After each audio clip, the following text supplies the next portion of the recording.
And we're back. Welcome back to coverage of the Buckmore Park 24 hours. Andrew Mather and Yusuf bin Sahel on for you for the next half an hour before Kieran comes back. Yeah. It's been an interesting couple of hours, mate. It has. The rain really came down to form my new favourite circuit, Buckmore Park. We've seen a couple of spins here and there. We've seen a little bit of aquaplaning, a little bit of sliding. To go back to the question that was asked just before we swapped stream, which is what can Will be doing differently? You mentioned how it's kind of just being able to control that slide a little bit. In these wet conditions, you have to teeter on the edge of the grip. It is completely different to driving in the driveway. You just send the car through the corner and yay. In the wet, your back end is always about to come out, and you have to steer a little bit with the throttle. And I think a lot of time people who are newer to driving in the wet, they'll turn and they'll just wait for the grip. You have to be constantly just providing a little bit of throttle just to help get that back end out, help get the kart rotated around a corner. And then it comes down to, you know, tense in every corner. And something I was actually talking about with Mr. Plum was being able to ease on the throttle on corner exits. And you'll see drivers easing on the throttle a little bit too much, and the rear end gets squirrely. The really good drivers just toe that fine line between the back end stepping out and not losing any traction. But looking to some of our gaps, 15 seconds separating three drivers in the battle for P11, currently being occupied by Team Deneros, CS7 Racing in P12, and Ditchfinders down in P13. So those three separated by 6.5 and then 7.2 seconds respectively. Formula None, Zesty Drink Racing separated by 7.5 seconds, and Brighton Motorsport and Trophy or Tree separated by 9.6 seconds in the battle for P20. Let's have a run through the order at the moment. We're into the final quarter of the race. Dab Motorsport, 1,153 laps completed. Accelerate Kent Brewery Racing 2 laps further back. They have gained one of the 3 laps that they had as a deficit back there. A further 2 laps back are Adrenico Racing, who had a scruffy pit stop and lost some time there. But you never know, they're still in a position where if 2 front runners hit trouble, they're in a good position to pick up the spoils here, and at least at the moment they're looking set for a podium. The only way is Brentwood are a further 2 and a bit laps back. Club 73 Young Guns consolidating their position in the top 5 at the moment, 4 laps back from Brentwood, 2 laps ahead of Dr Vapes. Dr Vapes have held that position though very, very well, I think, over the past couple of hours. They're still 3 laps ahead of the Bayford Bandits, who have put in some supreme lap times in the very heavy conditions that have befallen the circuits in the last hour or so.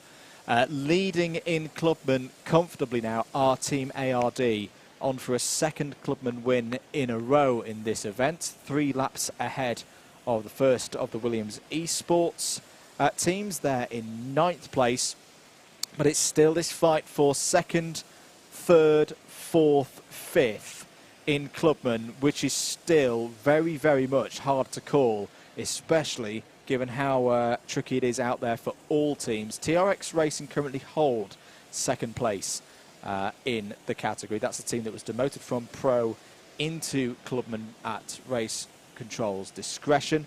They are 21 laps off the overall lead. Crucially, though, they have a lap over Team Deneros, who hold 3rd place. 7.5 seconds back from them are CS7 Racing.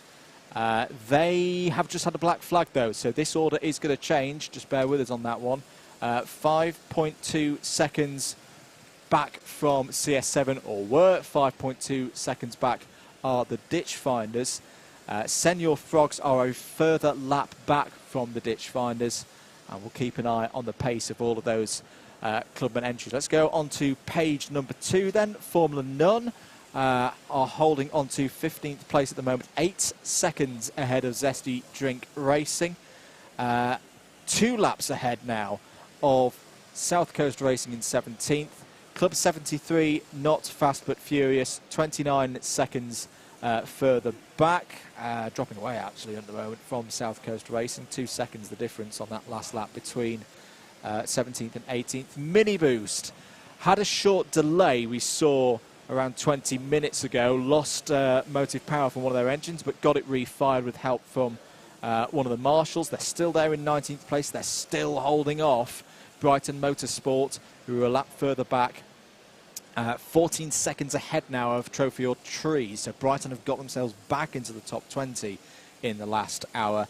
Club 73 Team Silent are still in that that problem as well to sort out who's going to finish in the top 20. They're 44 seconds back from Trophy or Trees.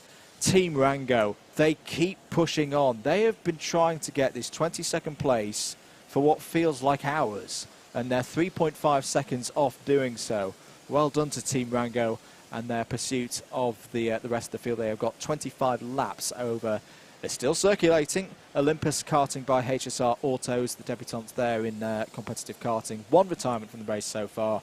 Williams Esports 2, 339 laps down. We're going to have some interviews. I'll leave you to it, Yusuf, whilst we get ready for that. And yeah, it's still looking very tricky out there with 5 hours and 23 minutes to go. It is indeed. The lap times are starting to improve. Actually saw 106 being set by Team ARD. I'm not sure who is at the wheel of the 25 car, but whoever it is doing an absolutely sterling job. Ryan Coombs, Vincent Schofield, Rob Lofting and Kevin Schofield in the team. As another 106, this time being set by Dr Vapes, currently sitting in P6, a couple of laps down from the number 1 car, as I believe Andrew is ready with an interview. Thank you, Yusuf, here with Harry. Hello. Oh, this is tense, mate. You're in that top 5 again, pushing for the podium. How are you feeling? I mean, I think we're a bit far off it, unfortunately. What are we back? Like a lap and a half, 2 laps? You're only a lap and a half off that top 3. It's very close there. And we've got our 2 quickest drivers left. Yep. You never know. But we said this last year. Maybe this year, you never know, you never know. Can I just say, by the way, I'm impressed with you guys. Thank you very much. I've gone the whole night, and I think it's more difficult than the driving we've done, because I don't know how you keep it entertaining and keep talking the whole night. So fair play to you lot. That's very impressive. Cheers, mate. How's the experience been second year in? No more kind of like new eyes to it. You were experienced drivers with this now. Yeah, I think we finessed ourselves here, because I think by Chip posting his video, he got all the go-karting sweats to come around, because I think the standard, there's not as many big people this year. I was expecting more like pub teams this year, but they're not. They're all pretty good.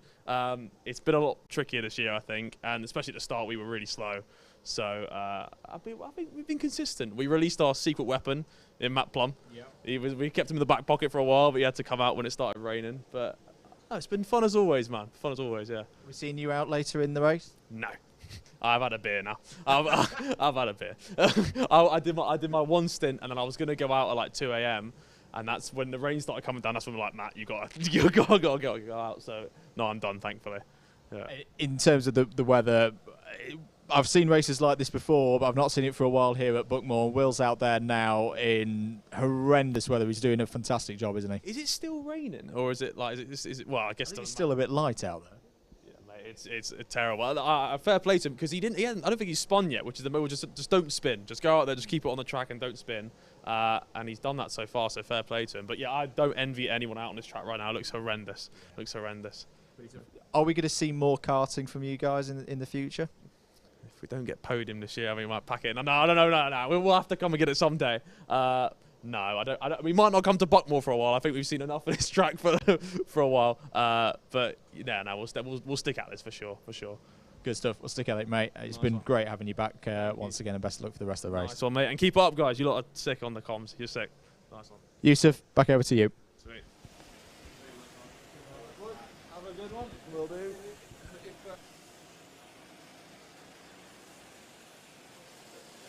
Right, thank you Andrew for that. We are now nearly 19 hours into the race. 19, we're approaching the 20-hour mark, 4 and a bit to go. Yeah, this is where it gets real now. It's everything that's happened up to now has just been preparation to put the teams where they are relative to their target achievements.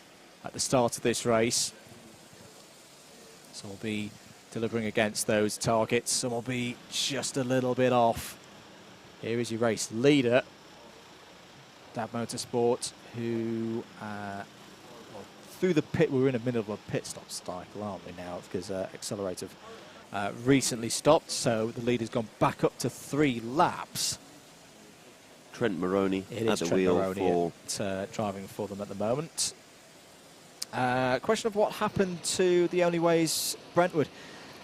Kind of difficult to say. It's just not quite fallen right for them. A few penalties along the way. The pace of the number 2 kart just hasn't quite been there through the course of the night time, really. Yeah. Ironically, they're the fastest drivers out on circuit right now. Yeah, it's unfortunately for those guys, and I hope they'll still keep pushing along, because you never know, they could snatch a podium late on. It's again one of those cliches on the endurance bingo board of you can have pole position, but you've got to be able to reliably translate that into race pace, and for whatever reason it's just, and we're talking such fine percentages. I think Harry was absolutely spot on there. The overall quality of the field has stepped up from 12 months ago. It's made it a much tougher race, and if you're 97, 98% eking out your potential performance, and you're in this top battle, this top 4 that we're talking about of Dab, Accelerate, Drenico and Tawib, if you're not quite there, and I think that's been the case for the number 2, you're probably going to miss the podium. And I think as Could well, still turn around. That factor is only multiplied with the rain. Yes. And it just becomes more and more of a thing. And I think as well, you know, looking at a couple of the drivers on the field, we're quite familiar with them because we've seen them in the likes of BUKC and Club 100. Yeah. It's one thing going from 2 strokes to 4 strokes. It's another thing going from 2 strokes to 4 strokes in the wet. I think it is completely different driving them. And if you're not familiar with them, compared to some of the drivers, for example, in the likes of Dab Motorsport, who have a lot more experience driving in 4-stroke championships, and as a result driving 4 strokes in the wet, it's a lot harder to bridge that gap. And I think when it was dry at the start of the race, it was a lot closer. Once the rain started coming down, I think that's when this field really started to stretch apart towards the front end of the field. Hello to Randolph, who's tuned in and asked, where are the boys? The boys are out there on the lake somewhere. They're in 14th place as one of our cameras starts to steam up there. Now that's a good sign in a way for the drivers out on the track, because that means the moisture's rising off the circuit, or it's just going to be the rain's teeming in again. Will Annie's still out there for the moment. He's been out there for 56 minutes, and the pace in the 109s right now, but he's keeping it trucking, he's keeping it moving in the right direction. And as we discussed there with Harry, they've got their 2 fastest drivers, so I imagine we're going to see a little bit more plumbing in the wet. That plum to come back out on circuit for a stint, and I would imagine that we have Chip out there as well. Right. Look, if you've got a water leakage out on circuit, there's no one else that you want it on track other than the plumber himself. And we've already talked about frogs being very adaptable in wet conditions, so things can go very upwards for them.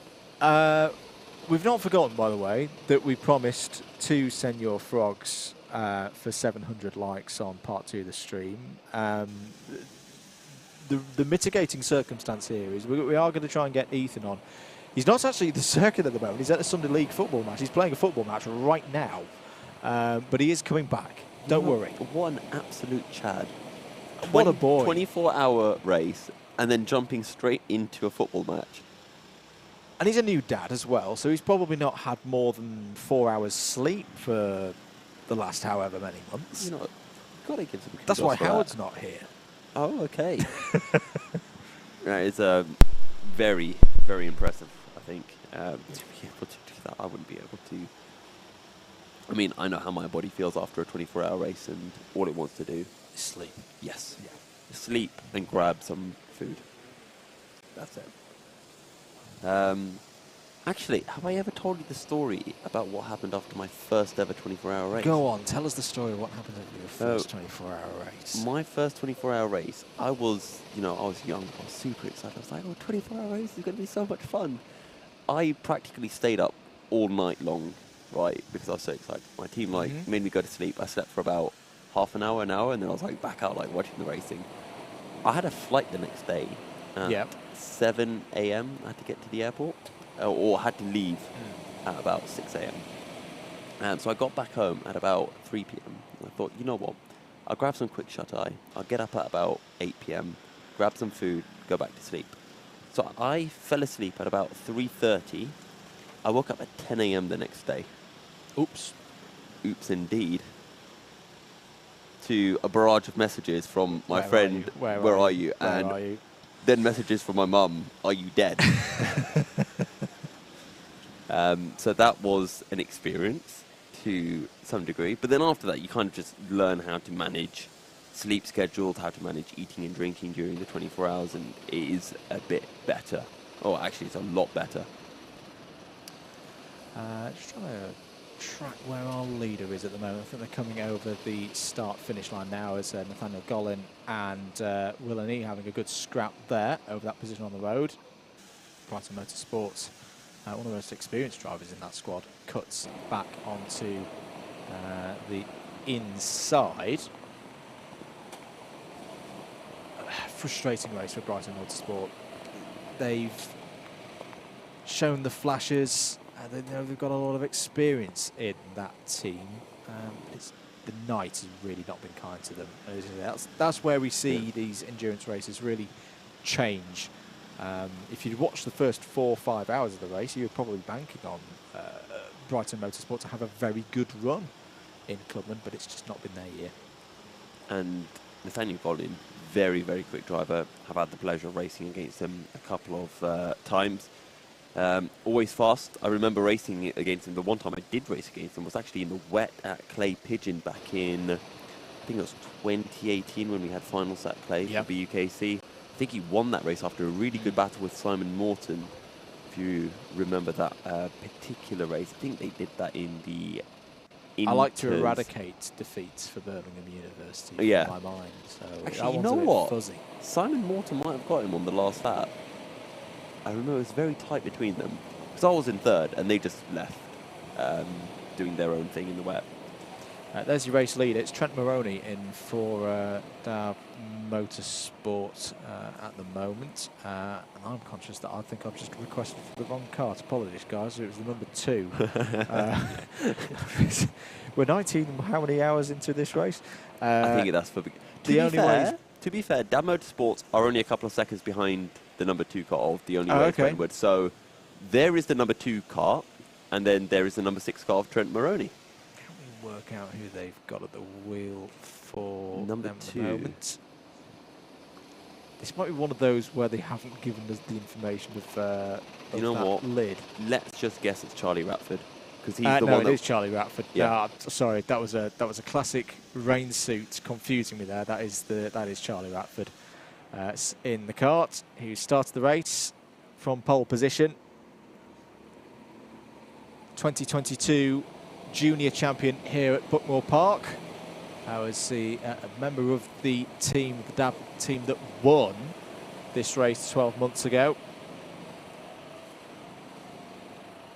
He's also done a little bit of owner driving as well, and a 2-time British indoor champion to boot. So there we go. There was a couple of questions regards how Brentwood were getting on. Very quick driver is Charlie. Very accomplished driver as well, considering the fact that he is very young. Harrison Kirkham a little bit further behind, followed by the Bayford Bandits. And I don't know what it is with the Bayford Bandits. When everyone else is going slowly, they're the fastest. When everyone else has picked up the pace, then they start to struggle. It's bizarre. There's some kind of magic happening out. As I said, the top 6 are all in the 1:08 at the moment, and the Bayford Bandits down in the 1:10s.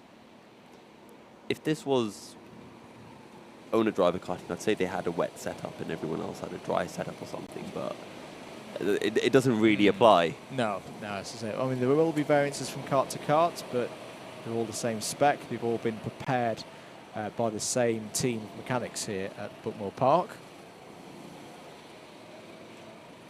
And all the karts will be within a few tenths, at most half a second, of one another. Just under 20 seconds separating William Esports and Team Deneros. Team Deneros are currently lapping 2 seconds quicker on this particular lap, but it may have been a slow lap. Sector 1 this time around, Team Deneros taking 4/10 out of William Esports. We'll see what the Sector 2 difference is, a 21.5 for William Esports.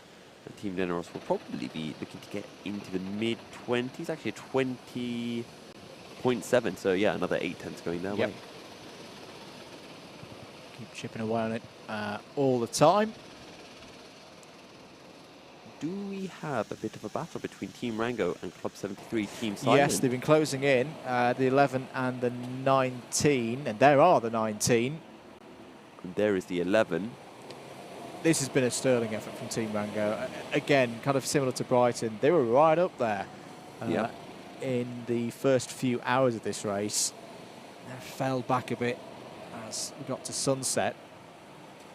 Lesser teams would have thrown the towel in here because they were 3-4 laps behind the next kart, but they have kept working hard. Now they've got an opportunity to gain a position on Club 73, Team Silent. Is it 3 karts ahead in this train? The number 11 as they're coming down through Symes Sweep now. This long, snaking, winding load of karts headed up, I think, by the Club 73 Young Guns at the moment. Who've just received a track limit warning. And the number 18 Olympus karting team is in that battle as well, in the red suit with the black helmet. Now being passed by the number 19 Team Rango, which is that blue suit with black helmet, making their way through Cafe Corner now and on to the start-finish straight to start a new lap. Number 7 TRX Racing Kart in that group as well, currently 3 laps behind Team ARD. And that is first and second in the clubman class currently. Brighton Motorsport turning in some good laps at the moment. They've got a bit of work to do. They've got a lap and a half to catch up to Mini Boost for the next position.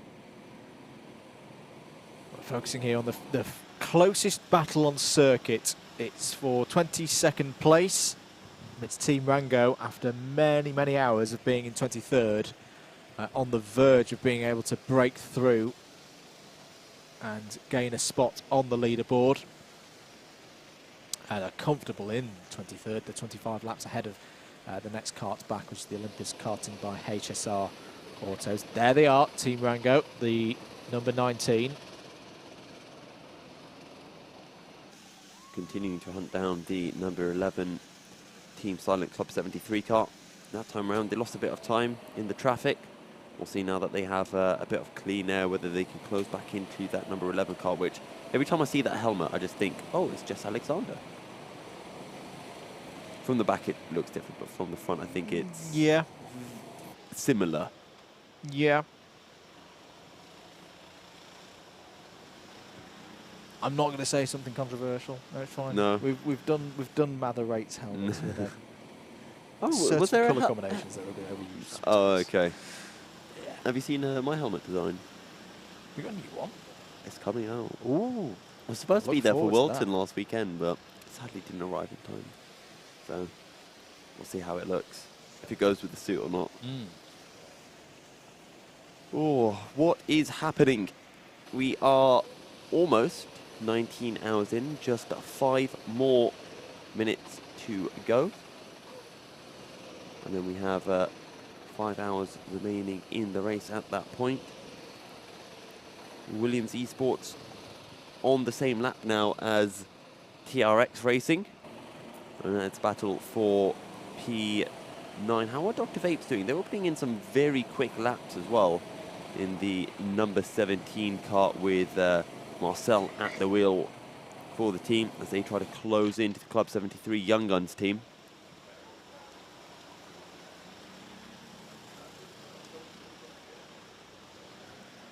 What about the fan favourite Senior Frogs? Currently running in P14. Sitting a lap down on CS7 Racing. A couple of members of the Williams Esports crew there. I think they can be pretty pleased with their efforts. They're in the top 10.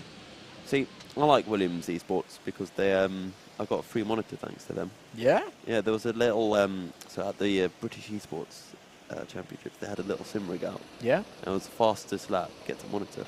Nice. So I got a monitor. So I'm very happy. Stuff. Yeah.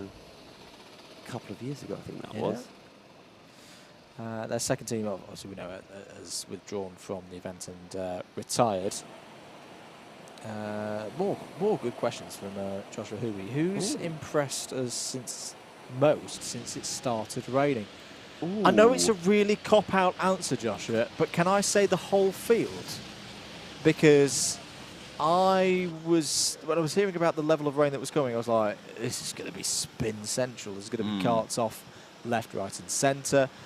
And it really hasn't been the case. It's been everyone driving within the limits, recognising the state of play, and that there's still 5 hours of this race to go. I've been thoroughly impressed by the driving standards of the entire field, really. Yep. Please don't think that's a cop-out, because it is genuine. It's been very impressive to see how everyone's been dealing with not nice racing conditions. As we see Mo Hassan jumping behind the wheel of the Dr Vapes car. I'm going to add to that, when it has been raining hard, Bayford Bandits. They have had some insane pace in the heavy rain. With the lighter rain, you know what? I think it might be Mr. Matt Plum. Yeah. It could possibly be him. Yep. I'm trying to think if there's been another driver. Max O'Shaughnessy had a very good, impressive in the night in the wet. Consistent again. Some really good work for his team. And it's got to be said that the leaders, not only have they controlled this race, you'd say since the 12th or 13th hour. That is difficult enough when we've been talking about how close on sheer pace those top four teams are. When you then throw in the deluge of rain, and that it's kept coming in waves. It's not been a persistent and consistent scenario. It's ebbed and flowed. We had that stage, what was it, just after sunrise, after 5:30, where you thought, I mean, we knew it wasn't going to be the case. We were looking at the radar and seeing what was coming in from the direction of the Channel Islands. But there was that 20 minutes where I think if you didn't have your eyes on the weather forecast, you thought, oh, we've gotten past the worst of this. The track's getting, clearing the standing water and getting through into some better running conditions. And then the heavens opened. Yeah. So, Dab Motorsport, they did an impressive job 12 months ago dealing with the pressure. They've stepped it up even more here so far in this race. If you want to know how close the field is, last time round, the top four, 107.3, 107.3, 107.4, 107.5. Yeah. And that was the one time that all four of them had clean air. This time round, 107.1, 107.1, 107.3, and then a 107.7. So I think the 24s just had another one of those where they've gone through and their teammate wasn't ready. It's the Trophy or Trees team. Is that Dylan at the wheel? No, I think they've got right to be aggrieved there, because team members are there to be ready to get into the kart. Bit confused by that one as to why the 24 was sent around, but there we go. We'll have to find out. We'll have to ask them to figure out exactly what happened. We've seen that with a couple of teams. We saw that with Adrenico. And actually, in regard to Adrenico, if they didn't have that incident where Sam Lovelace came into the pits, no one was there for him, they'd actually be on the same lap as the Accelerate Racing team right now, or right on the back of them. They'd be very close. to that indeed. We're going to have a change on the microphone. I'm going to sub me out. I'm going to try and get my head down for a couple of hours.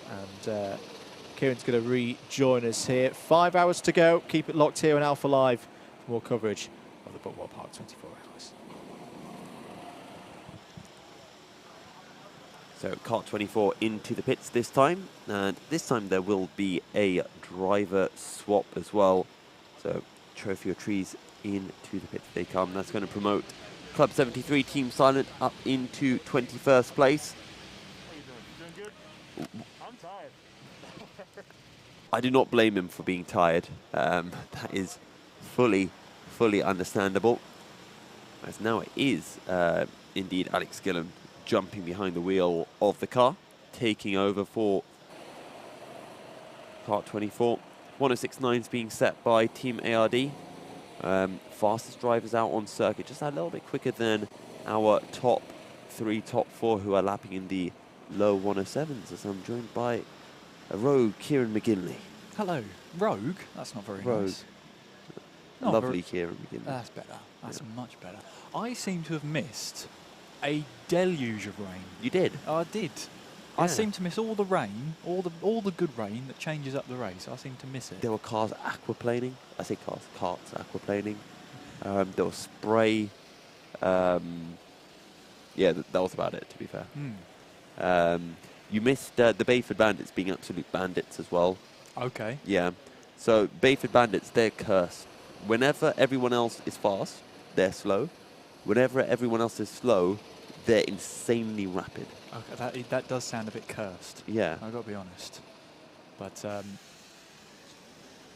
yeah, it's been an interesting one, hasn't it? In terms of weather, track's absolutely soaking wet to a point Yes. where, well, the times, at least when I've joined, were similar to when I left. Yeah. Has it stayed that sort of 107, 108 range? I see some teams dropping into the 106s there. The track was drying up. We got a couple of 105s, and then it chucked it down. We went to 110s, 111s. Yep. And then it's come back down to this. We don't really know how, because it chucked it down. It went to 111s. The rain never stopped.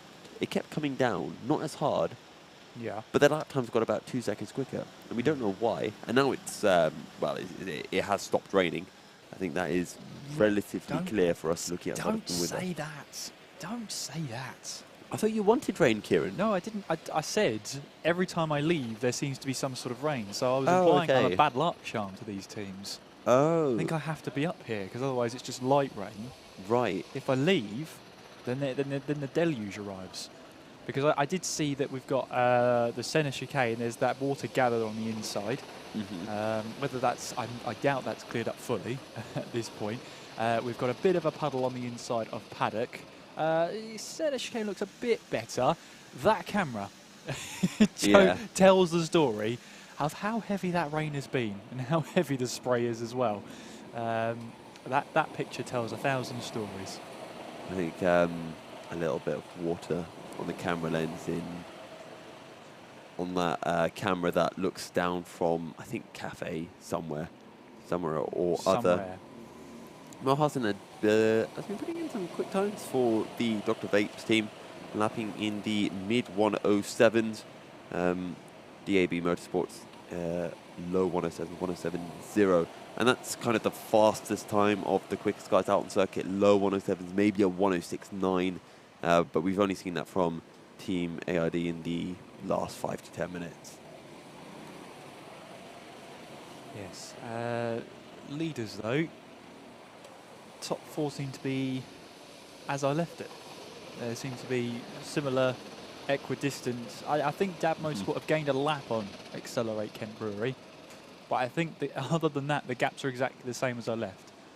Which pretty much sums up how consistent that top 4 has been all race long. Team Deneros were putting in some very quick laps, as was one of the drivers for Ditch Finders. Team ARD pick up a contact warning in the number 25 kart. Not fully sure who is at the wheel for the team at the moment. But yeah, Ditch Finders and Team Deneros had some good pace. Team Deneros currently just over a lap behind the number 7 kart. Team Deneros in the number 20 kart. Just trying to see if we can spot them out on circuit. I think they're heading into hairpin 2 around about now, actually. So they're a little bit behind this group of karts. Yeah, so Senor Frog's up to 4th place now in class. And yeah, are there others around pitted? No, they are 4th place seemingly on merit there. So yeah, looking pretty good, trying to get themselves up the order. Of course, we know they're fan favourites here. I saw you were speaking to one of the team, or Andrew was behind us, and yeah, it's great to see them still in the high spirits. There you can see teams, well, having a bit of R&R, just taking care of things. Tired waves they are, I think. That was a very tired wave from the Accelerate Kent Brewery racing team. And a bit of massage going on as well. Oh, I might have to head over there. I could do with the massage. I think it's just next door, so... It is, isn't it? Thumbs up from... Good thumbs up. Thumbs up, thumbs up. Food being brought in as well. You've got telemetry, and all across that room, scattered bits of helmet, suit, waterproofs. Yeah. Whatever you can think of, it's scattered across that room. Chicken nuggets? Possibly, yeah. Possibly. Yeah. Well, when I went in there for a kip last night, there was like a burger and chips uneaten. Yeah. I would leave that behind. Well, you said last night. I think you said it was morning. Well, I went off last night. Oh, okay. So that is technically true. Yeah. Okay, fair enough. Trying to catch just me checking. out. Just checking. You know, it's very important, Kieran, that we maintain consistency Sure. throughout the broadcast. Is that what you call it? Yeah. Okay. That's why I go. You know, like the drivers have to be consistent out on circuit. 4th in class, yeah. 1, 2, 3, 5th. Oh, we're 5th. All right. Uh, Can I blame it on me being tired? 5th in class. Yeah. That's my mistake. but they will be 4th in class, Well, possibly. we'll see. We'll see. Let's have a look at the sort of pit stops around them. You've got ditch finders who've been out there for an hour and 9 minutes. Senor Frogs have been out there for an hour and 20 on this stint. There they are, making their way in towards the first 2 corners. Barely a lap down on ditch finders, so it is close. If they can put in some quick laps, at the moment they're losing a bit of time. 1:13.3 last time around versus ditch finders with a 1:08.0. But if they can pick up that pace a little bit, they are in a very good spot to be able to challenge for that top 4, top 3 in the final couple of hours of this race. Yeah, it's a bit of varied pace though, all up and down the field. Some drivers seem to be really doing well in these conditions, others not so much. And it's really sort of expanding out the field in certain places, and then the field is shrinking down. I see, for example, 2nd place, Accelerate Kent Brewery Racing. They were half a second slower than Dab Motorsport. Adrenico Racing were 2/10 quicker than Accelerate. Only way as Brentwood were 6/10 quicker than Adrenico on the last lap. Club 73 Young Guns were 4/10 quicker than the only way. And you see how this is. So it's all sort of coming together, and it's a shame that they're about 2 to 3 laps apart each position, because they would be closing up at a good rate. That was a really nice switchback from the Senior Frogs car going up the inside of ditch finders after ditch finders went up the inside of them, and now they're still battling. This is ditch finders putting a lap on Senior Frogs, and they will be able to make the move into hairpin 2. Yes. And it's not for position, but I think For just pride. have fun. Yeah, have fun. Try and get that position. 16 kart is the ditch finder, so this is getting them back onto the another lap unlapped, if that makes sense. So this is an important one. They have to get past the ditch finders here in order to catch them further. Kieran, would you like to take a quick trip down Milky Memory Lane? I don't like that. Well, I don't like that at all. No, we can avoid Milky Memory Lane if you want. That is a very I don't want to know what's down that lane. So one of my 24-hour races, I decided I'd give my helmet to our team captain, and I said, design my helmet for me using the duct tape and sellotape that we had lying around. So at the front of the helmet, they cut out a bit of Foster's and they stuck it on the front. Quality. On the back, well, we were university students, so you can imagine what they put at the back. And they did, credit to them, a very good job. But that's a black flag for zesty drink racing, who have been maybe a little bit too zesty out on circuit. Yes. It doesn't indicate what the black flag is for, but they are... Right, let me count this. They are 7th in class. Yes. Next, I'll have a member of Zesty Drink Racing telling me, no, we're not that. We're Surely first. We're first. No, it doesn't work like that. Yet. Not yet, But yeah. they will have a black flag. They'll have to serve that one. They'll stay in 7th. South Coast Racing might make it onto the same lap as them. The lap times are starting to drop. The leaders are still lapping in the low 107s, but the rest of the field have made it into the 107s as well now, which leads me to believe that the track conditions are improving. Hopefully no more rain, because I want to see the track, continue to improve, and it does look like we're getting a tiny bit of sunshine. Do you know what? I'm not optimistic. I think the track's going to stay wet for the whole rest of the race. I agree, but I think it'll get less wet, and that's what I want to see. I want to see some 103s. I love 103s. Ooh, 103s. We'll have to get up our trusty... Well, it's not been very trusty because, Buckmore Park has its own climate. So so I've heard. Probably from me Yes, today. it was. So let's have a look and see what it says. No, apparently there's more rain on the way. And that's quite consistently raining. So fair to say, I think these are as good as the lap times are going to get. Maybe we might reach the 105s, 104s, but I think that is as good as we're getting. I think every lap from here on in is going to be 60 seconds plus. Yeah. 60 second plus I agree with, but will it be 64 seconds plus? If there is more rain on the way, which is what's my your trusty phone. Unspecified application tells me, then no, we won't get to the 104s. But the deluge of rain, whilst I was away, the spray that was being kicked up, and the fact that these drivers, through it all, they've had the elements thrown at them today, and overnight, and in the morning. It's been quite a challenge to stick it out there. These have been tough conditions. We had some great dry running for the first, I would say, half of the race. The second half has really been defined by water on track equals... I think it was raining from about 8 p.m. Oh yes, it was. Yes, you're right. Because when I got here, the track was definitely damp. Yeah, yes. So from 8 p.m. it had a shower and then stopped. Then it showered again and stopped. I think that took us up to 9 o'clock. So the lap times got back to sort of 49, 50 seconds. And then we started to have the rain. Consistently. Consistently from about 10 o'clock. So, so 8 hours in then. It hasn't, that's been defied by water on track, pretty much. 106.4 by Accelerate Kent Brewery Racing. Okay. They are brewing something up right now, and it is a bit of pace.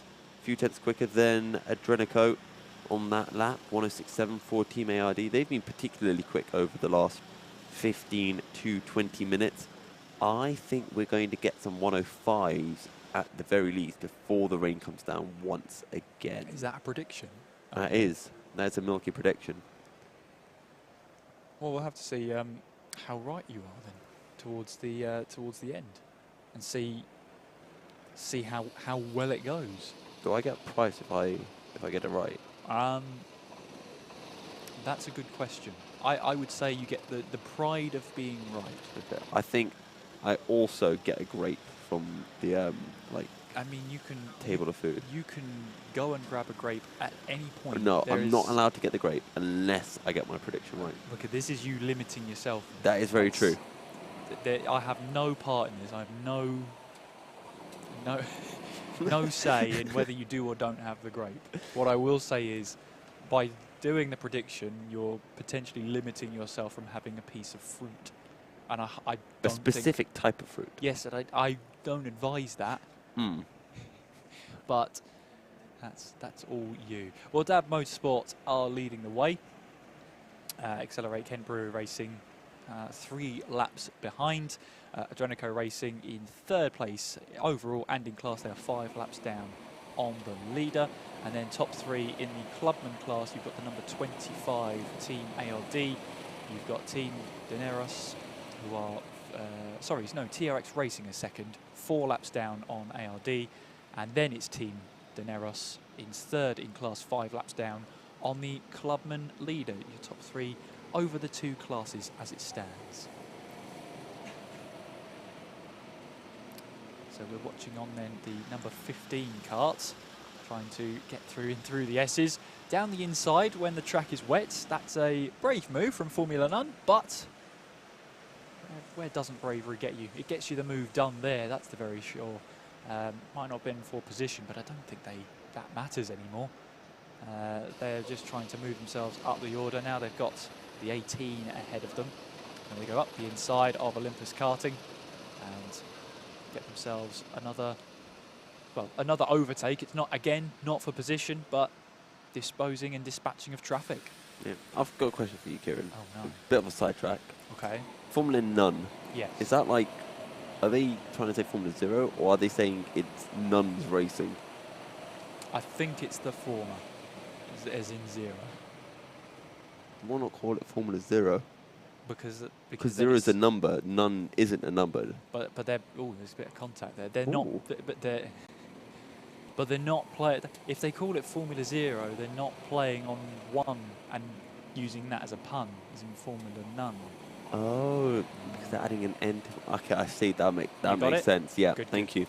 It's been a long day, don't worry. It has. It has. I'm going to be honest. I probably wouldn't have figured that out at the start of the day either. Do you know what? I could have given you the rest of this race, 4 hours 42 minutes. Do you reckon you could have got it?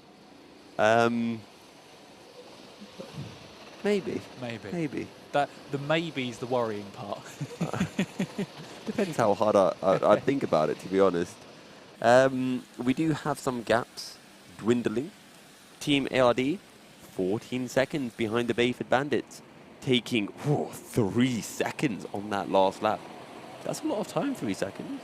Especially in these conditions. I could do a lot of things in 3 seconds, and that's that's good from Team ARD. Well, Formula None have closed in 3.72 Senior Frogs in that battle for class position. And normally, when we talk about the leaders and how we haven't seen them, but that's normally a good thing because it means there you go, there's your race leader, Dab Motorsport, making their way through turns 1. There's and Brentwood 2. as well, right behind them. I'd say working together. Yeah. Harrison Kirkham at the wheel for Adrenico. And then that is the 12 and 22. Kart 7 TRX Racing currently sitting second in the Clubman Championship, the Clubman class. Although I guess it is kind of a championship as well. Well, does one race count as a championship? I don't think so. Oh. This is a one-off. Reasonable. I think you'd need at least 2 races for a championship. And even then, that's a very short championship. Anyway, another 1.5 seconds for Team ARD over the Bayford Bandits. 106.3. We're getting close to the 105s. Look who's getting ready for the Froggies. Oh, yes. Is it the wet weather warrior? I think it is the wet weather warrior. So, less than 10 seconds now between the Bayford Bandits and Team ARD. We'll see how much that gap changes by the end of this lap. And change it will. 9.752 is the current gap. Team ARD are lapping in the 106s right now. Can they make it into the 105s is the question though. Across the line then for the Bayford Bandits, a 108.3. I think they're definitely going to lose a second at the very least to Team ARD as they now come across the line, a 106.4. So consistent mid-low 106s for Team ARD currently in these damp, wet conditions at Buckmore Park, or as I've been endearingly calling it, Buckmore Park. Ditch Finders as well, 17.5 seconds behind Williams Esports, who are in turn 28 seconds behind Team Dineros. They have recently been lapped by TRX Racing, so they're just over a lap now behind second place in the class, as there comes Dab Motorsports, a 107.1 for them across the line, 107.0 for Adrenico Racing in third place, and Brentwood also with a 107.4 as well. As Kieran McGinley is ready with an interview. Indeed, and here I am with Jack Simmons, currently second in the clubman class. Jack, how's it going for you out there, second in class at the moment? Yeah, I mean, it's going good. Everything's going as work as planned.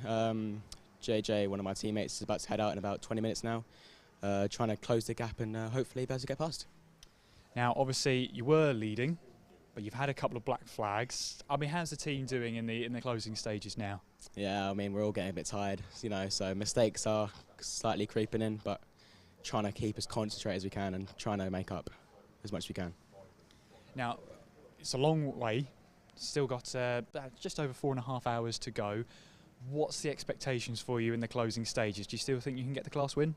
Yeah, I mean, if we can keep our head down and just hopefully everything goes to plan, well, yeah, we think we can do it. And so, obviously now, apparently we're expecting more rain, but here at Buckmore Park, you can never really tell. It's got its own climate here. If there is more rain, is there a change of strategy?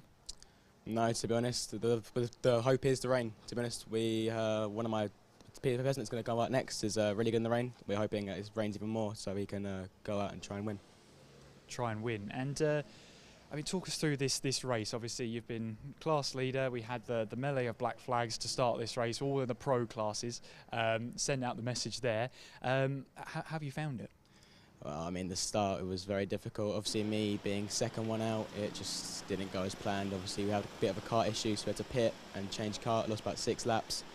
But, you know, we've been slowly working it back up, and everything's sort of going to plan now. But, you know, you never know. We might be a bit of luck and maybe a bit of unluck. We'll never know, really. I guess my final question for you is, what do you prefer racing on, dry track or wet track?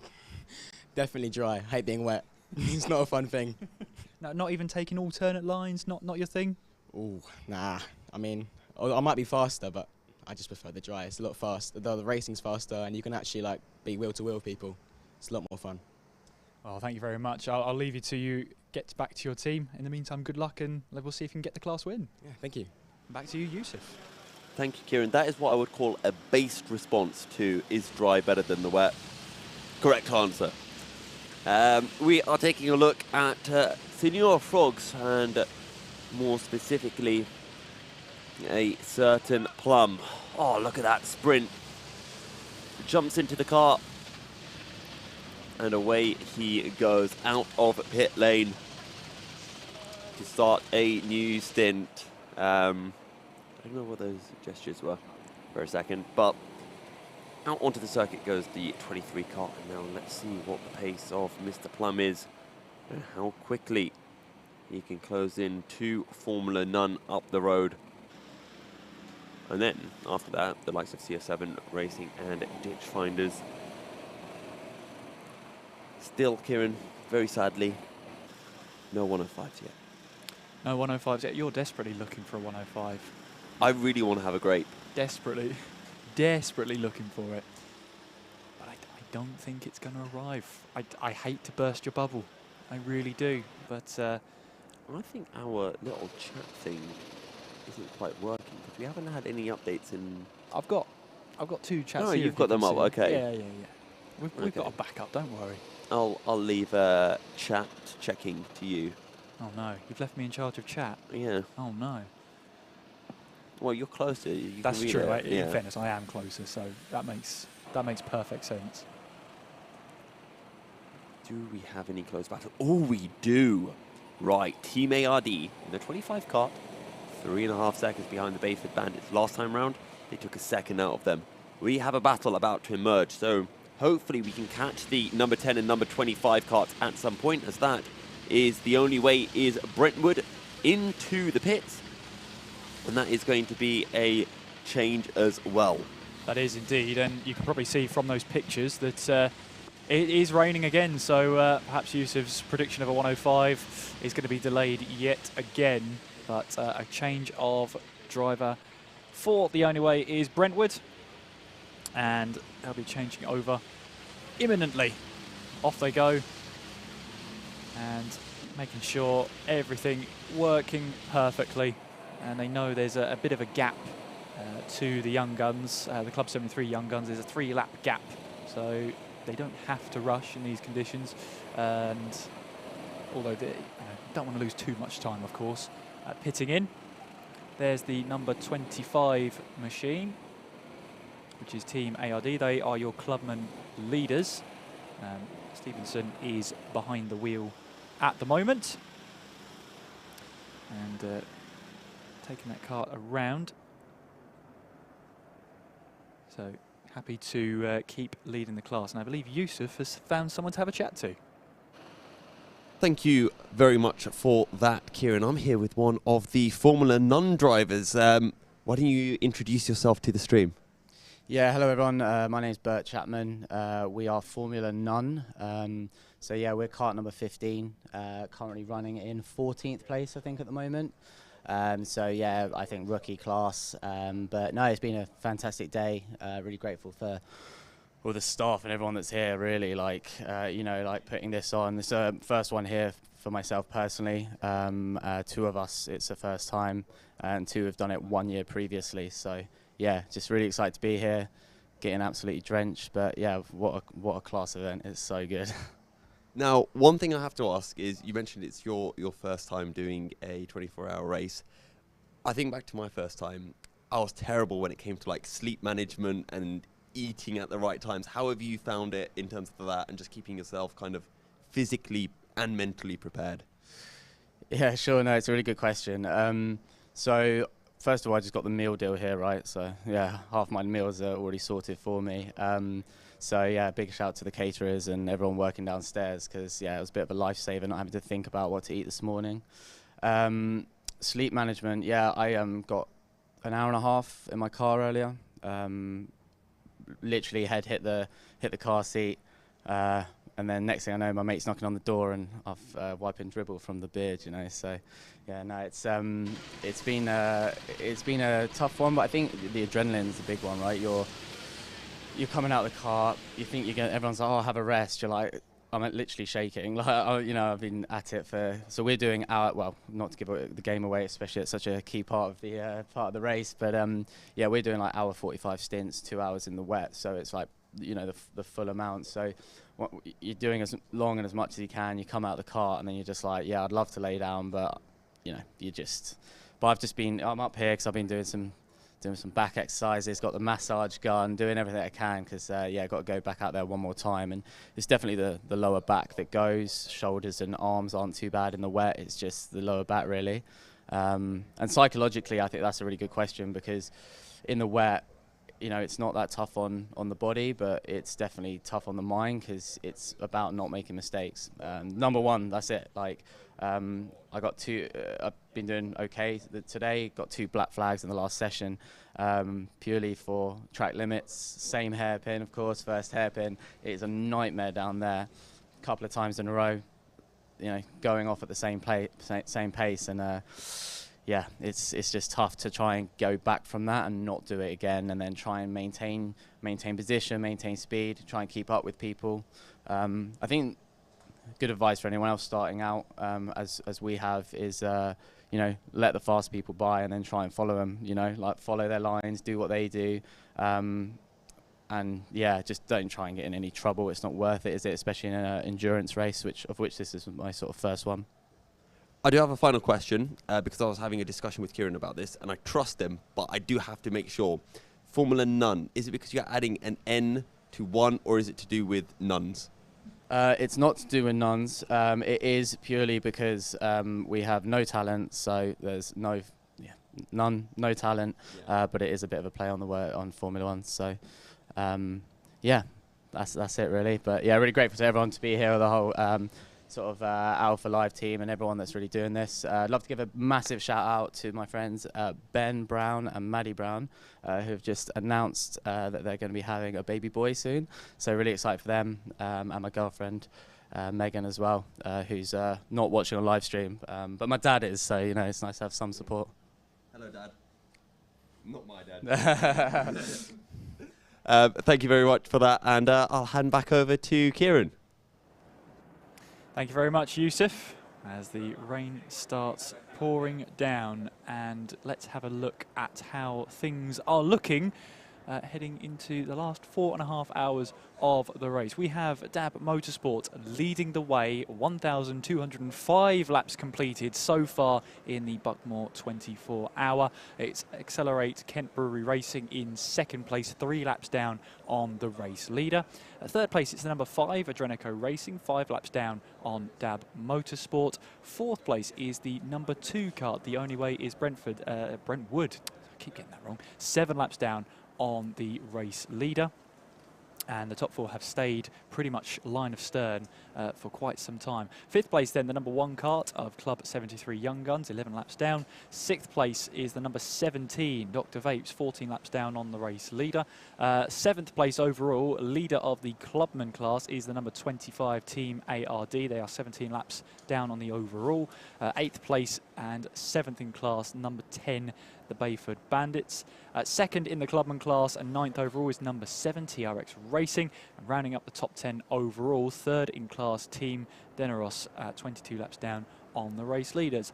11th place overall is the number 8, William Esports. 12th overall is the number 16, Ditch Finders. 13th overall is the number 4 kart of CS7 Racing. And 14th overall is the number 15 of Formula None.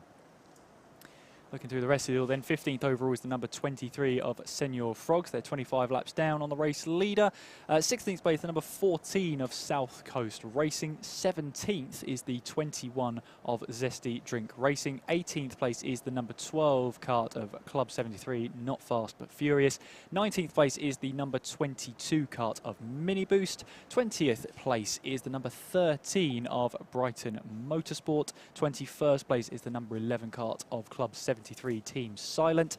22nd place is the number 24 of Trophy or Trees.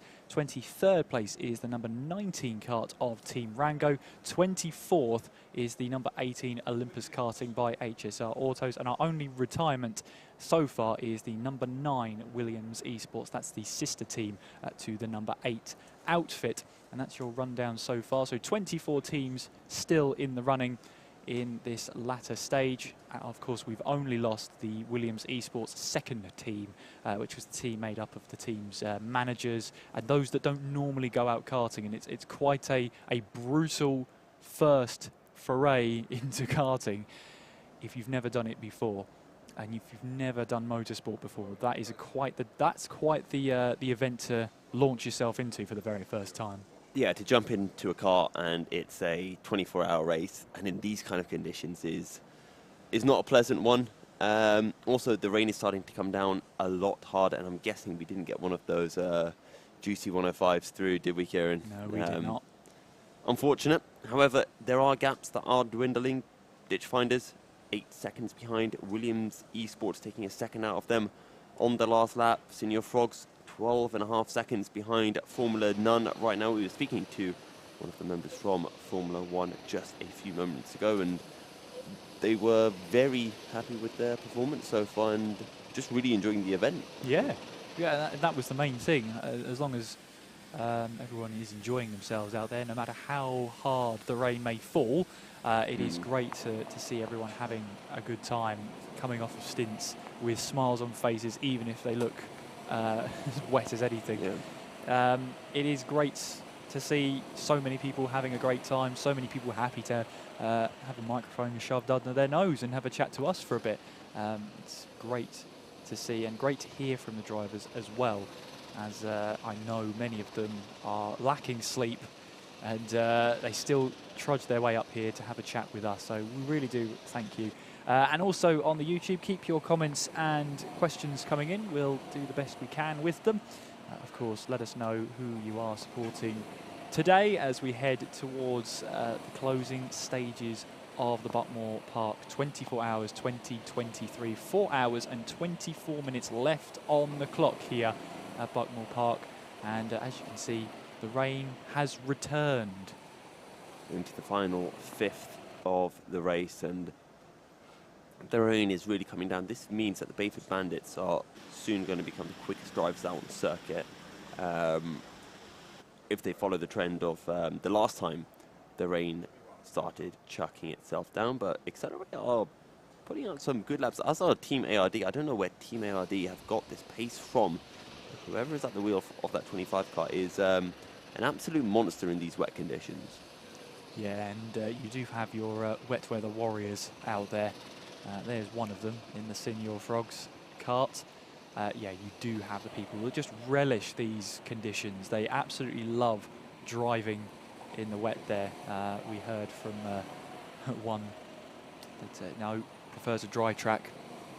Absolutely, Jack Simmons prefers a dry track. None of this wet track business. He wants no part of it, but dry track is fine. Briefly saw Dab Motorsport in the lead there. They've been out there for an hour and 55 minutes, so we're expecting them to stop soon. Of course, being so close to 4 hours and 23 minutes, you would expect possibly 2 more stops. Yeah, possibly 2 more stops for Dab Motorsport as we enter the closing stages. There you can see the bright green time from Adrenico Racing, that 48.844, our fastest lap of the endurance, and it was set within the first 3 hours when the track was at its best.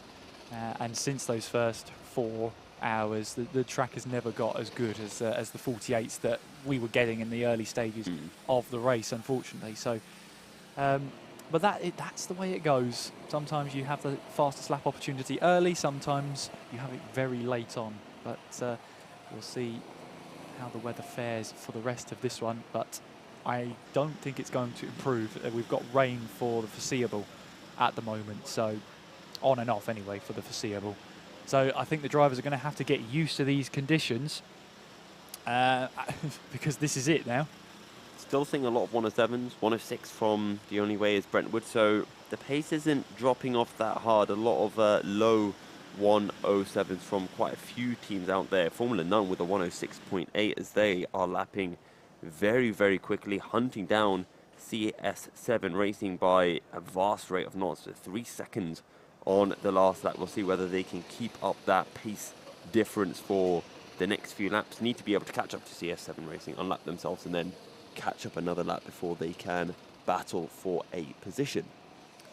Yeah, we've had a question in the chat asking predictions. What are our predictions for class podiums? I think, for me, the class podium for the pros is as you see it now. I think Dab Motorsport, Accelerate, Henbury Racing, and Adrenico, they have been, in fact, the top 4 have been so consistent in pace the whole way through this endurance that I don't see anybody catching them. I don't see them making any mistakes. They're not going to make any unnecessary moves. They're going to lock down their positions and try and get to the end and wrap this one up with a bow.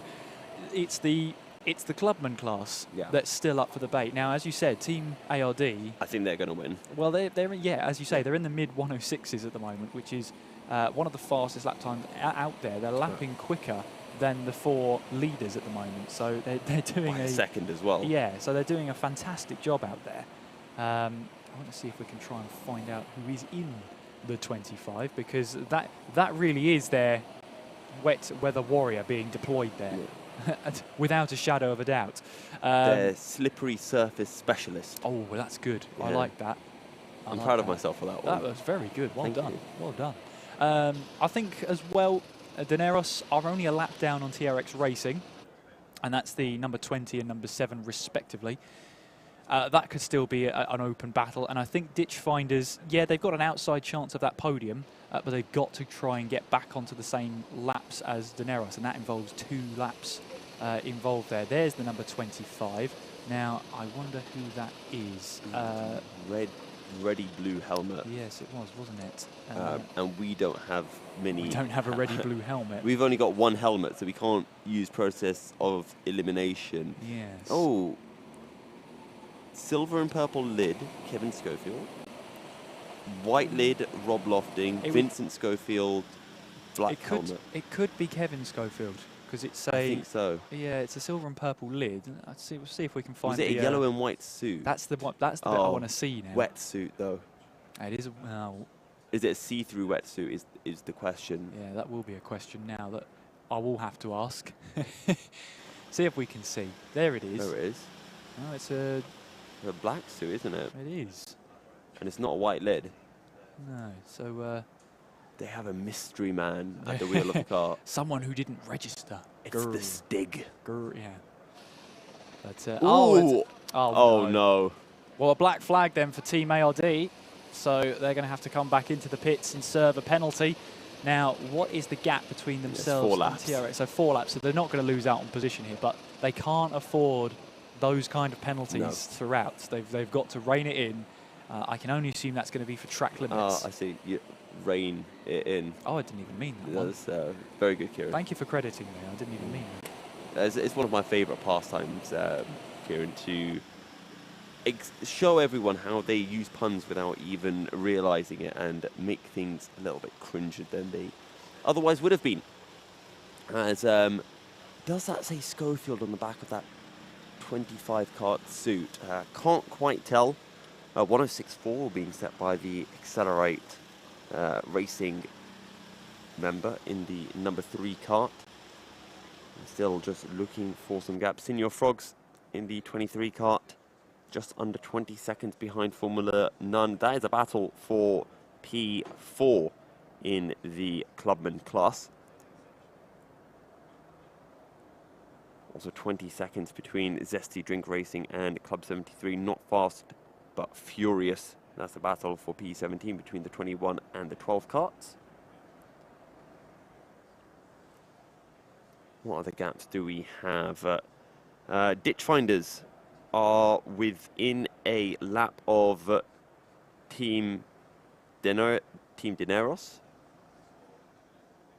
They have lost a bit of time on that particular lap. And Team Dineros on the same lap as TRX Racing, but on the verge of being lapped. So we could have a very close battle for second place, depending on everyone's pace. And we have seen Ditch Finders and Team Dineros both having some very, very quick drivers that have lapped incredibly fast.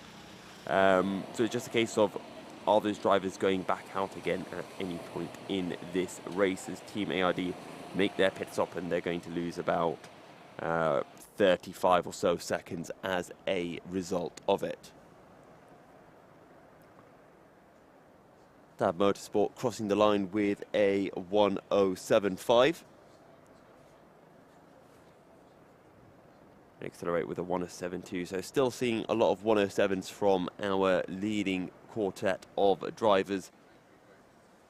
And the top 4 separated by 7 laps currently. Field having spread out over the evening. And I think Kieran is ready with an interview for us. I am indeed. I'm here with a member of the Williams Esports team with Ben Hawkins. Ben, great to have you. Obviously, why don't you give yourself an introduction? How are you affiliated with Williams Esports? Yeah, so firstly, thank you for having me, and secondly, I apologise if my words don't come out. I'm probably running off about 4 hours sleep. So I've recently joined Williams Esports as the head of performance. Head coach probably is how most people would recognise that. And I've come in as we're trying to be as close to a professional outfit as we possibly can. I think this week is something a much bigger picture. As you can probably see from the grid, we've got one team that's trying to be competitive and the other is more here for social reasons and testing themselves to try and find their physical and mental boundaries. So, yeah, it's been an interesting, 20 hours in now? And yeah, I think we're all looking forward to some food and some sleep, but it's been a great experience so far. Yeah, absolutely. So you've entered the 2 teams. Now, we have seen that the second Williams team is about several hundred laps down. So what's gone on out there? Yeah, so we're not just incredibly slow, and probably I think it's probably nearly 400 now in terms of the laps that we are behind. So essentially we were working off a small team. We knew from the start it was going to be a challenge, but I think part of, like I said, we were aiming for was that physical and mental challenge. So our team 2, our rookie team, only had 5 drivers from the start, most of them having never driven a kart before. So real testing experience for them. The physical and mental challenge has pushed some people to their limits, and we've had physically some people have broke, for want of a better word, and mentally as well some people have probably reached their limit. So we got to a point probably around midnight where it looked like we weren't going to make it through the race, so we had to sit down and decided strategy wise to speak with race control, and had an agreement where if we could make it to the service point then we would be able to park and pick back up. So hopefully those numbers aren't going to keep going up too quickly, as we will have the 2 drivers that we have left getting back in the car within the next hour. And our aim for that second team is to complete the race. The aim for the first team is we want top 10. We are here to be competitive, despite it being social, bonding, etc. We still want that team to be competitive, because that's part of our podium mentality that we have at Williams. So this obviously deep dive into an endurance race, pretty much thrown in there. So how does this help the sort of the esports side development? Yeah, so I'd say thrown in terms of the dynamics of the car and not being used to the kart, but a lot of the guys that we've got out there across both teams have done endurance races, so some of these guys have been in the Le Mans 24 Virtual, and they're used to that element, they're used to the team element. I'd also say that in Team 1 we've got probably, and obviously I'm biased, but I'd say we've probably got some of the fastest people on the track in terms of what their capabilities are. We've got racers here that have raced with the likes of Lando Norris and competed. We've got drivers who have done for national teams in karting and have been with George Russell, Max Verstappen, etc. So they are karters that have taken time out. It's quite common in sim racing to go from karting, funding runs out, and then we're creating a pathway in there. But for us, this is about understanding what it takes physically and mentally. Being in a sim isn't as challenging physically, but if we can compete out there, then we're going to have that marginal gains over everyone else in the sim in terms of the fitness and their concentration levels. So this is part of a much bigger picture for us. So this is a new addition. What's your sort of plans for the coaching side of the esports? Yeah, so as I mentioned, this is part of a bigger thing for us. This week has been very intense. Obviously the teams that are here are all running off of low sleep, but for us it's started with a trip to the army to do some training with them, which was still physically challenging, but looking at their values. We spent some time with Arsenal Football Club on Friday, and then we're obviously here now. The bigger picture is my background in professional football is bringing that into the esports landscape. We are going to be a professional outfit. We are going to operate like a professional sports team. These guys are athletes. They're not gamers, they're athletes. And I think it's an exciting space, and one that I'd recommend people watch to see what we're doing and how we're emulating professional sport to help drive not just Williams Esports but the whole industry. And you'll see us here again. This won't be the last time that we come and do stuff like this. We've got lads, and there's talks. I probably shouldn't say this, and I've probably got anyone from Williams listening, but I think there's a future potentially to have a Williams Esports karting team, that we have a very competitive team, that if they had the track knowledge and had the right preparation, I think we could be very competitive. So above the karting team, as much as you're allowed to tell me, what's your sort of 5-year plan with the programme? Yeah, so when I joined, and like I said, it's been relatively recent, but you're talking a team of 3 in terms of the management, support, coaching. There was obviously volunteer engineers, etc. In the short space of time that I've been there, this is the 3rd week, we've hired 4 full-time members of staff. We are going to get as close to that professional setup that I spoke about, and our drivers will have access to nutrition, they will have access to performance support, they'll have access to, you name it. If you imagine what a professional footballer's getting, our sim racers will have the same. But the social side is our unique selling point, if you like. I don't know many teams that are going to be offering the kind of stuff we're offering in terms of going to the karting, going to Arsenal, and doing the team trips that we do. So the 5 years are going to be incredibly exciting. I know what that end goal looks like, and although I believe in myself, I don't have the complete arrogance to tell you that exactly where we're going to end up, but my advice to you would be follow us and see where the journey takes us. And watch this space, obviously. Yeah, exactly that. So just to wrap up, the final question then, how have you found today? Has it been productive for you? So today for me feels probably about 3 days rolled into one, but I've absolutely loved every minute, and I think for me it's great to see what's going on out there and see our guys out there, but it's just getting to know our drivers, getting to meet other people, and just I'm a competitive person. we're not win at all costs, we'll win the right way, but obviously coming through the background I have, there's always going to be that competitive edge, and just being around a competition, and I think there's something really special about a 24-hour endurance. It just adds another dimension, and you kind of, the tiredness is all part of it, and it's been great fun, and I'd recommend people that even aren't karters to actually kind of, I'd recommend preparing for it 100%. Maybe come and get a few laps in before it starts, but yeah, it's been an unbelievable event. Ben, thank you so much for your time, and good luck for the future. No, thank you, and yeah, make sure to watch this space. Watch this space. There you go. Yusuf, back to you. Thank you, Kieran.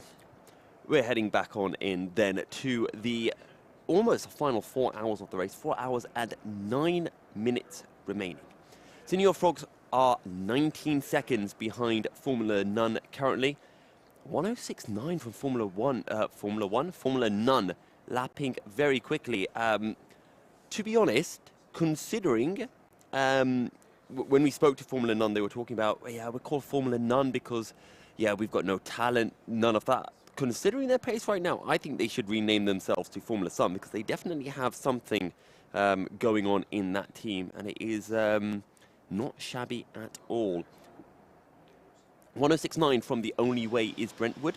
They're currently running in 4th place as they try to close down Adrenico Racing in 3rd in the number 5 car. It was Harrison Kirkham at the wheel not too long ago. I'm not entirely sure who's at the wheel for the number 5 car now.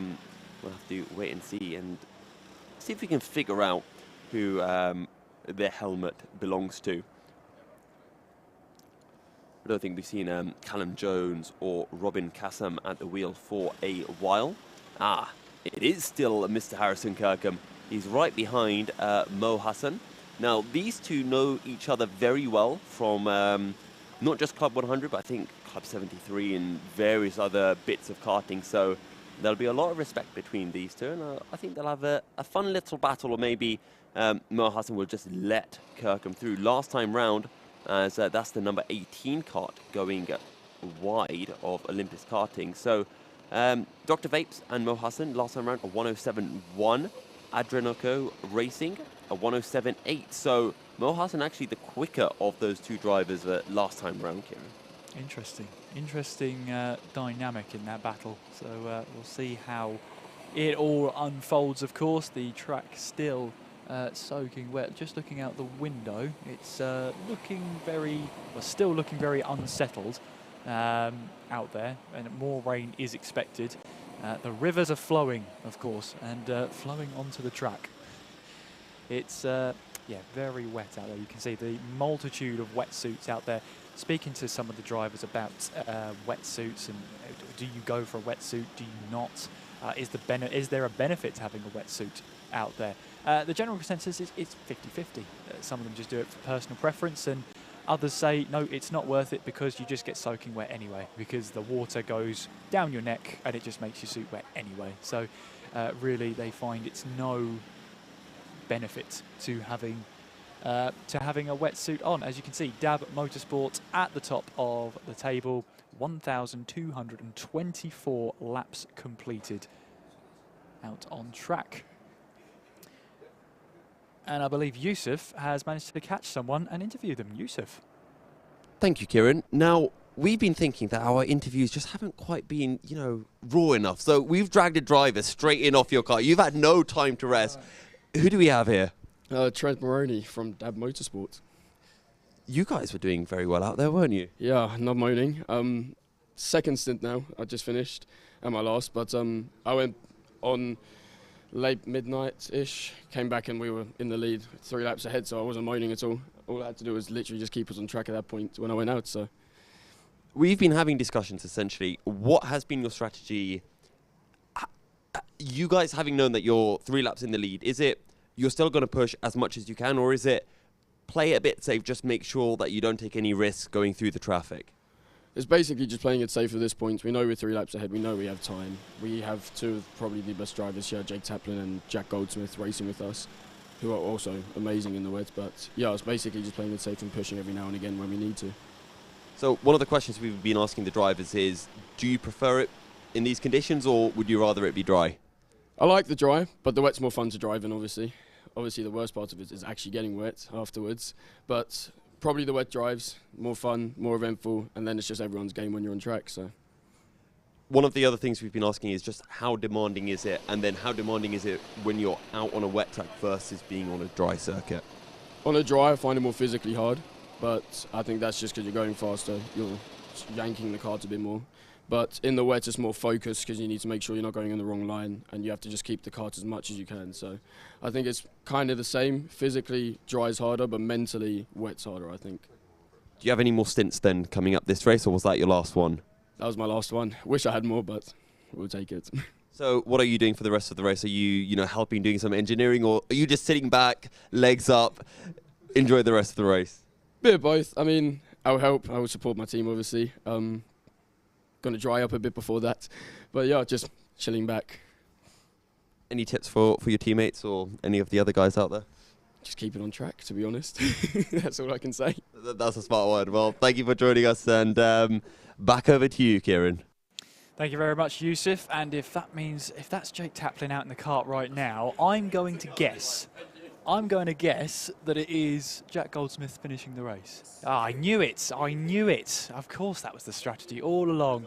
Jack Goldsmith taking the checkered flag later on. But it's Jake Taplin in the kart as of right now. It means they've only really got 2 stints left of this race. And Yusuf, obviously, some drivers preferring the dry. Obviously, Trent Morinay.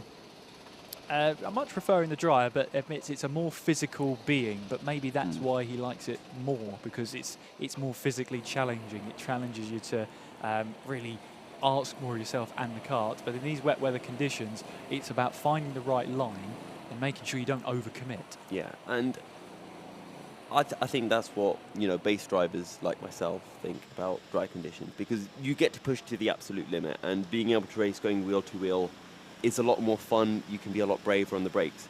Driving by yourself, though, the wet is really fun, because you're always learning, you're always trying to find grip, you're sliding the kart around a bit more, you can do different things to try to find time.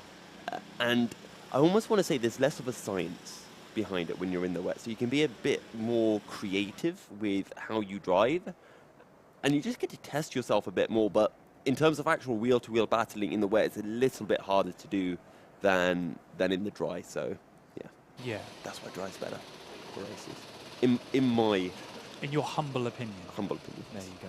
Zesty Drink Racing, I think, running slightly deep into Garda, left them slightly open to the Club 73 Team Silent team. They are not on the same lap. In fact, there's 2 laps between them, I think. But they make their way, 1 lap, my apologies now. They got their way past. So there is a lap between them, but yeah, running too deep in towards Garda. I know you've got to take a slightly wider line, but you've got to be careful about that. So this is now Club 73 Team Silent trying to get past Zesty Drink Racing to get them both onto the same lap. So that's an important battle for Team Silent to be able to try and win in that one. Right behind them, they've got Mini Boost, who are ahead of Team Silent, but still behind Zesty Drink by 7 laps. So yeah, it's quite a distance they've got.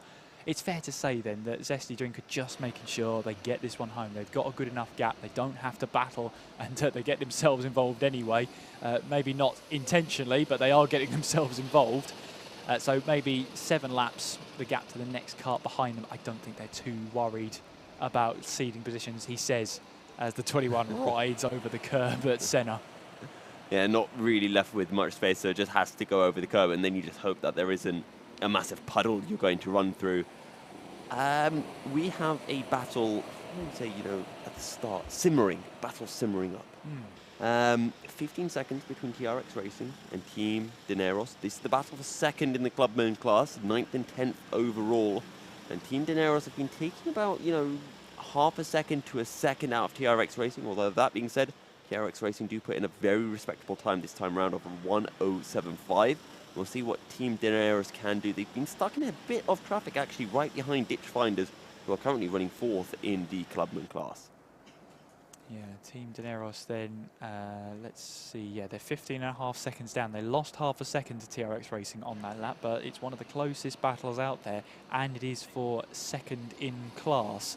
So keep an eye out for the number 7 TRX Racing and the number 20 Team Dineros. They will be ones to watch for the battle for second place in class. Other battles out on track as well. Team Silent versus Trophy or Trees. That's 11 versus 24. There's the 14 kart into the pit lane. That is South Coast Racing. They've just had Club 73 Not Fast But Furious past them to now go onto the same lap as them. Although they are, as you can see, currently in the pit lane. Rain has started again. It has. So this weather is on and off at the moment. New driver jumps into the 14. I think the term we could use for this rain is persistent. Yeah. Well, I would say it's more on and off. It's very unsettled out there. Yeah. The weather's not quite sure what it wants to do, whether it's raining or not raining, on and off. But it's fair to say that we are just going to have these wet weather conditions for the rest of the race. Speaking of that, we are into our number 21 of the race. We have less than 4 hours on the clock. And looking into the last 4 hours of the race, Yusuf, it's not quite the home stretch, but teams will be thinking now it's tantalisingly close now, this checkered flag. Yeah, my brain's also thinking, oh, it feels like it's about 4 a.m, time to go to sleep. Then I look outside, I'm like, oh no. I then look at the PC, 10:30. We are getting towards midday, and you're getting delirious. That's what I am getting delirious. Yeah. Welcome to the club.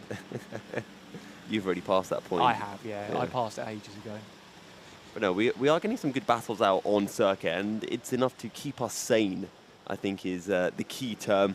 As again, just keeping an eye on this gap between Team Dineros and TRX Racing, hovering around 15 seconds. Ditchfinders as well, having just made their pit stop, I believe, have dropped behind William Esports. They're going to be getting a new driver at the wheel of that 16 kart.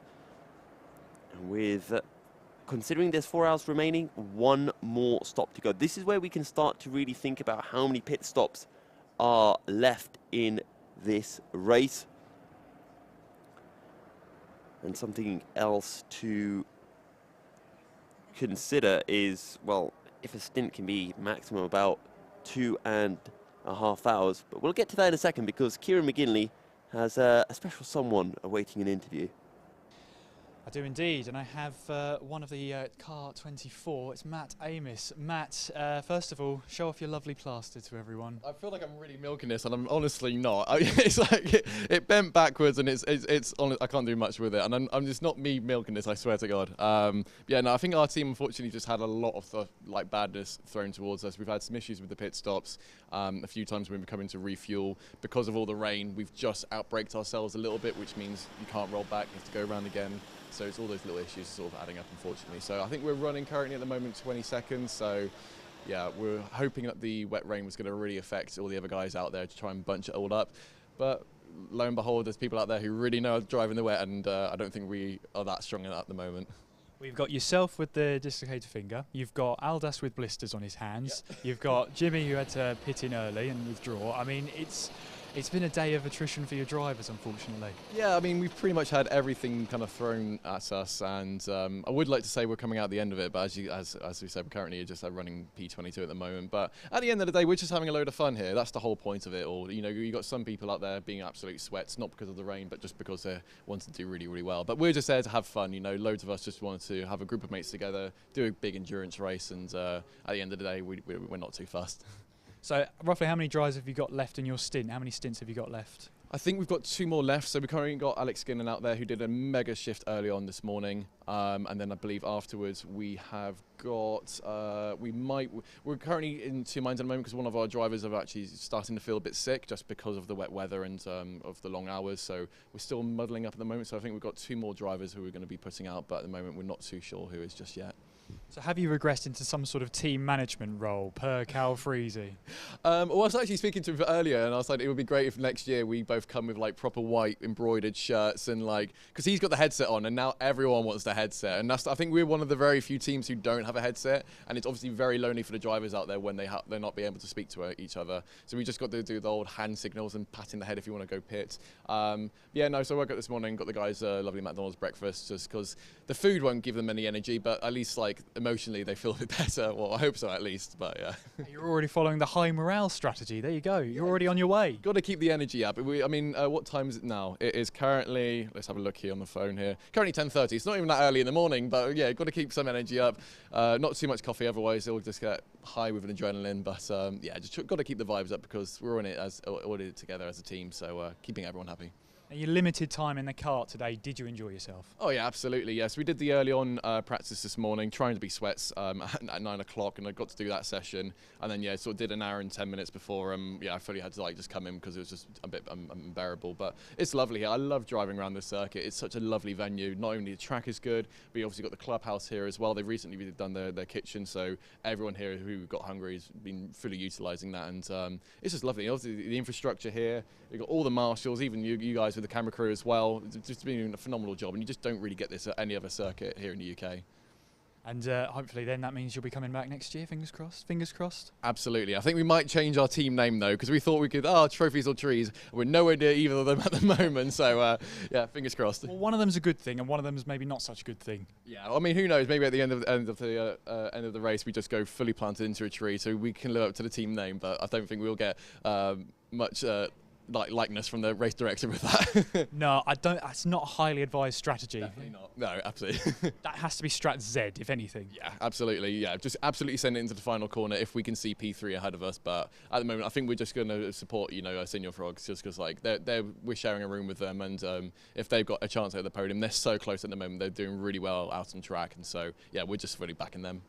Great stuff, Matt. Thank you for joining us, and good luck for the rest of the race. Cheers. Thank you very much, guys. It's back to you, Yusuf. Thank you very much for that, Kieran. So, I've got something to admit to you, Kieran, and it's not something I'm particularly proud of, but I think you know how I've been having a bad day with understanding names like Formula None, for example. The name Trophies or Trees just finally clicked to me, and I've just understood what it meant. Okay, lay it on me. Well, either they're going to get a trophy or they're going to bin it, essentially. Yeah. It took me way too long to understand the trees part of that name, and I'm very disappointed in myself here. Well, I mean, honestly, that's not such a bad one. Because either, hopefully, only one of them was ever going to happen, and that was the trophies. Yeah. But it's a classic name for them anyway. Yeah. Trophy or Trees. It's quite hard to get to the trees at Buckmore. Well, yeah. Well, you'd like to think so. So, yeah, I don't want them trying. No, that's for sure. Like I said, there has to be Strat Z. Yeah. Unless like nowhere a near. tree branch breaks and falls onto the circuit, then you can kind of hit a tree. But no, that's a branch, really. But there we go. I mean, Matt was also saying about the headsets, the radio. Yep. Trophy or Trees are one of the few that don't actually have that sort of system there, Yep. and it's quite a lonely race. They're down to hand signals, and that can be really tough. I know you've dabbled in the Club 100 scene, in endurance racing as well. You know, that's a difficult thing, hand signals, because there's not a hand signal for specific instructions or specific commands. Honestly, when I started in Club 100 Endurance, we didn't have a headset, and then I got one.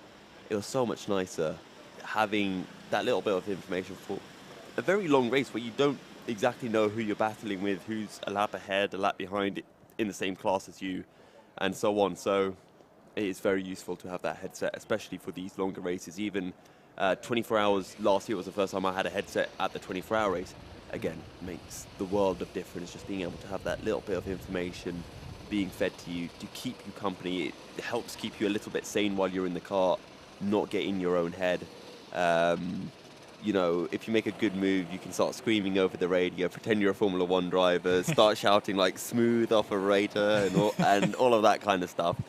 But yeah, we got some battles still brewing, still about 15 seconds between TRX Racing and Team Dineros. and also 11 seconds between Zesty Drink Racing and Club 73, as well as Williams Esports and Ditchfinders. Those are the kind of three main gaps that I've been keeping my eyes on in the recent few minutes, and pretty much everyone lapping in either the high 106s or the mid to low 107s.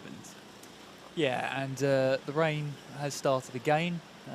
Lighter rain this time, but rain nonetheless. So it's just keeping drivers on the toes. It doesn't want to know, or it keeps giving the drivers maybe a false sense of security of, oh, maybe the rain's finally stopped, and then literally a couple of minutes later it begins raining again.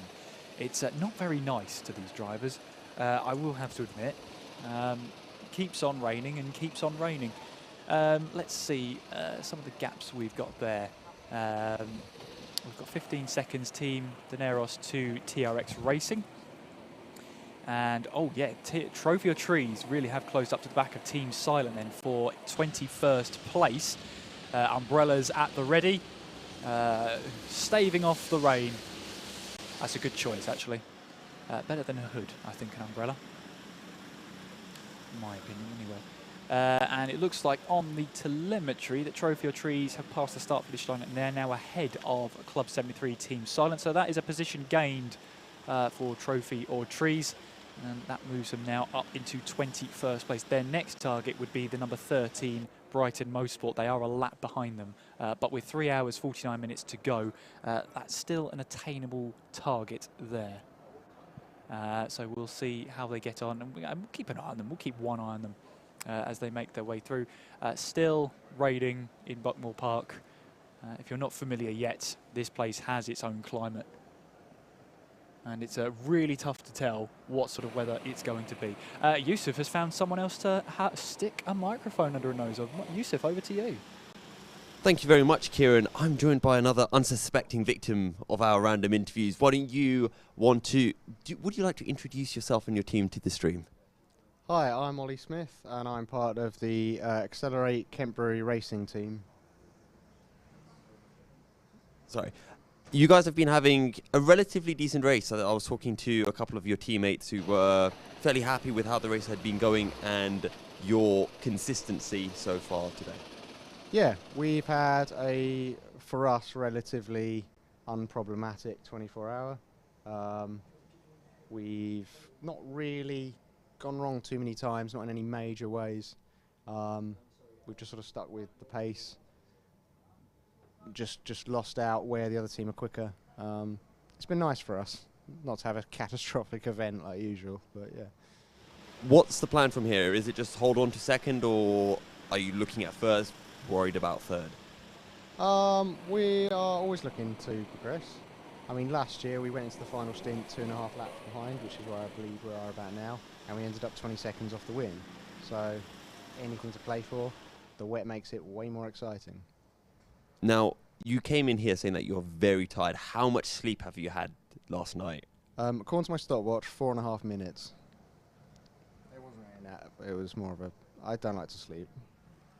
I can feel my own blood. That doesn't sound particularly pleasant. No, it's not. I'm very aware I have eyeballs. Like, they're sort of, yeah, there. I just don't like to let things go. Just got to be aware.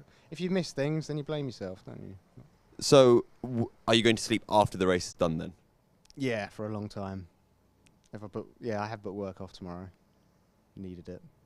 That's probably a smart thing. I'm guessing that's a lot of caffeine in that cup then. Yeah, this is number somewhere between 8 and 11. We also got Red Bull, which was nice. Not a sponsor, but yeah, it's not the only thing I'll be drinking tonight. After that, courtesy of the fantastic Kent Brewery, who I must mention again, I will be drinking a lot of beer, obviously far away from the track, but just to make this event, cap off a fantastic event. Well, it can offset some of the caffeine from today, I guess. I don't know how that will affect my body in the long run. Offset. I don't know what's going on anymore. We're somewhere out there. It's going well. I might collapse at any minute. As long as the car keeps going, we're good. Well, in that case, best of luck to your team, and do get some sleep after the race. Nah. And on that bombshell, thank you, Kieran. Thank you very much, Yusuf. Oh, that poor man. That poor man. 8 to 11 cups of coffee. That's ridiculous. And the energy drink. That's ridiculous. Oh well. Can't blame a man for trying. Can't blame a man for having at least a little bit of caffeine in there. Some of the drivers in the CAF having debrief or getting themselves some refreshments in the last 3 3/4 hours of the race. I've just had a look at the undefined weather app that I'm having a look at, and it says rain for at least the next 2 hours. If I scroll through the next 4 hours, it's meant to rain all the way through until 10 minutes after the checkered flag. So that's where we're standing with the weather at the moment. Of course, that is very, very likely to change as and when, because right now there is a little bit of rain out there. I think it is drizzling out there, but there is supposed to be light rain for the foreseeable. But there we see the number 21, that's Zesty Drink Racing, at the forefront of the picture, making their way through towards Conways and in towards the second turn. There we see our race leaders, Dab Motorsport, in the number 6 car. Following right behind them was The Only Way is Brentwood. They are 4th place overall and also, of course, 4th in class. We'll see, there's the Senior Frogs. They know we're watching them, you see. There's the number 4 kart, CS7 Racing.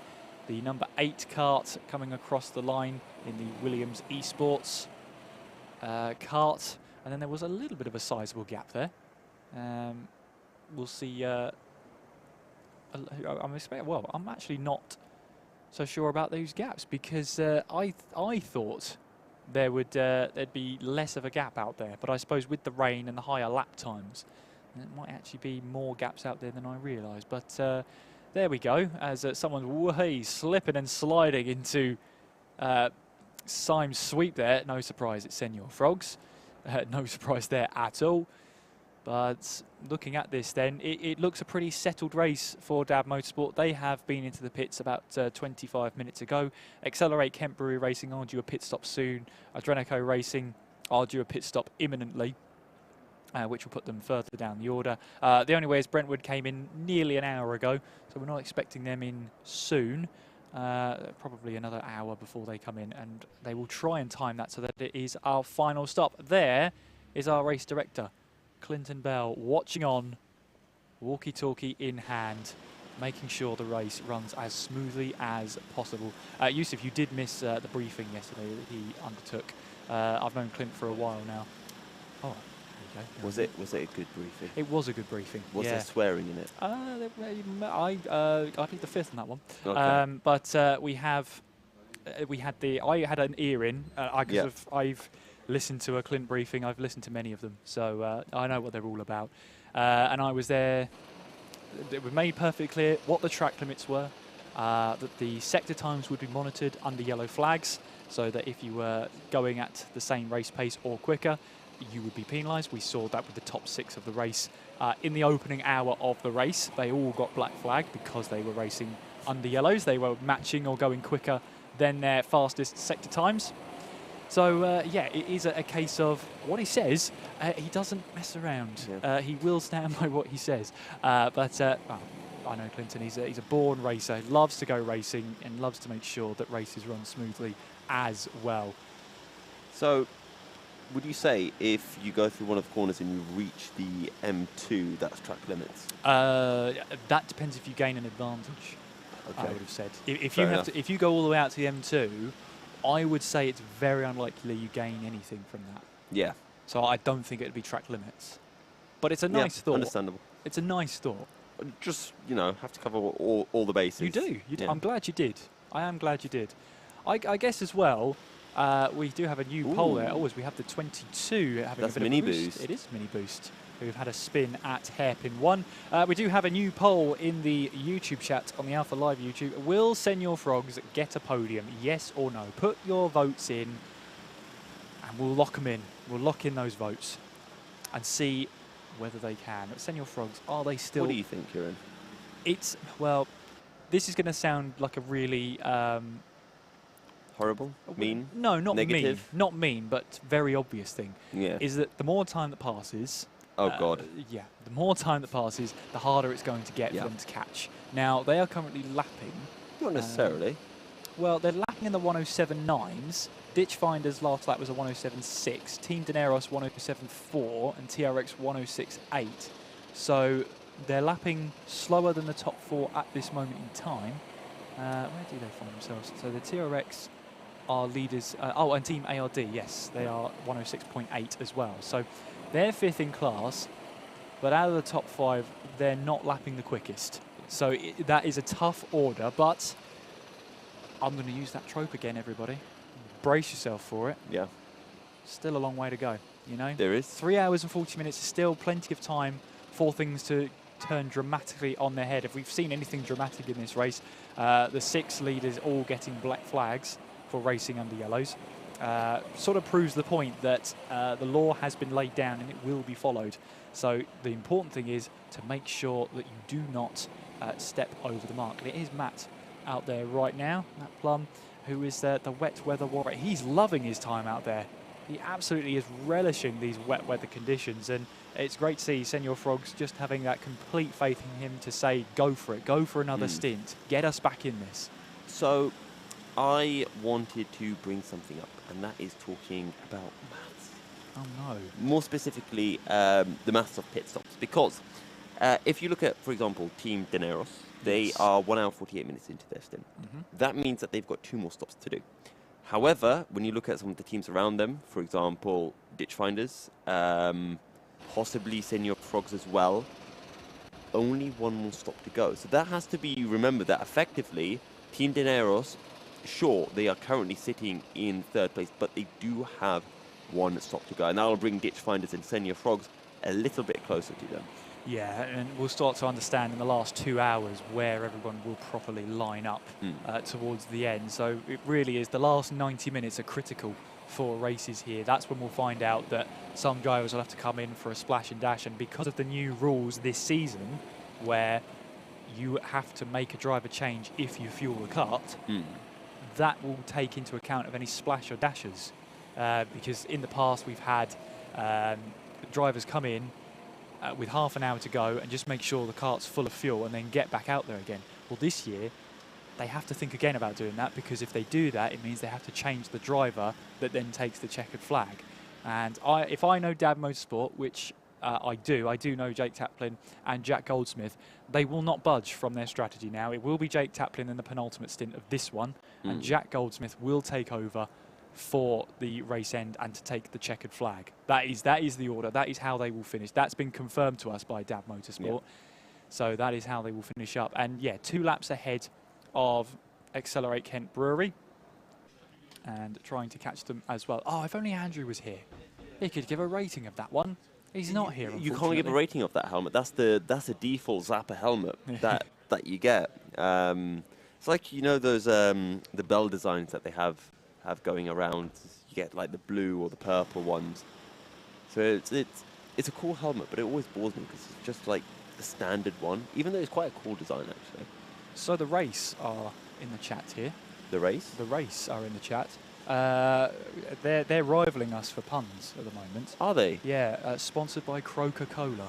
Coca-Cola. Yeah. See? For the Senor Frogs. They're men of understanding. Absolutely. You know, puns are amazing. Absolutely. Yeah. I stand on that hill. Puns are very punny. Now the Bayford Bandits have got themselves a black flag, so they're going to have to come in and serve a stop-and-go penalty. Where are the Bayford Bandits? They are 8th overall, 7th in class. Now, are they going to lose a position to Williams Esports? No, I think there's about 6 laps between them and Williams Esports, but it's been a tumultuous day for black flags when it comes to the Bayford Bandits, hasn't it? Yeah, and well, I mean, living up to their name, they've had some really good pace at certain points. Then they've had a couple of black flags as well, which has not particularly helped them down into P8. We'll see whether they can close in onto Team ARD or whether they'll be closed in by TRX Racing. Also, my response to the race is, what about Coca Toadler? Let's just swiftly move on from Yeah, that one, shall okay, we? agreed. Cool. Let's just pretend that was never said, Yusuf. You'll be fine. But as you said, Adrenico and Accelerate Kent Brewery Racing, deep into their stint at the moment. We've got Adrenico who've spent longer than 2 hours out there. Of course, that's going to be the subject on everybody's mind, is how far can you make these fuel tanks go? Now, it was advised in the briefing that it's 2 hours, but as Clint said in that briefing, it could be more, it could be less. He's seen more time done on it, he's seen less time done than 2 hours, but entirely it is up to the teams to decide when they pit in, and if they run out of fuel, that is on them. And that was made clear in the briefing that it is up to them. So when we see Adrenico, it was 2 hours 10 minutes since they last visited the pit lane. They're clearly confident that in these wet weather conditions, because they're on full throttle for much less of the time around a lap here, they're using less fuel. Yeah. So they're able to extend a stint further, as we see the Senior Frogs trying to go down the inside line on a wet Buckmore Park track. Yeah, you can see the despair there. Not quite how we wanted that one to work out, but you go to the inside, there's just no grip in the wet there. No. Usually you can brake quite late on the inside when it's wet because you are off the racing line, but then you find yourself on the inside at the apex, and that's where you really lose grip. As up the inside goes Mr. Plum through Garner, but again, number 19 just holds the momentum all the way around the outside, and now they're making their way up into Cafe Corner. We'll see who's ahead of who as they make their way on to the start-finish straight, and there they come, and it is still the 19 ahead of the 23, heading into the double right-hander that is at turn 1. And Mr. Mark Plum is going to have to come up with a new strategy to get past the 19, or just use the same strategy but try to deploy it a little bit more effectively. But still, the 19 just carries the momentum around the outside of the opening hairpin. So now Mr. Plum looks for the switchback on the exit of hairpin 2, and that may have potentially worked side by side now as they're heading into the S's, and a little bit of contact to side pod to side pod.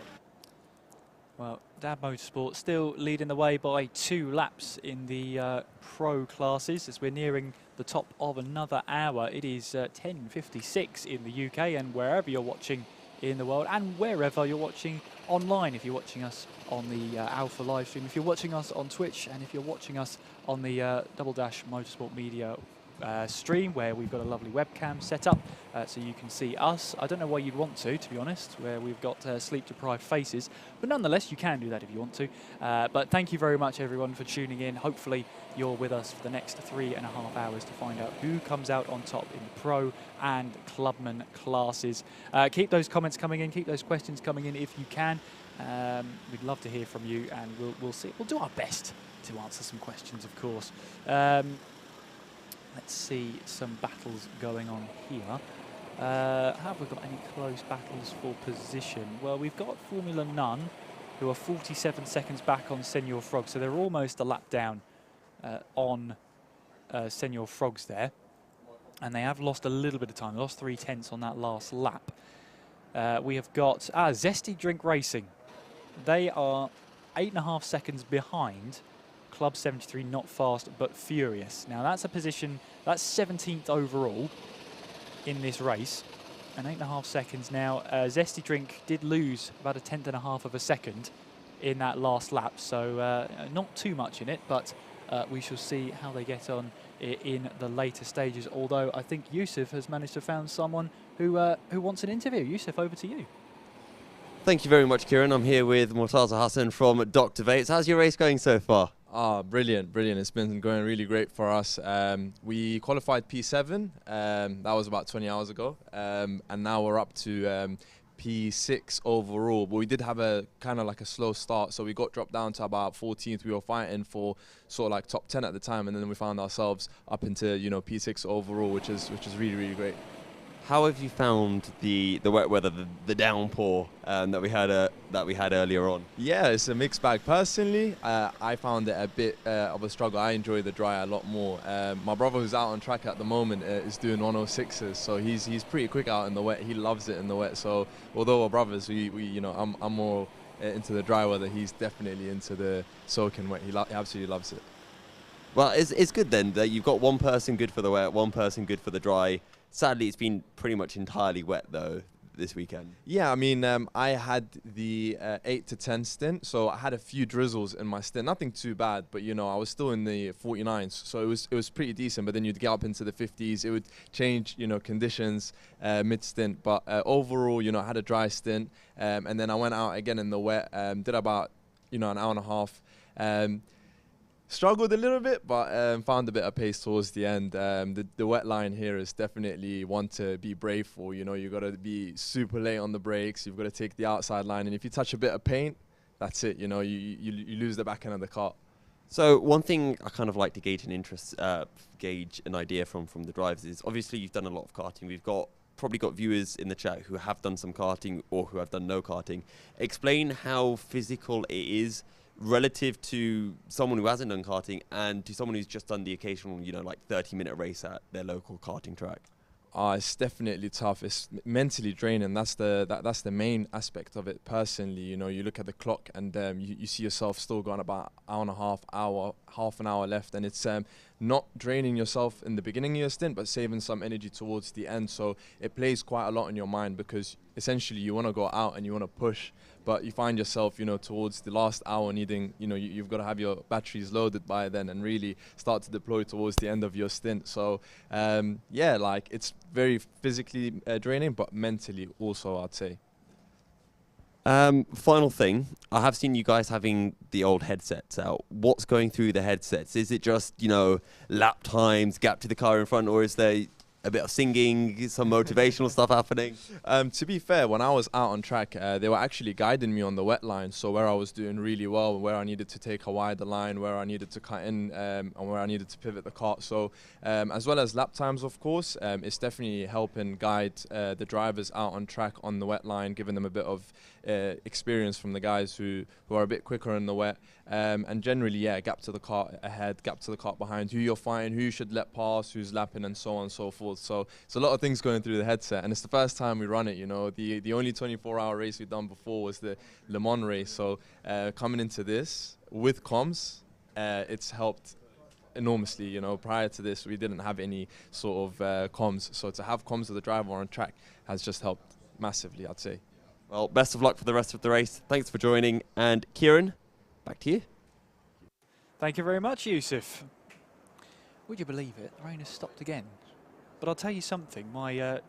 Do I even call it my trusty weather app? I don't think it's been right many of the times I've looked at it. It's meant to start raining again in 3 minutes. So, you know, jury's out. Do we think that's right? I think it's actually starting to rain again. So that's pretty interesting.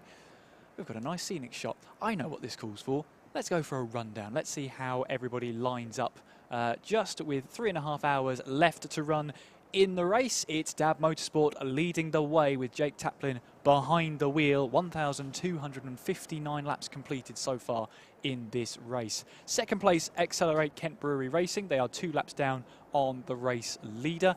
Looking at the gap, it's been fluctuating between losing half a second for Accelerate Kent Brewery Racing and then gaining time. So it's very much fluctuating, and that could be down to traffic as well. Third place is the number 5 Adrenico Racing Machine. They are 4 laps down on Dab Motorsport. Fourth place is The Only Way is Brentwood. They are 7 laps down.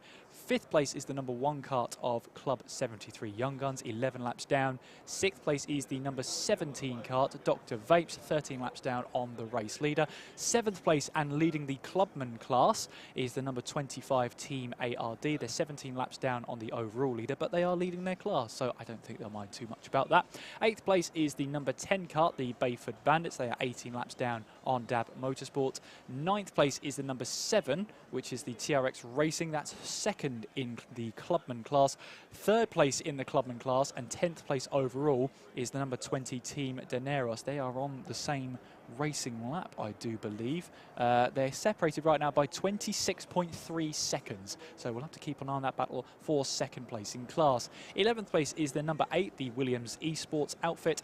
12th place is the number 16 Ditch Finders. 13th place is the number 4 CS7 Racing. And 14th place is the number 23 Senior Frogs.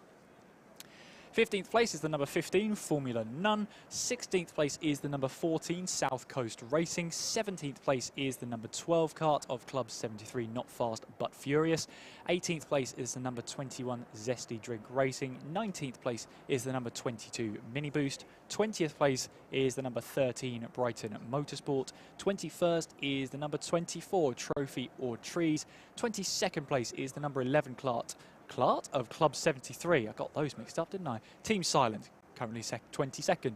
23rd, 19 is Team Rango. And last of the runners at the moment is the number 18 in 24th, Olympus Karting by HSR Autos. I'm falling apart here. The only non-runner at this moment in time, you see they're 444 laps down, is the number 9 in 25th, Williams Esports 2. But we did have a chat to Ben Hawkins earlier on, the esports manager at Williams Esports, who was saying that they had a meeting with race control. As long as they made it to the first service stop, race control was happy that they could take the karts to the end if needs be, if they wanted to. They do apparently have 2 drivers on and ready to go, but it's a very grueling test for them today as a team building exercise. But that is a team there that's made up of the managers, the people that don't normally go racing behind the scenes at Williams Esports.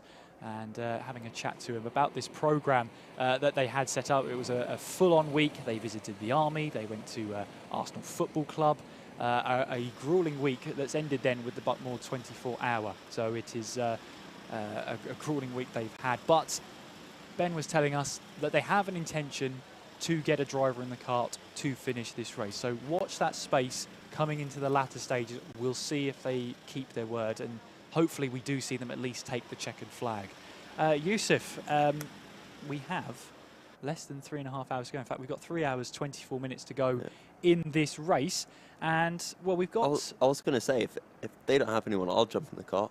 You're not allowed. You weren't in the briefing. No. That's literally rule number 1. Is it? If you're not in the briefing, I'll go and ask Clinton if I can have like a late briefing or something. No, that won't happen. Worth a try, right? No, not worth a try. It's in the rules. You can't do that. Yeah, so we'll keep an eye on the briefing was like recorded. That's why briefings aren't recorded. Okay, I see. For that specific reason. Ditch Finders, 5 seconds though behind Williams Esports. Bit of a battle that might be starting up there. Yeah, that sort of intra-class battle. It's a pro versus a clubman, which should be pretty interesting. There is Accelerate Kent Brewery Racing. They're currently lapping the circuit. Second place overall and in class. It's weird to say overall and in class when they are third in both, but I'm sure you understand what I mean. Let's see, we have got a good judgment on... Yeah, as I was saying before in the sort of rundown, the Dab Motorsport and Accelerate Kent Brewery Racing gap is 2 laps, but the delta between them seems to fluctuate. Now, it went half a second in favour of Dab Motorsport on a previous lap. It then went 0.2 of a second in favour of Kent Brewery Racing. Accelerate, it's gone 1/10 in the favour of Dab Motorsport. So it's really fluctuating. And I think one of the main things for that, I think that was both a clean lap for both teams, but they seem to come across a bit of traffic every now and again, and that's always going to happen in an endurance race. And obviously you'll get a delta that's sort of 0.6, 0.7, and you might think, oh, that wasn't a very good lap. And you'll probably see the 2 or 3 karts they had to negotiate and slalom their way through to get to a position where they had some clean air again. But other than that, the gap remains 2 laps. It's actually 2 laps between first and second. It's 2 laps between second and third. It's 2 laps between third and fourth. So they're very equidistant from each other at the moment. It's a very weird thing to see. Yeah, all kind of spreading out very evenly. Although I guess that's just me kind of defining equidistance. But yeah, it's just been very solid from all of them and consistent, right? And that difference between them has kind of stayed consistent throughout the race. And yes, sometimes we've seen Adrenico a bit quicker than Accelerate, and sometimes it's been the other way around. They've always kind of been trading blows, but over a long race, you really see the effects of that. And in this case, it's a couple of laps between all of them. We have had a pit stop recently from Team Deneros. 3 hours and 20 minutes left. That means that they have 1 more pit stop to do. Team ARD also having just made their pit stop they will have another pit stop to do. Essentially, anyone who isn't about 1 hour 20, anyone who's more than 1 hour 20 into their stint is going to have to make 2 more pit stops. Anyone who is more than 1 hour 20, sorry, anyone who's more than 1 hour 20 into their stint have to do 2 more pit stops. Anyone who's less than 1 hour 20 in maybe can get away with 1. Yeah, but that's entirely on them, of course. That's up to their strategy. That's not. It's not us. Not us. Not easy for me to say. Not up to us to decide. There you go. I got it. Yes. Thank you very much. We had a question in the chat about what the gap was between Senior Frogs and CS7 Racing. It's 25 laps down the leader. Oh, I read entirely the wrong thing. 45 seconds is the gap between CS7 Racing and Senior Frogs. And Senior Frogs were 1.6 seconds quicker than that kart ahead on the last lap. New pole, apparently. Have we redone that poll? Have we redone that? But I thought we had a poll of that. Oh, okay. They wanted to catch my attention about the poll. Set up in the chat. What's the current poll reading, actually? Yeah, what have we got for the result? 68-32 in favour of? In favour of a podium. Strong believers. You know what we call that, Kieran? Hopium. Do we now? Yes. Okay. Is that... No, yeah, that's surely not a word. It is. Surely not. It's internet lingo, hopium and copium. I don't know. I don't know. Chat will get it. Yeah, they might do. Who knows? We've got Aaron Deep saying we need Chippo in the last stint. You might do, but the unfortunate thing is we're not sure when they're going to jump out and see when they get into their stints, of course. We have no control over that, unfortunately. No, we don't have control of many things. We watch, we observe, and we record and talk about it. So, 6 seconds right now between ditch finders. That's all. The number 3 going up the inside of, was that the 25? It was indeed. So this is Accelerate against Team ARD. Team ARD, one of the quickest drivers out on circuit, at least until this lap. And Team ARD trying to keep the number 3 Accelerate kart behind for now. So we briefly see Harrison Kirkham making his way down the sweep. And it's really interesting to see so many different racing lines heading through there. Some drivers just trying to take a wide line through the right, others kind of just sliding it through, taking the apex as well through the right and then sliding it in through the left as well. A lot of drivers now lapping in the 106 is the quickest time. Last time around was a 106.2 from the only way is Brentwood. And Adrico now just under 2 laps behind Accelerate, so they are slowly closing in, but with 3 hours 18 left, not probably enough time to close in unless there is some drama that befalls Accelerate. So another lap comes round. Team ARD still ahead of Accelerate. Just looking for some other gaps as well. 7 seconds between Ditch Finders and Williams Esports in the battle for P11. Williams Esports in Kart 1, not Kart 1, Kart 8, and Ditch Finders over in Kart 16. Last time around, Ditch Finders falling about 9/10 back. Williams Esports putting in a pretty quick lap of a 106.9. Also 55 seconds between Formula None and Senior Frogs, as Kieran McGinley is ready with another interview. Yes, I am indeed. I'm here with Director of Buckmore Park, Rich Martel. Rich, happy to have you here. First of all, it's been a long day, still got plenty of time on the clock, but how have you found it? How's it gone? Yeah, it's gone really, really well. I mean, we haven't had any, major incidents, touch wood, it's going well. The weather has been, chaotic for all the teams, going from a completely dry first half of the race to then it being completely on-off. I'm personally glad I wasn't one of the drivers out overnight doing a nighttime wet stint, but they seem to have handled it very, very well.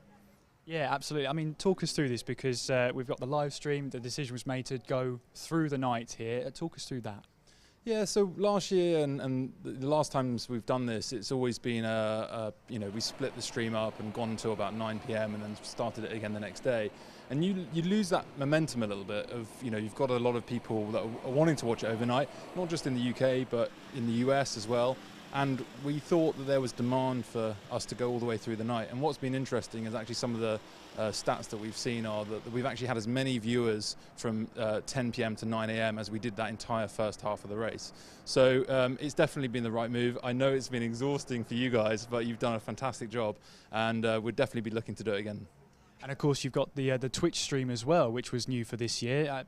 It's always on the move then, it's always expanding. Yeah, that came about quite last minute. We always planned to do it on YouTube, and as a lot of the viewers here know, we've got a couple of YouTube teams with big followings. But Twitch got in touch in the last couple of weeks and have been keen to get more involved with events. So it's been great to have them, and Harry from Twitch came down to see the start of the race and is keen on karting. So, you know, from our point of view, the more reach we can get, the more people that can see the race, I think is the best thing. Yeah, absolutely. And obviously this must set in motion talks for next year's Buckmore 24 Hour. Have you made thoughts about that? Yeah, well, we always start planning the next year's event before we actually do this one. So, you know, we always take on learnings and see what we can do better. And I think, you know, the stream has definitely been a big step up for us. You know, these karts are in their second cycle. For the next race, we will have new karts. So we've got to make the decision on which direction we go with. I think the RT10 is a very popular kart. You know, the other thing for this race is we've got these Dunlop tyres on, which have, you know, from the drivers that I've been speaking to, have gone down very well, especially as they've been a bit more sticky in the wet. So overall, I think, you know, everybody's had a great time. I don't think, you know, the race directors had too much stick. There haven't been that many yellow flags for a wet race as well. So, you know, there's still a bit of time to go. I think the podiums are, you know, it might be almost locked down a bit now. I don't know what you think about that, but you know, let's hope for an exciting, is it 3 hours left of the race? Yeah. And I suppose there's one more question. We've had to pose this in our poll. Do you think Senior Frogs will get a class podium?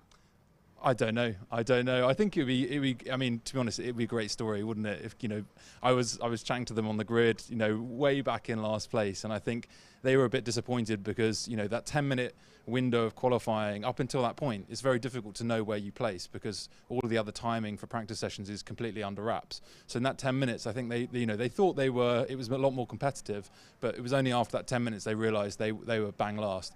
But yeah, they've really moved up, and I have to say that fight back and some of the stints from, say, Harry and Josh, Chip, you know, amazing stints overnight. I managed to catch a few of them on the stream, and I think they should be really proud of themselves, even if they don't quite get the podium.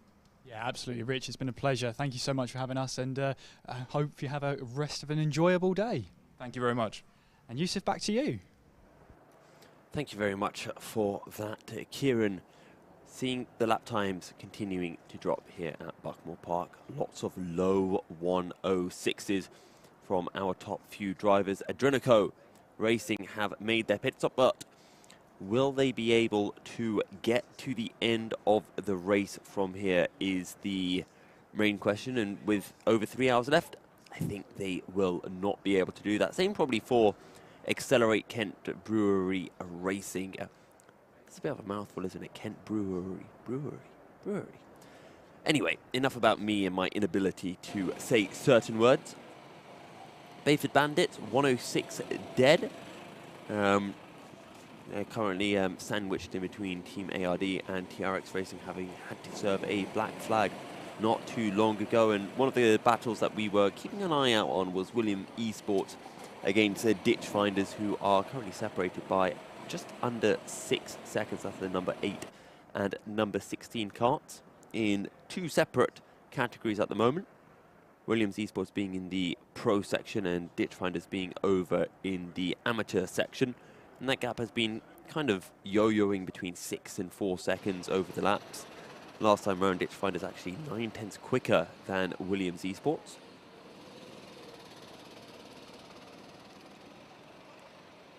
And then pretty much everywhere else there is at least a lap separating out all the drivers. Club 73 Team Silent are one of the exceptions to that, being 42 seconds behind Trophy or Trees. And that is the battle for P21 currently. Ooh, black flag for TRX Racing. That came through about 7 minutes ago. That could be really big. That is really big because this is a battle for second place. So TRX Racing, have they served that black flag yet? I think they must have. And that's why Team Dineros are now only 48 seconds behind TRX Racing. if they can pick up the pace a bit and TRX struggle, TRX are not struggling at the moment, but it would provide an avenue for Team Dineros to take a second place in the Clubman's Enduro.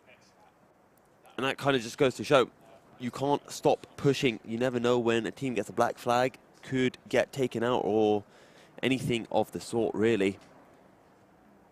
And you have to just keep on pushing the entire way through, because you don't know what fortune or even misfortune will fall your way. And if some misfortune befalls you and you think, if only I just pushed a bit harder in one of my earlier stints, wouldn't have lost the position as a result, you'll be kicking yourself really, really hard.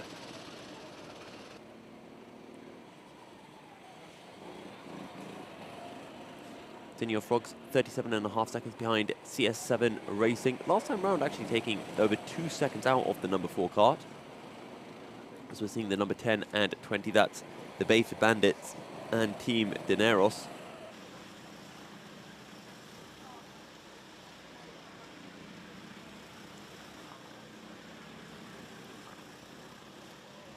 Just over 3 hours remaining then. Last time round, Ditchfinder's taking 9/10 out of Williams Esports, but again, that gap just yo-yoing backwards and forwards. Williams Esports currently right behind Team Dineros. Unfortunately for them, they are a lap down, so this is just to unlap themselves as they're making their way down in towards Paddock Corner as we speak, and are nose to tail with actually the Bayford Bandits just up in front of them. So this is a three-way little scrap between 8th, 10th and 11th, although it is not for position. We should see them coming across the line now. Here they come. 10 followed by 20 and 8. Bayford Bandits ahead of Dineros and Williams Esports, just as they are in the actual standings.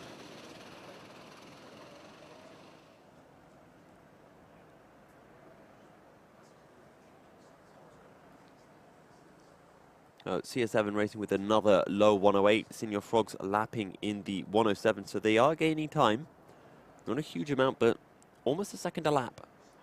And that will bring down what is a 40-second gap in, well, 40 laps, which is the equivalent of about 50 minutes, 50 to 60 minutes, and we have well more than 60 minutes remaining in this race. Senior Frogs have about 50 minutes remaining in their stint, and it is the same for CS7 Racing as well. Both of them having done near 1.5 hours on their current stint. As, speaking of CS7, they picked themselves up a track limit warning. Naughty, naughty. Yes, just pushing those limits a little bit too far for the race director's liking, and so they get a little bit of a warning on the board. Ludicrous Bacon, by the way, what a name. It's still raining somehow. Yes, it is. It's on and off, on and off. It cannot decide whether it wants to rain properly or not rain at all. It's halfway in between, which is great to see. Yes, fastest lap of the race is a 48.844. That was indeed set by Dante Dillon. What lap was that? Lap 138. For context, we're on lap 1,278. So it was very early on in the race. Kieran? Yusuf? I believe Adrenica Racing have just said a 105.8. So that means I get to eat a grape. I'll be back in a second. Oh, wow, there you go. Well, they said it couldn't be done. I said it couldn't be done, but I guess that shows me. He's eating his grape and reveling in that opportunity. Yusuf, how does that grape feel? Absolutely delicious.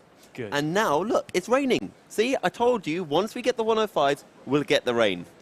You're on and fire. You doubted me. You're on fire, Yusuf. Thank you. I have no shame in admitting that I doubted you. Yes, absolutely. Yeah, I doubt myself as well, but... I see. Keep up the frogs in the chat. Keep them up. Not long to go now. 3 hours and 6 minutes of the race. We had that poll. It was convincingly a win or a podium, you think, for the Senior Frogs. 68%? I think it was 68%. Might have been slightly less, but still convincing. So the believers are out there. Let's see if the Senior Frogs can put the believers right. Let's see where they are out there. They're now 27 seconds behind CS7 Racing. who in turn are 28 seconds behind Ditch Finders. Now that is the one for class position. They're catching CS7 Racing, but that is a pro driver. So that will not be a change for class position. It will be overall position, but it will get them no closer to getting their hands on a trophy. The ones they need to focus on are Ditch Finders, the number 16. They are about 1 minute behind at the moment, looking at those gaps. So we will see how it all plays out in the later stages. Testing, one. And we shall see. Let's have a. Well, I tell you what. Let's have a dive into the chat then. Senor Frogs drifting in style. Yeah, absolutely, Aston. I don't think they should be doing it any other way. Whether the drifting means they're losing time, we won't talk about that. We won't talk about that at all. 24 is into the pits then. That is the Trophy or Trees team, who now make their way back out onto the track, having a chat to Matt Amos earlier on. Unfortunately, he had an injury to his finger. Means he's not allowed to drive in this race. That he said, doctor's order earlier on this morning. This morning? Yeah, I think it was this morning. Yes, so doctor's orders, not allowed to race, so had to withdraw then. Aldas as well has blisters on his hands, but he managed to complete the stint earlier on this morning. He managed 2 hours and I think it was 2 hours 15 he managed on the stint, so he was doing a great job there.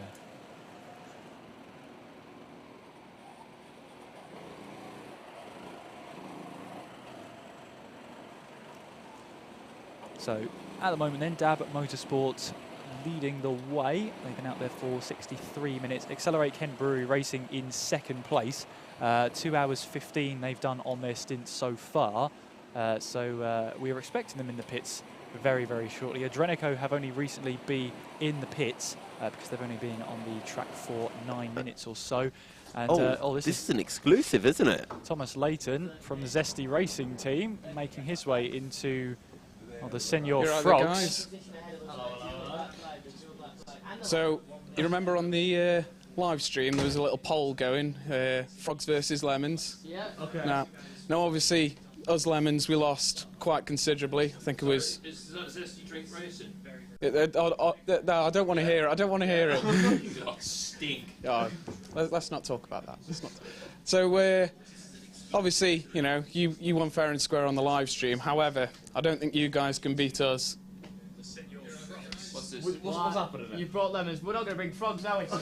Oh, is that a gift? A gift? It's a gift, but, I mean, you know, the only way to decide the winner is get some frogs. To get some frogs. Good to see you first. That was the one. We can find some somewhere. I'm sure we can dig them up. Go on, then. That was a violation. Gauntlet laid down. What do we make of that? Well, there was a gauntlet laid down, wasn't it? Yeah, so, I mean, they threw away a gift. I think that's incredibly disrespectful. That's probably why they're not going to get a podium. Well, what do we think, chat? I think the Senor Frogs will find some frogs.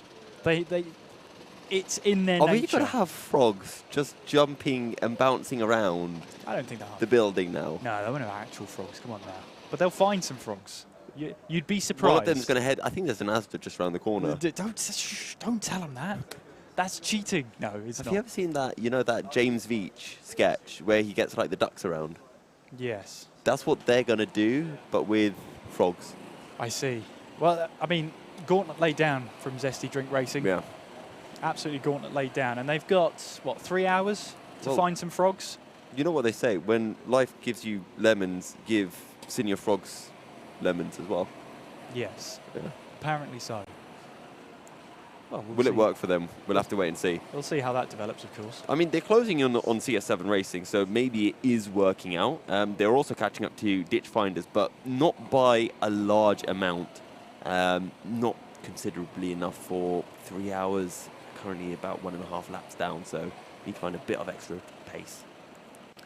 Yes, and so the CS7 Racing, the number 4 machine, is in the pro class. So again, if they make that move, fantastic. That's a move for overall position, but that's not going to get them closer to getting their hands on a trophy. The ones they're looking for, Ditch Finders, is for 4th in class, but TRX Racing, that's the ultimate goal. That, the number 7, is the target to get themselves a podium. They need to get past TRX Racing at the moment in order to secure a podium, and they've got 3 hours to do it.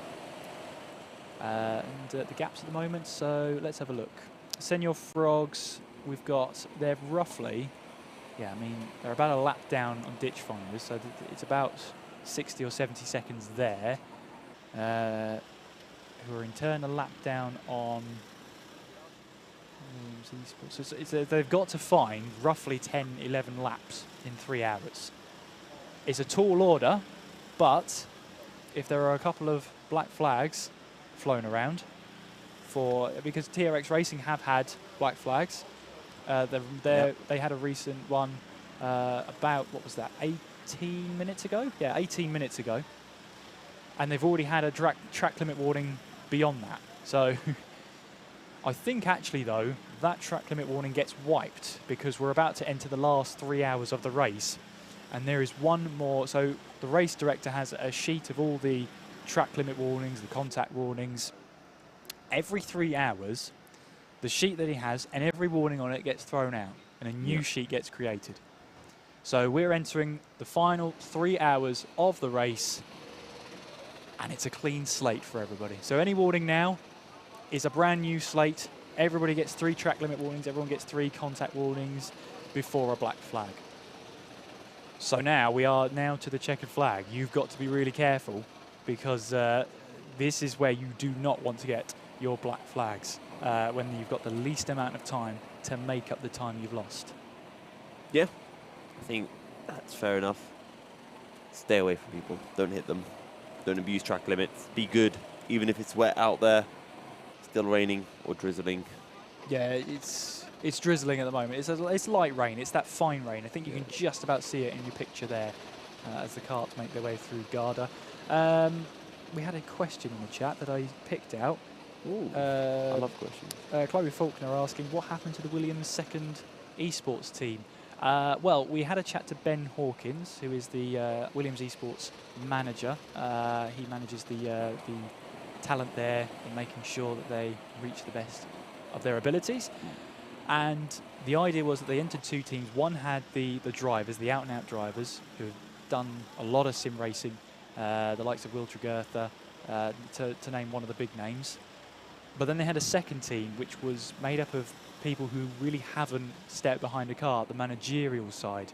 Now that managerial side started with 6. They eventually were whittled down to 3 as drivers started to withdraw and say they unfortunately couldn't do it. So they met with race control at about midnight, and it was agreed that if they could make it to the service stop and take their service, then they would be allowed to take the checkered flag, put a driver in, and just take the checkered flag.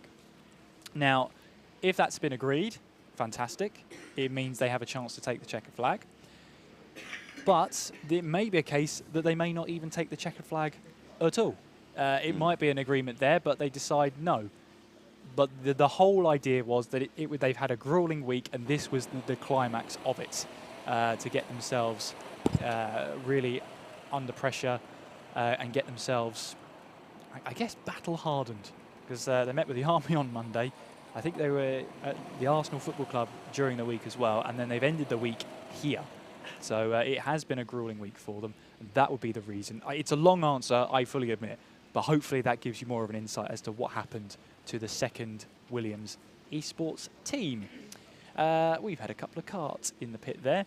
I think South Coast Racing were one of them, if I'm right. No, I'm not right at all. I don't think I am anyway. 114, Olympus Karting. The Bayford Bandits, that's who it was, because they've got the 158. Helps if you look for the biggest time, Kieran. That would really help the cause. It was Bayford Bandits who came in for a fuel stop then, and of course, with a fuel stop has to come a driver change. That was a new rule that was brought in at the start for the 2023 edition of the 24 Hours. Yusuf has found another driver. Yusuf, over to you. Thank you very much, Kieran. I'm here with Lloyd from the Bayford Bandits. How has your race been going so far? Yeah, I think it's been pretty decent. Like, we haven't been the fastest, but it's the first time doing it, and I think we're the youngest team out there, like, all combined, so pretty decent. Now, one thing I have to ask, because I was seeing this out on circuit, when the rain really started coming down, you guys were rapid, right? You were like a second quicker than anyone else. What was going on? Where did you find that time? Keaton's just amazing. Can't say anything else. He was rapid. Like, got the most out of the kart, built us a gap and did all right. So, this being your first 24-hour race, what's the plan for your future races? Where else do you race, and will we be seeing you again for next year? Like a lot of the team, we all do like our own racing in owner. Like, we all do pretty well in that. Not sure what we're going to do next year with like 24-hour racing and corporate, but if we get the chance, we'll probably do it again. So, with you guys being, you know, the self-acclaimed or self-proclaimed youngest team, how physical do you find this? Half the team have been all right. Like Rory and Ben found it all right. They did long stints and like kept us out there. But then smaller lads like me and Jacob found it a bit difficult, but still stayed out there, did the best we could, and held our position pretty well. So I think we did all right. Do you think you've lived up to your name? Bandits? Yeah. Oh, I've got plenty of warnings, so yeah. Good job on that then. Have you been happy then with the overall performance so far? And if you could kind of like go back 24 hours, would you do anything different heading into this race? No, I'd say we did all right where we would. It'd have been nice to stay up where we qualified. Maybe a few mistakes at the start, but I think just finding our feet did all right. Well, thank you very much. And Kieran, back over to you. Thank you very much, Yusuf. And we see the track there. Is it still raining? I think it is. Yes, it is. I looked out my commentary box window, and it is still raining out there. The only way is Brentwood, meanwhile. They've closed in. That's because Adrenico came into the pits. That's why the gap is now down to 1 lap between Adrenico Racing in the kart 5, and the only way is Brentwood in kart number 2. That would go a long way in explaining that one. And let's have a look at gaps up and down the field. Team Dineros are 55 seconds back from TRX Racing, so that's very much nearly being lapped territory. I think they're about 10 seconds from being lapped at the moment. Are they lapping quicker is the most important question. Team Dineros were 0.6 slower than TRX on that last lap. Let's have a look further down. Ditch Finders are 8.6 seconds behind Williams Esports. Again, that's not a change for or that's not a battle for class position. It's a battle for overall position, but not for class position there. We've got Trophy or Trees, 10 seconds back from Club 73 Team Silent. They've been back and forth with those pit windows. It's going to be a case of who pits last, really, and see where they all come out after that. In terms of closer battles out there, I think every other one. Oh, Senior Frogs 27 seconds behind CS7 Racing. Again, that's not for class position, that's for overall position. Apart from that, though, it looks like at least 1 lap separates is the difference between positions, apart from those we've already mentioned. Well, you got your 105. I hope you're happy. Earlier on, I hope you're happy with your grape as well. I was delighted with it. You know, really nourished me. Ditch Finders are just over a lap behind Team Dineros, and they are right behind them on circuit. So I think we're going to have a little scrap between these two potentially. Is the number 20 and the number 16 karts that I think we're going to catch them any second now. I just can't quite make out the numbers of the karts as they are coming down. I saw 25 there, definitely saw 25 in being Team ARD. They are our clubman leaders. They've had a great race. They've really come alive in this latter stages of the endurance. And yeah, they are the clubman leaders at the moment. Ooh. Oh, black flag for TRX Racing. Now, we did say that TRX Racing have to be careful in these latter stages of the race. And they've got themselves a black flag, so they'll have to come in. Now, the gap between themselves and Team Dineros is 57 seconds. Now, they will rejoin ahead of Team Dineros, but that is pressure. Seconds. Yeah, that's pressure they didn't need to invite themselves onto. Yep, and you know, we've just entered the final 3 hours already. As soon as we entered the final 3 hours, the young guns picked up a warning. Got a warning for Team Dineros as well, but for TRX Racing, that is, as you say, Kieran, it's just going to be unwanted pressure for them. They can easily make it to the end with 1 more stop.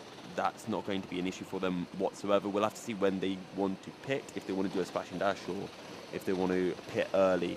and get a full tank of fuel with, you know, like 2 hours remaining or so that they can fully utilize the fuel in their tank.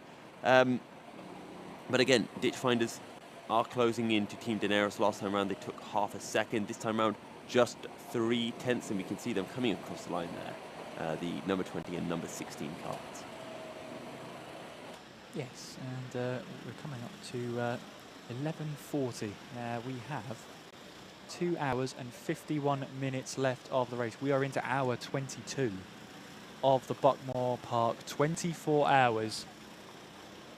It's tantalisingly close. I said it before at 4 hours. It's doubly tantalising, isn't it?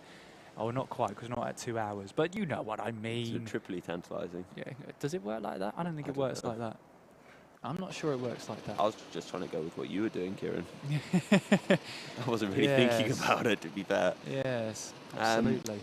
I've got good news for Toad fans out there, because Senior Frogs are closing into CS7 Racing. 25 seconds between them. Although, as I say that, this time around, they do actually take... they actually lose 5/10 this on this particular occasion. But they have been steadily closing in, because that gap was about 37 seconds, I think, about 20 minutes ago. Trophy or Trees closing a second on Club 73 Team Silent. That's the 24 and the 11 respectively. I think that's a repeat black flag for number 7 TRX Racing. They haven't got 2 black flags in a row. Now, of course, if it comes to it that they are deemed to be ignoring black flags, that is a lap penalty. Every lap they ignore the black flag. So that's almost like your secondary warning of, you have to pit this lap, otherwise there will be penalties. So they have to be careful now. Even if they think they weren't in the wrong, they still have to come in and serve that black flag penalty. We see then drivers negotiating their way through. Team Daenerys was one of them. And they will have seen that black flag given to TRX Racing. Well, they would have seen black flag 7. Hopefully they've been in the race long enough to know that 7 is TRX Racing. Or they would have been told over, you know, radios and stuff. Very true, very true. I was thinking about if teams didn't have radios, but most of the teams do have radios here. We're going 3 wide, going through the S's here. Oh no, sorry, not the S's, the start-finish line. And the 16, absolutely thrilled with that. He's having a great time out there. He's unlapped himself as well versus Team Daenerys. So now on the same lap, and it's just a case of trying to close in 68 seconds over the remaining 2 hours and 48 minutes, which is definitely doable. Just need to consistently gain, you know, a few tenths a lap, really. I believe that was Spencer Gent in the number 16 there, celebrating the fact that he managed to get several moves done there. Maybe he's got himself up the order, of course, and he'll be looking to take full advantage of that. We've got a lot more lemons in the chat now. Yes, we do. Well, we'll see who wins that battle, of now, course. TRX Racing, when are they serving their black flag? They haven't done it yet, and they need to do it. They can't throw this race away just because they don't want to serve a black flag, because they think that they weren't at fault for something. Well, yeah, it's either that or the black flag is used for a mechanical or a safety issue. So if they've spotted that maybe a helmet is undone, or they spotted a problem with a cart that's not obvious, they use the black flag to bring the cart in.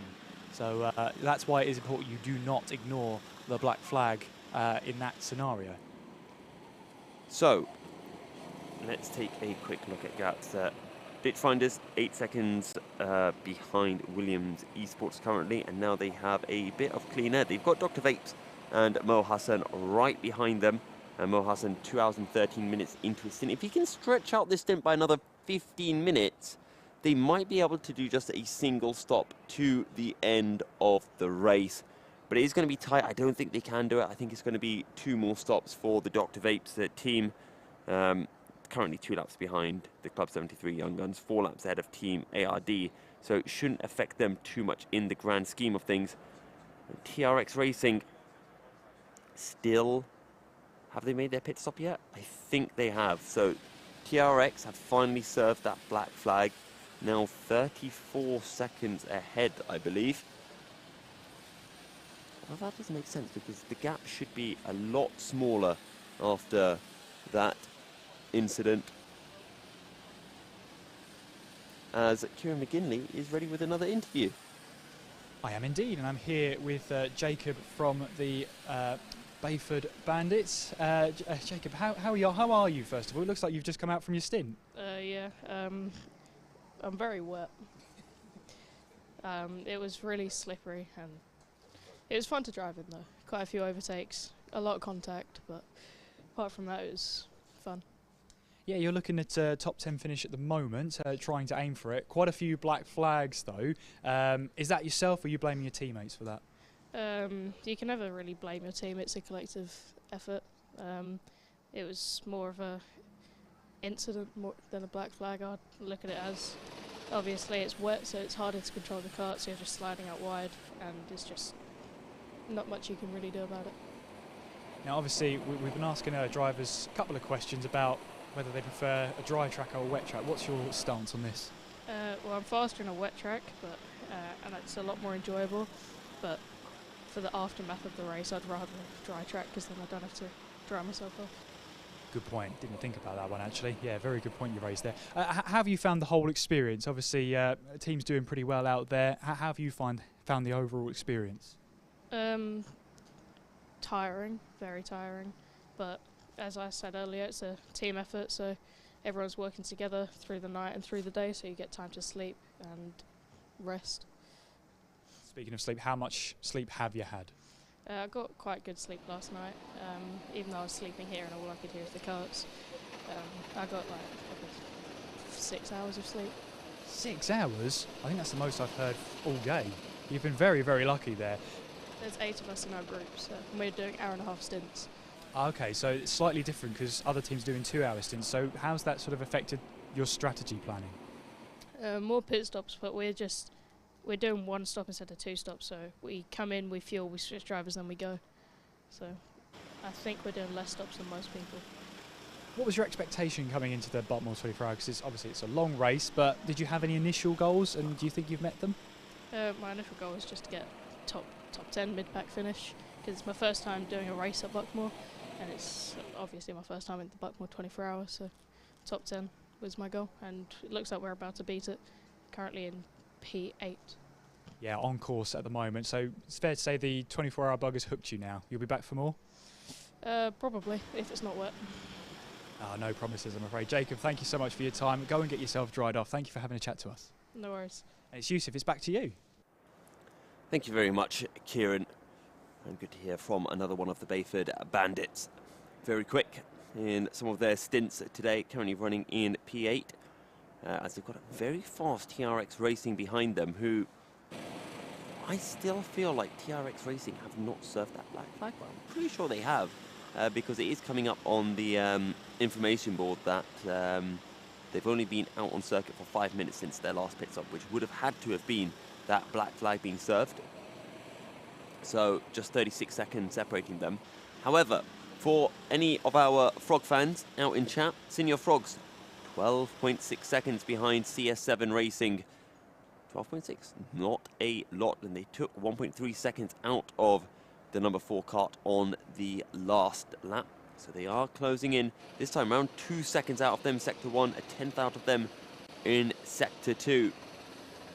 And how much more time can they find in the final sector? 109.8 for CS7 Racing, and Senior Frogs is going to be coming across the line any moment now, and presumably going to be another one away, a 107.1, so 2.7 seconds is the advantage for the number 23 Senior Frogs, and they are closing in this battle for P13 overall. CS7 Racing, though, don't forget, are in a different class. They are in the pro class, while Senior Frogs are in the amateur class, so it won't change anything in terms of their positioning for their class. As this is a new one, a visor warning for Senior Frogs, and I'm wondering if that is a certain Mark Plum at the wheel. He's had that visor open for the majority of his stints, for all of his stints really, and now he's getting a visor warning, so he's going to have to close that. Hopefully it doesn't mist up, and hopefully if he does keep it open, he doesn't get a black flag and told to come into pit. So that they can essentially shout at him to close said visor. So we've seen the 15 of Formula None right behind the Bayford Bandits and Williams Esports 1. And here they come then up to the line. Still the 10 of Bayford Bandits ahead of the 15 of Formula None as they head down towards hairpin number 1. Bayford Bandits last time round 108.0. Formula None 107.9, so very evenly matched in terms of pace.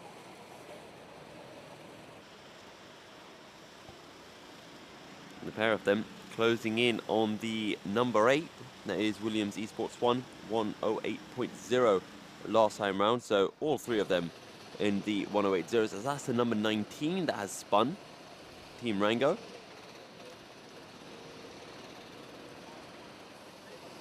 As Trophy or Trees are within a second of Club 73. So we've got a battle here going on for P21 between Kart 11 and Kart 24. Kart 11 being Team Silent, Kart 24 being Trophy or Trees. And they are making their way through hairpin 2 right now and into the Senna S. And then they'll be heading down towards the next S on the circuit, which I always forget the name of. You've got Symes Sweep and Pullman's into paddock. There you go, Symes Sweep. Symes Sweep. You can tell I was here too often, can't you? Well, and you've got better memory than me. No, it's also the fact that I used to work here. That also goes in my favour. So I pretty much know this track. You mentioned you got to meet, is it Mike Surtees? John Surtees. John Surtees, sorry. Yeah, when he released the original blue and yellow fleet of RT8s, which I believe, if my maths is right, was about 2018. I thought you were about to say 20 years ago. I was no, thinking, not 20 you're not years that old, ago. Kieran. No, not that old. No. Yeah, if my dates are right, they might not be. Someone could probably correct me, but yes, yeah, I met John Surtees whilst I was actually fueling up some karts as well. So I didn't look the most presentable, oil all over me, but then I remembered, oh yeah, you're a Formula 1 champion and a motorbike champion. You're probably not going to mind a little bit of oil. Yeah. So no, Probably preferred it. Yeah, no, it was great, absolutely brilliant, and yeah, I know it's gone a long way. Still carrying the Surtees colours, these Buckmore karts, as they make their way around. Yeah, I know this track pretty well. That's not to say I'm quick at it. I just know it. Yeah. I know the corners. So that's it really. But yes. A bit like I know the ingredients in food, but doesn't mean I can make it. Exactly. That's exactly it. There you go. You know what? That is the perfect metaphor you've come up with there, Yusuf. You know, I'm hit and miss with metaphors. Sometimes spot have on. another grape for that. Ooh. Oh, I think I will. I think you might. In a bit. Okay. Can't have too many in one go, right? You know, too many dates, too much fibre, all of that stuff. Yeah. Right. Another 610s going the way of the ditch finders. Now, if we can try to catch the 24 and 11 cars, because they are still nose to tail as Team Silent are being hunted down by Trophy or Trees. And as we mentioned before, I'm currently not looking at either Trophies or Trees right now.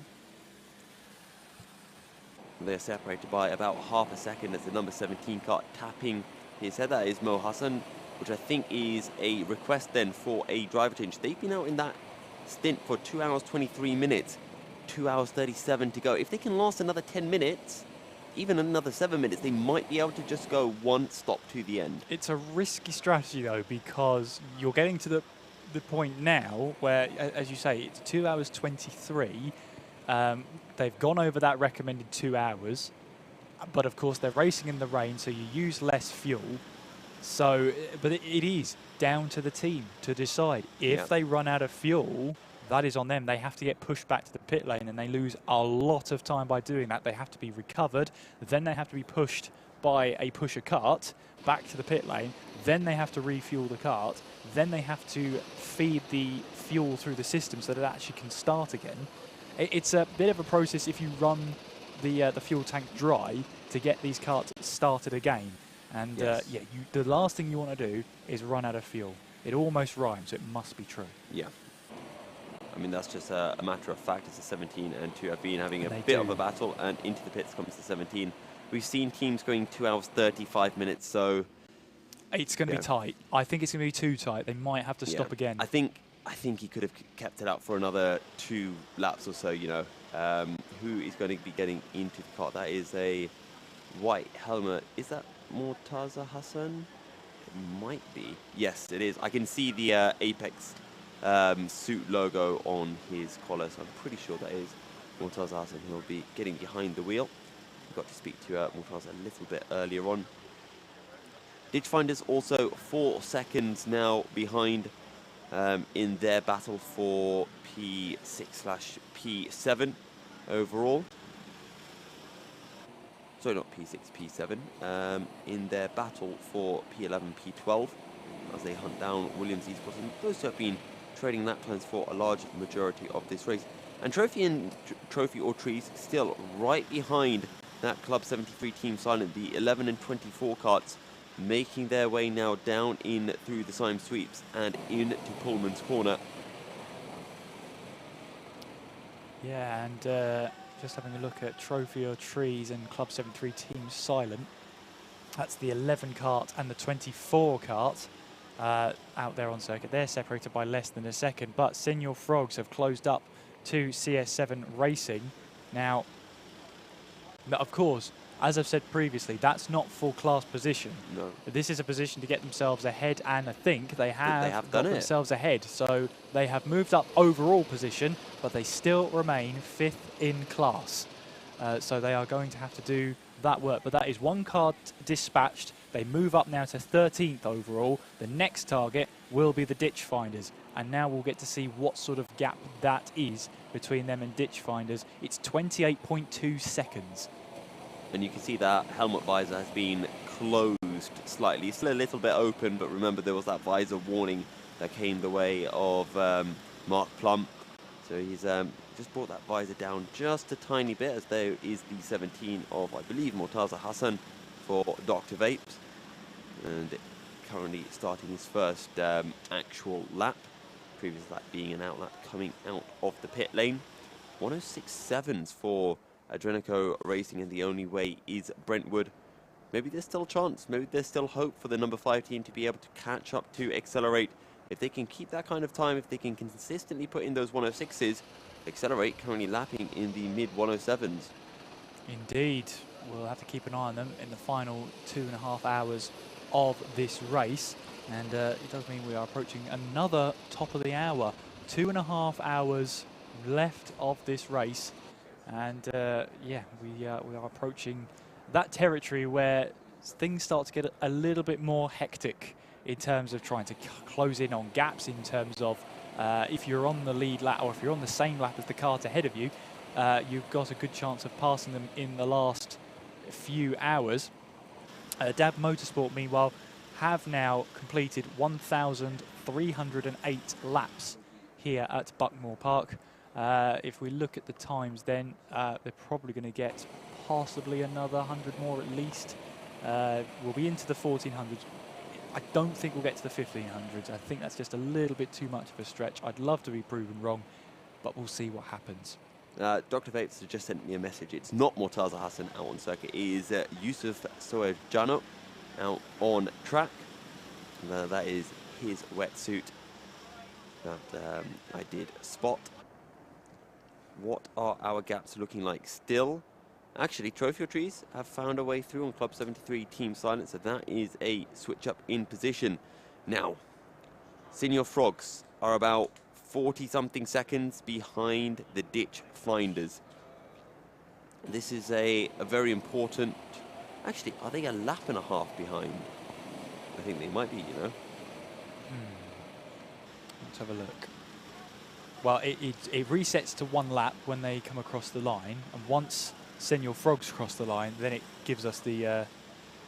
Well, that's the thing, because Ditch Finders just came across the line, and it didn't change for Senior Frogs. It didn't go from 1 lap to 2 laps. If I show you on our timing screen, there's a little bar there that's Senior Frogs. It's just gone past 1 lap. Yeah. So that's them. So they are on the same lap, but that's really the distance between them. So it's roughly about 50 seconds. But that's fine. That's why we're all here. We're here to make sense of it all. Yeah. And to be honest, that's what I thought. But I would have thought that as soon as they come across the line, the 1 lap would have changed to a time. and it didn't. But And that's what confused me. But it hasn't registered Senor Frogs as setting the lap they're on, if you see what I mean. Okay, I see.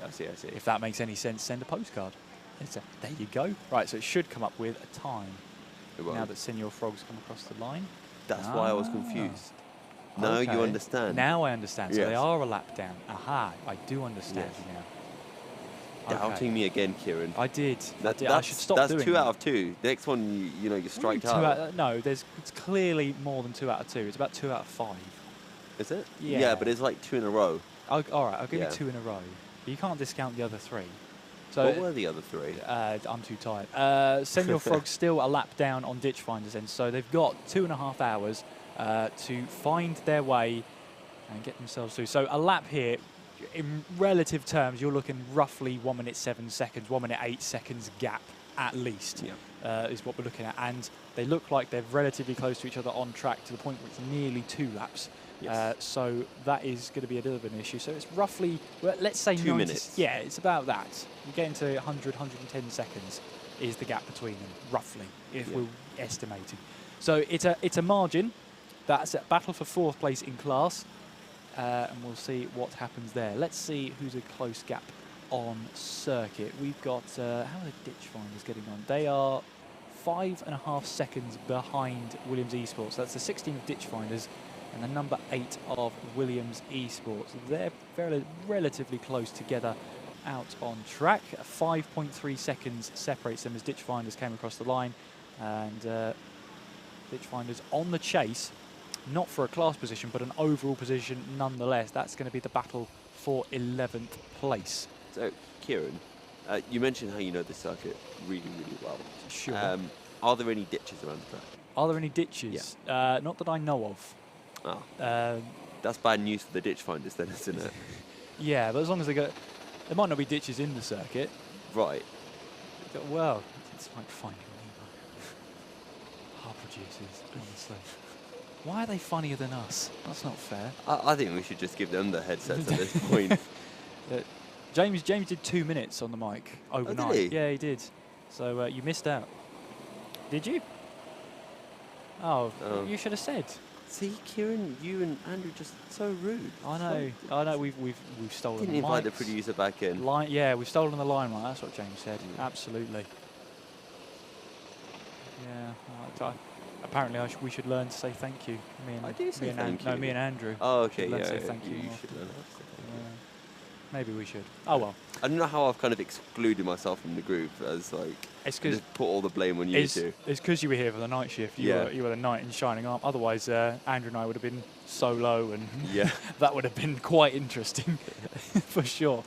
Can you tell I'm running on half an hour sleep? No, you can't. Okay, so you know after this, right? Yes. You get a proper meal. What are you gonna have? Like, are you gonna go for a quality meal, or is it gonna be like takeaway kind of food? That's a very good question. I don't. Maybe that's one to ask the teams as well, because obviously it's a long race. Hey, said it again. I've said it again. It's a long race. Yeah. Not anymore. It's not. You need something that hits the spot. Yeah. To sort of bring the nerves down, the adrenaline, and also you're going to crash not so long after, because you're just going to be wanting your bed. Yeah. I could do with a pizza. You know. A pizza. Pizza's a good shout. Chat, if you've ever done an endurance race, let us know what your go-to food is after racing. Let's hear. What's your go-to food after you've finished an endurance race? Let us know in that chat. And it might give us some ideas. I'm going to try to rope someone in for an interview, so give me 1 second. All right, no problem. Yeah, it's raining again at the circuit. Would you believe it's raining again? Oh, I don't believe this. No, I do. That's the worrying thing. Team Dineros are 52 seconds behind TRX Racing as TRX Racing came across the line. Of course, TRX Racing served a black flag penalty earlier on in the race. They got a black flag about 11:40 local time, which, if you're looking at it, is roughly, what's that, 23 minutes ago? Yeah, 23 minutes ago, which they have served that. And I hear in my ear that Williams Esports 2 are back out on track. The number 9 kart is lapping the circuit with 2 hours and 26 minutes to go. Let's see if we can spot the number 9 car. I think it's in the final sector at the moment as they're making their way up the hill. Yeah, James is funnier and more informative. Yes, absolutely. I think that's it there, the number 9 car making its way through in towards Cafe Curve. On towards the start-finish line. Yes, there it is. Williams Esports 2 are back in the race. And that looks like it's Brett Koch behind the wheel, looking to, well, let's see if he does the whole 2 hours. He might switch halfway through. James asked me, do you reckon he can make up the laps? There's 487 laps. There's 2 hours 25. Never say never. Never say never. I wouldn't rule it out. But that does look like Brett Koch behind the wheel, the F1 Esports manager of Williams Esports, making his way out onto the track. And, yeah, looking to finish this race. That is the goal. That is what Ben told us in the interviews earlier on today, earlier on this afternoon, actually. This morning. Oh, I'm falling apart. But yes, that is what Ben Hawkins told us about getting us there. And he said if there was a chance they could finish this race, they will try and finish it. And they're true to their word. They are going to try and get that number 9 kart to the checkered flag and get to this race finished, at least to take the checkered flag. We shall have to see how they get on.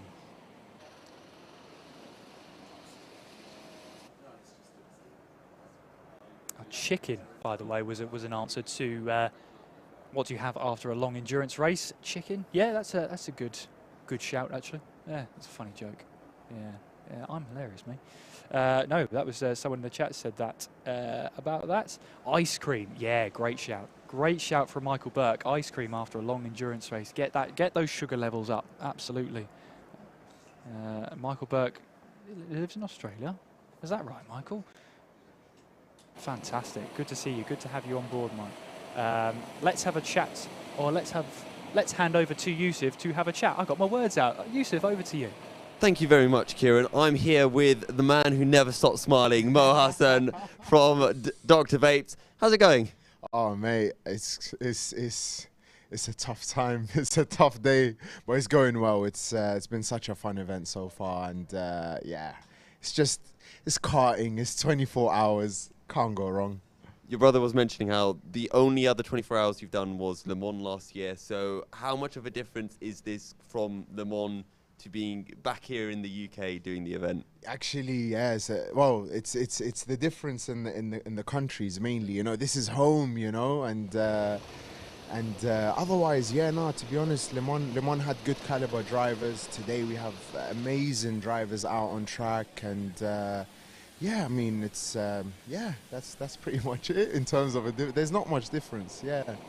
So a couple of the questions I've been asking. One is, if you could go back, you know, start this race, is there anything you tell yourself to do differently, whether that's preparation-wise, whether that's driving style, or just how you approach the race? Ooh, I mean, what I would have done is, firstly, we split our stints up in 2 hour stints because we thought it was going to just be dry. But obviously in the wet you can go for longer, so we had to re-strategize and stuff. It would have been good if we had that sorted in the beginning, of course. Otherwise, not really. No, I mean, I've been doing Buckmore recently quite a bit. So in terms of the track, I'm pretty familiar with it, and yeah, it's an awesome track. So yeah. So the question now that myself and Kieran we've been debating over, we've been asking the stream is, after a long race, you know, you've been here for, well, over 24 hours because you've had to practice, you've had to get here and set up. What is your food of choice when you get back home? Out of everything, wow. Oh God! I mean, to be honest, whatever Mum makes, I can't even think of any food right now. Right now, I just need rest. That's it. I just need my pillow. That's all. Sleep first. Sleep first. Sleep, and that's it. Not hungry yet, then? No. I can't even think of hunger, man. I just need to lie down. Yeah, my hands need to calm down, and yeah, it's been a long but good weekend. How many hours of sleep have you had then? Actually, what did I do? I done a two-hour nap. 2-hour nap, yeah, from about midnight to 2 a.m. or so. Yeah, 2 hours. So yeah, I owe myself a bit of sleep. Out of curiosity, can you feel that you're tired when you're out in the car? Can you feel like maybe you're losing a bit of pace? You don't have the same amount of pace as if you were 100% fresh? Well, to be honest with you, so I've just come back from my third stint. And that would have been, what, 2 hours plus 2. So I was out for about six and a half hours. So by the end of it, I was just like looking for my teammates. Like, I just want to get in, and I just want to get in. And every time I would look around, I'd spin and all that kind of stuff. So yeah, by the end of it, I was totally finished. Right, final question is, you made your pit stop with about 2 hours 37. How close were you to trying to stretch that to 2 hours 30 so you could get away with one more stop? No, this is our one last stop. Oh, you reckon you can make it to the end with this? Oh, 100%, yeah. With this condition, for sure, definitely. We're going to take the risk, and let's see what happens. Okay. Well, it's good that we now know kind of like how far that fuel tank can go, but best of luck for the rest of the race. Thank you very much. Appreciate it. Dr Vapes there with a big call on getting that kart to the end. 2.5 hours they're looking to run on that fuel tank. We'll be very, very close, but we'll be keeping our close, keen eye on how they get on. That's the number 17 kart, Dr Vapes. They're 6th in class at the moment. They've been out there for 15 minutes, so they are planning, 2 hours 35 minutes is what they plan to run in the final stint. Mo Hassan says that's easy. We shall find out and keep our close eye on it in these conditions. We shall have a look and see what sort of battles we've got out on track. We've got the 17 here. That is Dr Vapes battling away with number 8, Williams Esports. They're not for position, as normally we find ourselves in a position in the latter stages of an endurance where drivers are now just battling each other because they want the track position. Raining hard now out there. Is it raining hard, or is that just... it's raining. It's a moderate rain out there, keeping the circuit like a river, pretty much. Track limit warning going out to TRX Racing. We shall keep an eye on them as well. But at the moment then, I think we might be well overdue a standings overview, if we can get that up. But no, it doesn't have to be now. We've got a good opportunity to look at the remaining 2 hours and 18 minutes. And, well, most importantly, review from Mo Hassan in the Dr Vapes car. 6th place at the moment. They want to make it to the end. 2 hours, 35 minutes they'll be doing on that fuel tank. That is one to watch. Very much one to watch. Team ARD, though, leading the clubman class. Doing a pretty good job there. Oh, there's the number 18, who's had an excursion at the exit of Paddock. The number 18 there being Olympus Karting by HSR Autos, that fully esports team. And there is Chip, who's getting ready to jump into the kart. This will probably be the final stop. Coming in for Senior Frogs, and it is going to be Chip who will take the checkered flag if all goes according to plan. So that stop is coming up shortly. How long have they been out there on this stint? 2 hours 16 they have been out there for. So they've done well to manage that fuel in these treacherous conditions. And we're still communicating to take the checkered flag at the end. Matt is in the car at the moment, of course. Matt being a late draft, but he has been really good in these wet weather conditions. Now, speaking to Chip earlier on this evening, wet weather's not really his thing. He's not a fan of having water on the track, but he's going to do his best, and we'll see how he gets on in these latter stages. Of course, the ruling is that they will come in for a fuel stop. They aren't allowed to just keep Matt in the car. They have to change the driver at this stop. So that is why they have to prepare Chip ready to go in, ready and waiting. So too is Rota Shaw, just waiting on the kart to return to the pit lane. And whilst I wait for them, let's see if there are any battles to keep our eye on as well. Oh yes, the battle for 10th place overall, which involves 2 clubmen and 1 pro. It's the number 20 of Team Daneros, the number 8 of Williams Esports, and the number 16 of Ditchfinders. Now, the 3 carts there are separated by 11 seconds. There is Senior Frogs coming into the fuel bay for their final stop of the race. Out will go the fuel cap, in goes the fuel, and he'll be handing over then to Chip. A hug there from Chip. He's done his job. And it will now be up to Chip to take this to the checkered flag. He has to wait, of course, until the fueling is complete and before he's beckoned over by the crew working in the pit lane there. He's beckoned. He will jump into the cart and get himself back going again. 64% predicted that Senior Frogs would be finishing on the podium. We have 2 hours and 15 minutes left. 2 hours and 15 minutes to prove those believers right. Let's see what they can do out there. Dab Motorsport as well. We're expecting in the pit lane soon. That will be Jake Taplin handing over to Jack Goldsmith for the final stint. 3 laps is the gap, but of course Dab Motorsport will be coming into the pit lane. As one of the crew there almost ready to be deployed to rescue someone perhaps out on circuit or do a bit of barrier repair. Whatever it is, they're on standby. Ah, there you go. That'll be the reason why. The plastic blocks at the Symes sweep have been knocked asunder. And I assume that whoever got the last track limit warning is going to be the culprit of that. And if we don't receive another track limit warning in a couple of minutes, it might have been the Bayford Bandits. But if I've made a false accusation there, that's only because they were the last track limit warning. And that would be the warning you get for knocking those poor blocks asunder. What did they do wrong? They're just keeping you off the curb. Maybe that's what they're doing wrong. It's very late, but let's see if we can have a look through the standings heading into the final 2 hours and 15 minutes of the race. Well, looking at the standings then, it is Dab Motorsport who lead the way, yet to make their final stop, but they have completed 1,324 laps. Second place is the number 3 kart, XLR Kent Brewery Racing. In the last lap, they lost 9/10 of a second to Dab Motorsport.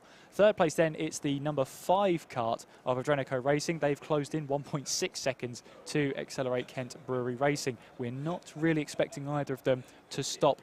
Possibly Adrenico Racing actually very late on, but we'll have to keep an eye on it. Fourth place, the only way, is Brentwood in the number 2 kart. Fifth place, the number 1 kart of Club 73 Young Guns. Sixth place, the number 17 kart of Dr Vapes. In 7th place, it's the class leader in the clubman class. It's Team ARD in the number 25 kart. 8th place is the number 10, the Bayford Bandits. 9th place, second in class, is the number 7 TRX Racing. 10th place, third in class, is the number 20 of Team Daneros. 11th place, the number 8 of Williams Esports. 12th place is the number 16 of Ditchfinders. 13th place is the number 4 of CS7 Racing. 14th place is the 23 Senior Frogs. 15th place is the number 15 of Formula None. 16th place is the 14 kart of South Coast Racing. Looks like they are on the same lap, but only just 1 minute 2 separates them. 17th place is the number 21 Zesty Drink Racing. 18th place, the number 12 Club 73 Not Fast But Furious. 19th place is the 22 kart of Mini Boost. 20th place is the number 13 Brighton Motorsport. Again, they are on the same lap, but a minute separates them at the moment. 21st place, the number 24 Trophy or Trees. 22nd, the 11 kart of Club 73 Team Silent. Around about 25 seconds separates them on track. 23rd place is the number 19 Team Rango. 24th place is the number 18 Olympus Karting by HSR Autos. And rejoining us and looking to finish this race is the number 9, 25th place Williams Esports 2. Those are your current standings as we get ever closer to the final 2 hours of the race. We have 2 hours and 12 minutes to go of the Buckmore 24 hour.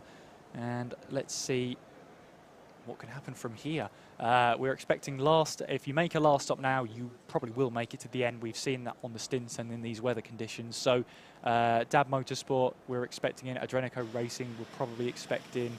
The only way is Brentwood expecting in. Young Guns in the number 1. Accelerate Kent Brewery, possibly a later stop. than most. They've done 31 minutes on a stint so far.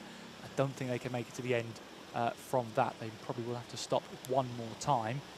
So that's your top 4 all have to stop anyway, so the gap between them is going to be roughly similar. We've got Dr Vapes then, who want to go to the end of the race. We heard that from Mo earlier on with Yusuf. Gap though between Williams Esports 1 in the number 8 car and Ditch Finders in the 16, now 1 point, I've lost it now. 1.5 seconds, there we go, I was looking in the wrong place. So very close between them. Can you imagine, you have nearly 22 hours of racing and you're separated by 2 seconds to the next kart for position. You know what, Kieran? I can imagine it. You can? Yeah, because it's there. It is there. I don't even need to imagine it. That's very true. That's very true. Sorry, That's no, that's okay. 6 of Dab Motorsport. That is your race leader. Jake Taplin is currently behind the wheel as the number 20 signals to the inside. Jake Taplin will not hesitate to take the inside line there, but you can see he's rather sailing through the first hairpin rather than driving through it. But he makes his way through hairpin 2. And he'll get back onto the power. He's got the number 14 next, which is South Coast Racing. Of course, no blue flags for the leaders. It is up to them to negotiate through the traffic. It's up to the faster cart to pass the traffic. Now, this is actually, I want to say it's important, but it isn't that important. So I was going to say Ditch Finders, 2 seconds behind Williams Esports, who are in turn 9 seconds behind Team Deneros, which means 11 seconds in the battle for P3. However, Ditch Finders do still need to make a pit stop, so that is the one caveat. Either way, we might still get to see a little battle between the pair of them, and that could be quite fun to witness, because Team Deneros 12 minutes out now on their stint. They should be able to make it to the end. They pitted after Dr Vapes, and they reckon they can easily make it to the end.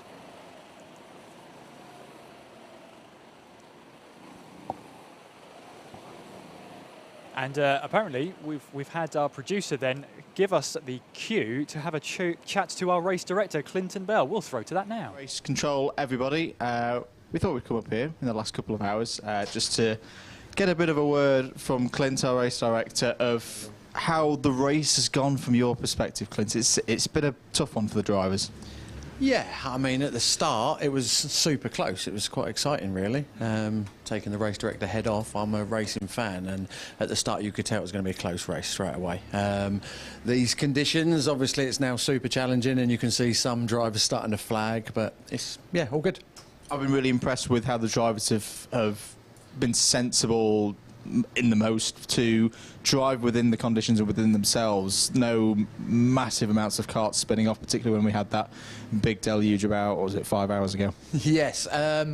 Obviously, for this race, we've recently changed to like a new tyre brand, as you well know. And having tested the karts with these tyres, they are actually a little bit better than the old tyre brand.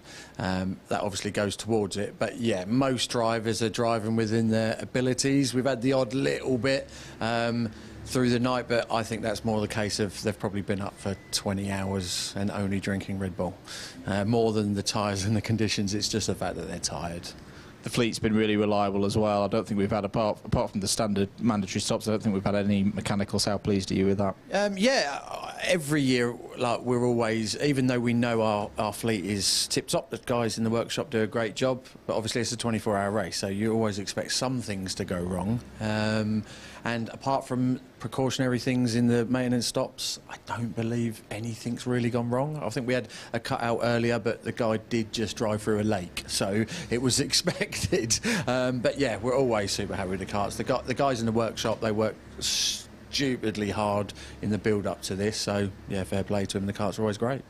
It feels like, on a par, the level's gone up this year. It's been a stronger average across the field. There have been some teams out there that are complete newbies to in real life motorsport, particularly the sim racers. How impressed have you been by those guys?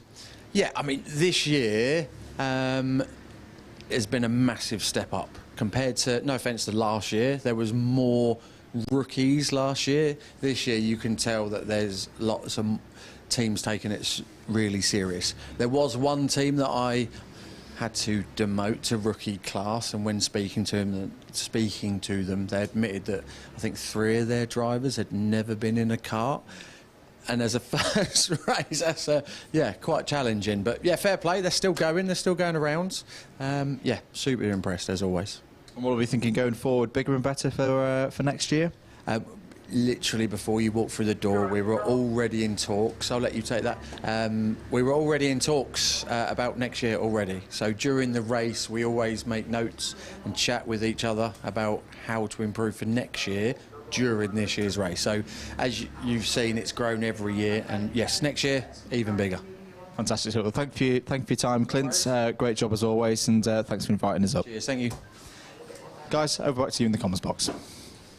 Thank you very much, Andrew. Yeah, great to hear the insights of the race director, the man himself, Clint Bell, who's runs a steady ship, of course. And I'm sad Andrew didn't ask about the 6 black flags. And oh well, we know the reason why, because it was said to us the reason why very early on, racing under yellows. But that is how serious a briefing is. If it's said, it is meant. 2 hours and 5 minutes left to run in this race. Yusuf, what are the closest battles we're looking at out on track? Williams Esports against Ditchfinders. Not a battle in class, but a battle to watch nonetheless. Currently separated by 2.3 seconds. They're making their way through Garda and into Cafe Corner now, so we should see them appearing at some point soon, as we see Jake Taplin, race leader for Dab Motorsport, making his way through turn 1. Currently, quickest driver out on circuit is Dante Dillon for Adrenico Racing in the number 5 car, currently running in 3rd place, and they are a lap and a bit behind the Accelerate Kent car in 2nd, and 2 hours left, still possible for something to happen. Black flags, even the late mechanical could even come to anyone's way. Yeah, not over till it's over, is it? Oh, there's a spinner, someone going backwards there. That's the 21 kart, and that's on the run down towards Symes Sweep. 21 kart is Zesty Drink Racing, so a bit of a moment there. And yeah, mate, perhaps just lighting up the rear tyres coming out of the S's there when they tried to put the power down. Easy to do. It's just if you run slightly too wide and you hit the paint, you've absolutely got no grip whatsoever. So it's always best to try and stay on the tarmac.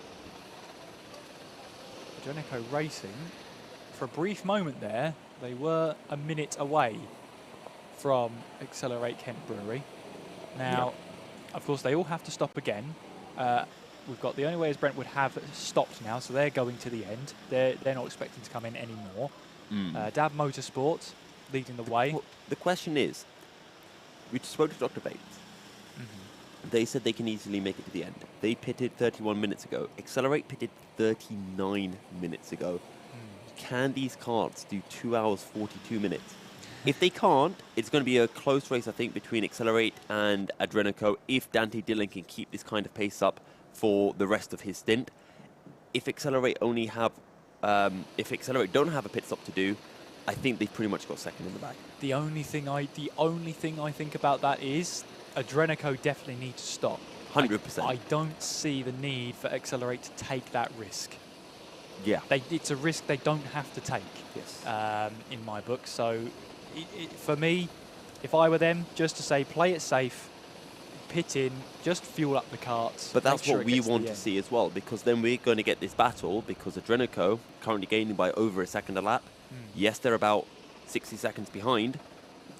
1 hour left in Dante's stint. If he does that for the next 50 laps, he's going to be within 15 seconds going into the final hour of this race. Yeah, absolutely. And making our way towards that final 2 hours. There is kart number 1, which is the Club 73 Young Guns, currently running 5th out there. And there is Kenneth Goldbranson making his way and getting ready, a little way from Kenneth as well, making his way ready for the Williams Esports outfit.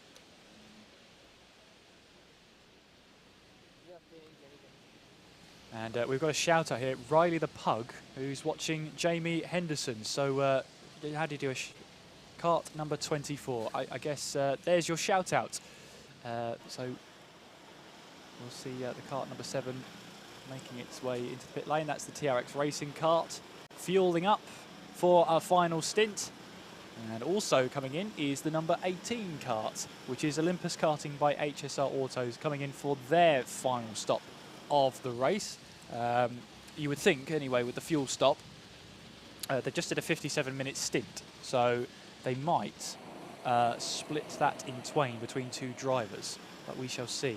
There is Olympus Karting coming into the pits, and they will unfuel there. There is the, you can tell there's a cheesy grin under Goldbranson's helmet there, that is for sure. Also, still very, very impressive pace from Dante Dillon in third for Adrenico Racing. He's practically a second a lap quicker than anybody else out on circuit. It's only the likes of Team ARD and Dab Motorsports who are, well, about half a second a lap off his pace, and Dante absolutely flying in these conditions. And we know he was out in the wet weather earlier on, didn't have as good of a showing, but now he seems to have turned it on, had a bit of time maybe to get some rest, have a think about what he was doing wrong, what he wants to change, and is practically a changed driver in this stint. Yeah, it's a weird thing to say, but if you do get the right amount of rest, you do the right prep, and your recovery after a stint, then you can find yourself in a good place to take another stint. There's the number 4 kart making its way round Garda. That's the CS7 racing machine. There's the 14 South Coast Racing machine into the pits for a fuel stop. They have to take the seat insert and clear the barriers there before the fueling can start, which the team in the pit lane do for South Coast Racing. I'd get to the barrier and just dive over it. Yeah. James says, can you show us how to do that? I'd be happy to, but I don't know if I'd be allowed it that far down the pit lane. I could take the cameraman with me. Yeah, I don't know. I've got my helmet in the bag downstairs. You'd be soaking wet, to be fair. So I would. Yeah, so I can have someone carry an umbrella for me. What? Someone's going to carry an umbrella for you? Yeah. That's. I don't know about that. I think that's wishful thinking, Yusuf. That is very wishful thinking. Well, Zesty Drink Machine Racing are in the pits as well, ready to take over. The first Williams Esports car also there. Still Kenneth Goldbranson waiting to take over. We are now into hour 23. 1 hour, 59 and 30 to go of the Buckmore 24-hour race. And Yusuf, this is a time you are scheduled to be off on your merry way, but it's almost like you don't to get rid of me, aren't you, Kieran? Not, but it's the schedule. But it's been a pleasure, obviously, sharing the box with you. Absolutely. Good to be working with you once again, Kieran, and with Andrew.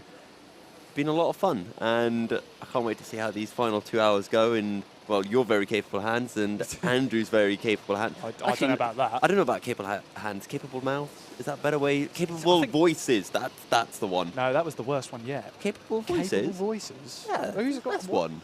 There's no such thing as a capable voice. I don't know what you're talking about. Oh, anyway. Well, Yusuf, well, you said it, not me. It's been an absolute pleasure. Thank you very much for helping us out as well. Poor Andrew and I. We've been really appreciative of your efforts, and you smashed it out of the park. So thank you very much. It's been a pleasure to call this with you. Absolute pleasure, and thank you to everyone on YouTube for tuning in the entire stream and the wonderful work from the Alpha Live crew. Absolutely. Yusuf bin Sahel, thank you very much, and we shall see with the final 2 hours swapping over Yusuf bin Sahel with Andrew Mayday.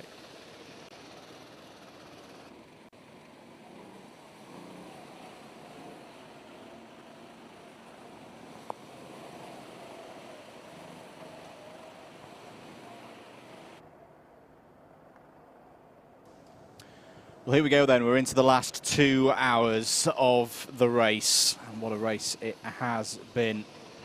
A proper test of endurance.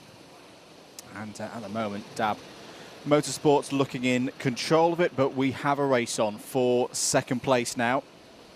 And this is the point, really, where a lot of the hard-working strategy comes to the fore, Kieran. And I'm sure you've been talking about it already, of Dab Motorsport, for example, leading the race, 2 hours and 10 minutes of a stint. They're comfortable now. They can come in, do this last pit stop. They're not worried about fuel. They're not worried about can they make it to the end with 1 stop or 2 stops. It's a straightforward run for them now, virtue of the hard work that they've done in the 22 hours leading up to now. Yeah, I mean, Dab Motorsport are in a comfortable position. Chatting to Trent Moroney when he came up and had a chat to us. They're going with the 1 more stop.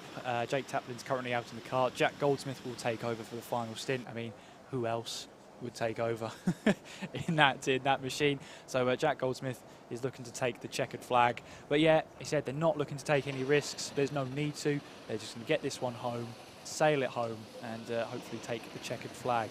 The ones we're interested though, I'm not sure if you heard Yusuf having a chat to Dr Vapes. Yep. They pitted in 38 minutes ago. They're going to the end. 2 hours 35 minutes on 1 tank of fuel in these conditions. Oh, we've seen 230s. Super Mo said, easy. You could do it in these conditions. We shall wait and see. I've learnt not to doubt Super Mo. Some would say C to B to A final in a sprints format can't be done. He proved us all wrong a few weeks ago here for Club 100. What's also interesting as well is Accelerate Kent Brewery Racing, who have had a stint of 47 minutes. They will probably have to stop again. Yep. The thing is, though, they're 56 seconds ahead of Adrenico Racing, so it's going to be very tight in terms of getting back out there ahead of Adrenico. That is going to be one to watch, but then Adrenico also have to stop, so then you've got the only way is Brentwood. The worst thing Adrenico can do in this scenario is really pit on the same lap as Accelerate, because that would negate any chance of an advantage they could get. The only thing they have to do is do whatever he doesn't do, which is that's the phrase, isn't it? Hello to Ben2003, who in the DDMM chat has asked, will the ditch finders stop again? Yes, they will. In fact, right on cue, they'll stop for you there, Ben. Their last pit stop is happening right now. That will put them back behind Williams Esports 1. And kind of similar to the leaders at the front, Dab Motorsport, they've done a good strategy this year, the ditch finders. I feel for them in a way, because we were talking about it with Clint. The standard has risen. A step change in the quality of the field this year. That's a performance, a similar performance, if not better performance, from ditch finders to the one that they did last year that got them second in the class. Yes. This year, I don't think they're going to make the podium. Yeah, I mean, it's a tough one to take. You feel like you've done everything you can right, but just sometimes it's not your day. There have been quicker stints, there have been quicker drivers today, and the weather has played a huge factor in how this race has gone. We saw battling for the top 4 in the opening 40 minutes or so. We saw that whittled down to the top 2 by the end of the second hour and at the first pit stops, and that's where things started to separate. And really the top 4 have been so consistent with their pace, even coming across traffic they've been really consistent, that none of the 4 teams have given anybody a chance to really close in on anyone. It's been really equidistant between them. If there have been any gaps that have come down, they've gone straight back up. So it's been one of those where everyone's been managing the pace and doing a really good job of doing so. Indeed. So this is ditch finders in the pit lane. I'm hearing in my ear. The number 12 of not Fast But Furious just finishing their stop. So actually I think number 16's been in and out. Yes, they have been. So they are clear of the pit lane. A quick sight of the number 3 kart there. Tom Langford in for them at the moment. Grand Prix League champion here in 2018. Sprints League champion in 19 and 2020. Running at least the penultimate leg. Another kart into the pits, that looks like, and that didn't. Has that come up on the timeline screen? It's the leader. It's the leader of the race. Ah, it is. There you go. So Dab Motorsport into the pits then. So Jake Taplin will jump out of the kart, and Jack Goldsmith will jump in to take this kart to the checkered flag. And if it's not Jack Goldsmith, I'll be very surprised, and I'll also be having some words to Trent Morinay, who told me that was exactly the plan. So let's see what happens there. It is Jack Goldsmith jumping in. Never doubt Trent. So Jack goes away. The job in hand, bring it home. Simple as that. If you're stopping now, no need to stop again for the rest of the race. 2 hours in dry conditions, easily on fuel for these karts. They're not going to hit the same fuel rate here now because of the conditions, of course, running slower.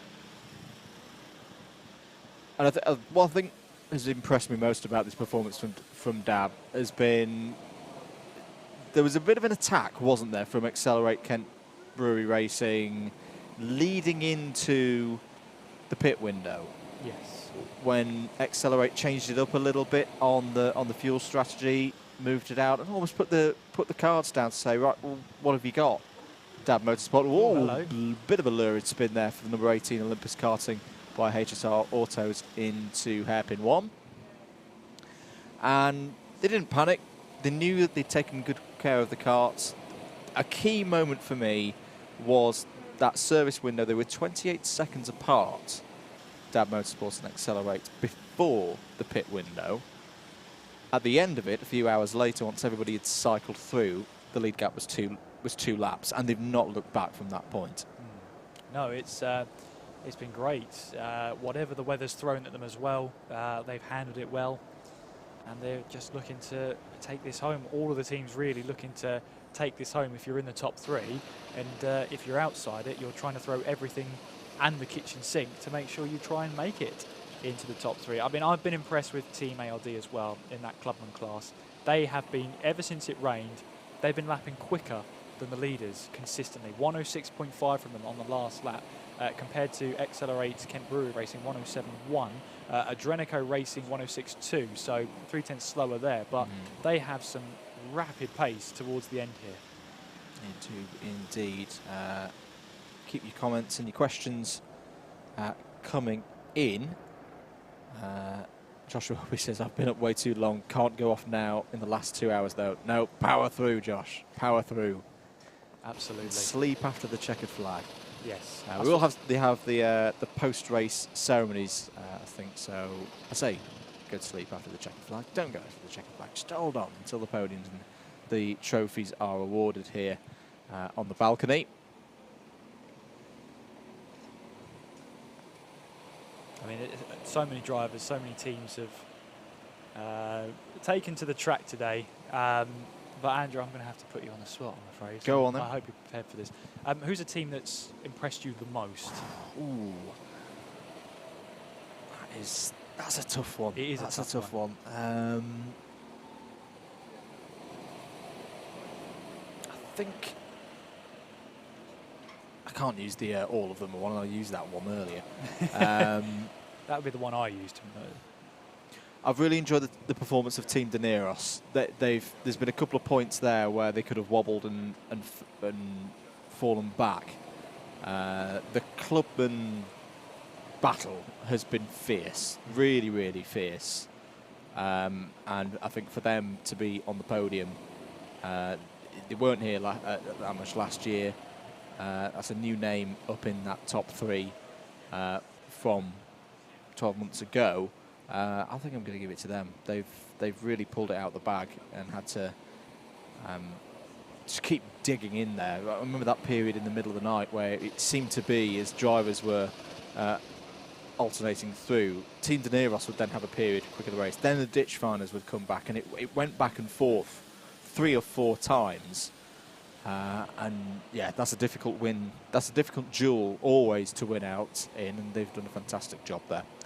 Yeah, it's been a great watch, to say the least. There's the ditch finders then, 12th overall, and they're 8.5 seconds behind the number 8 Williams Esports outfit. You may have missed the news, Andrew, whilst you're away.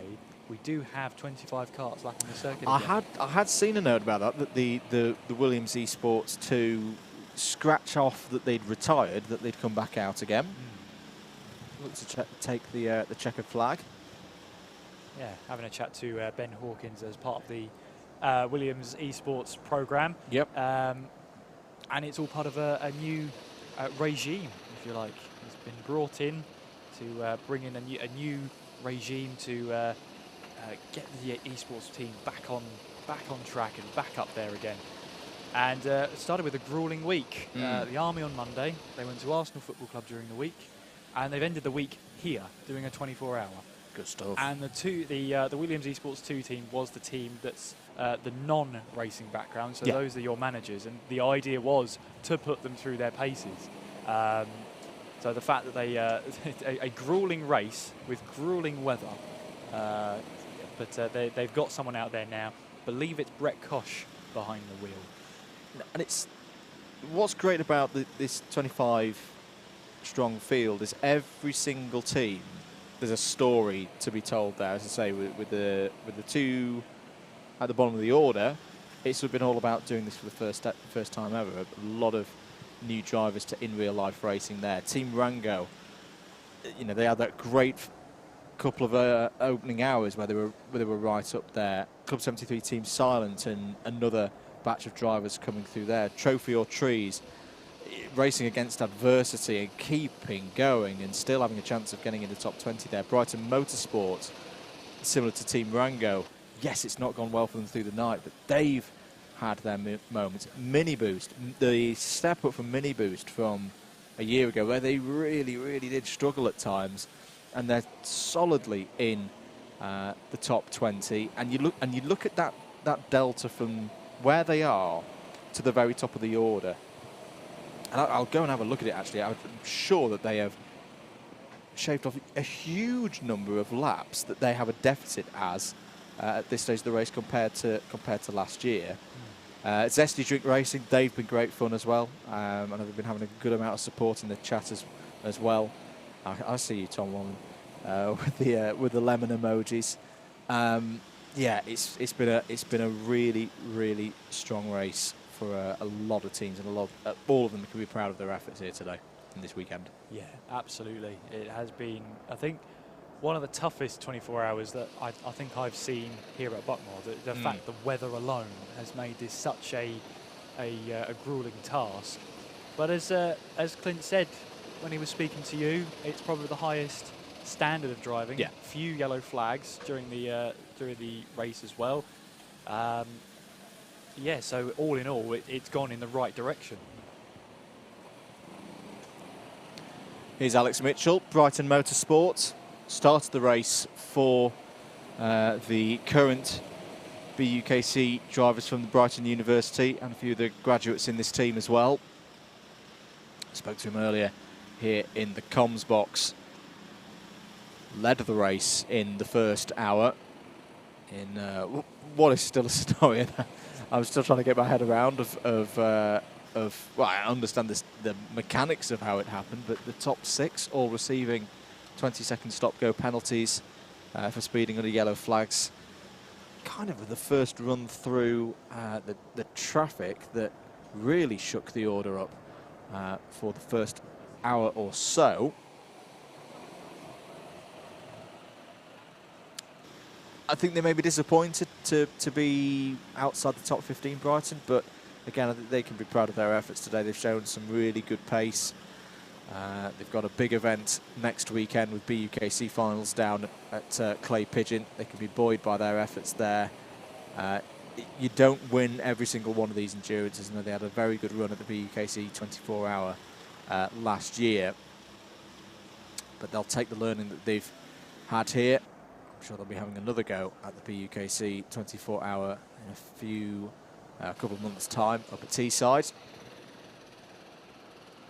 At the moment, though, it is, at least for the pro class, the top 2 remain the same from last year.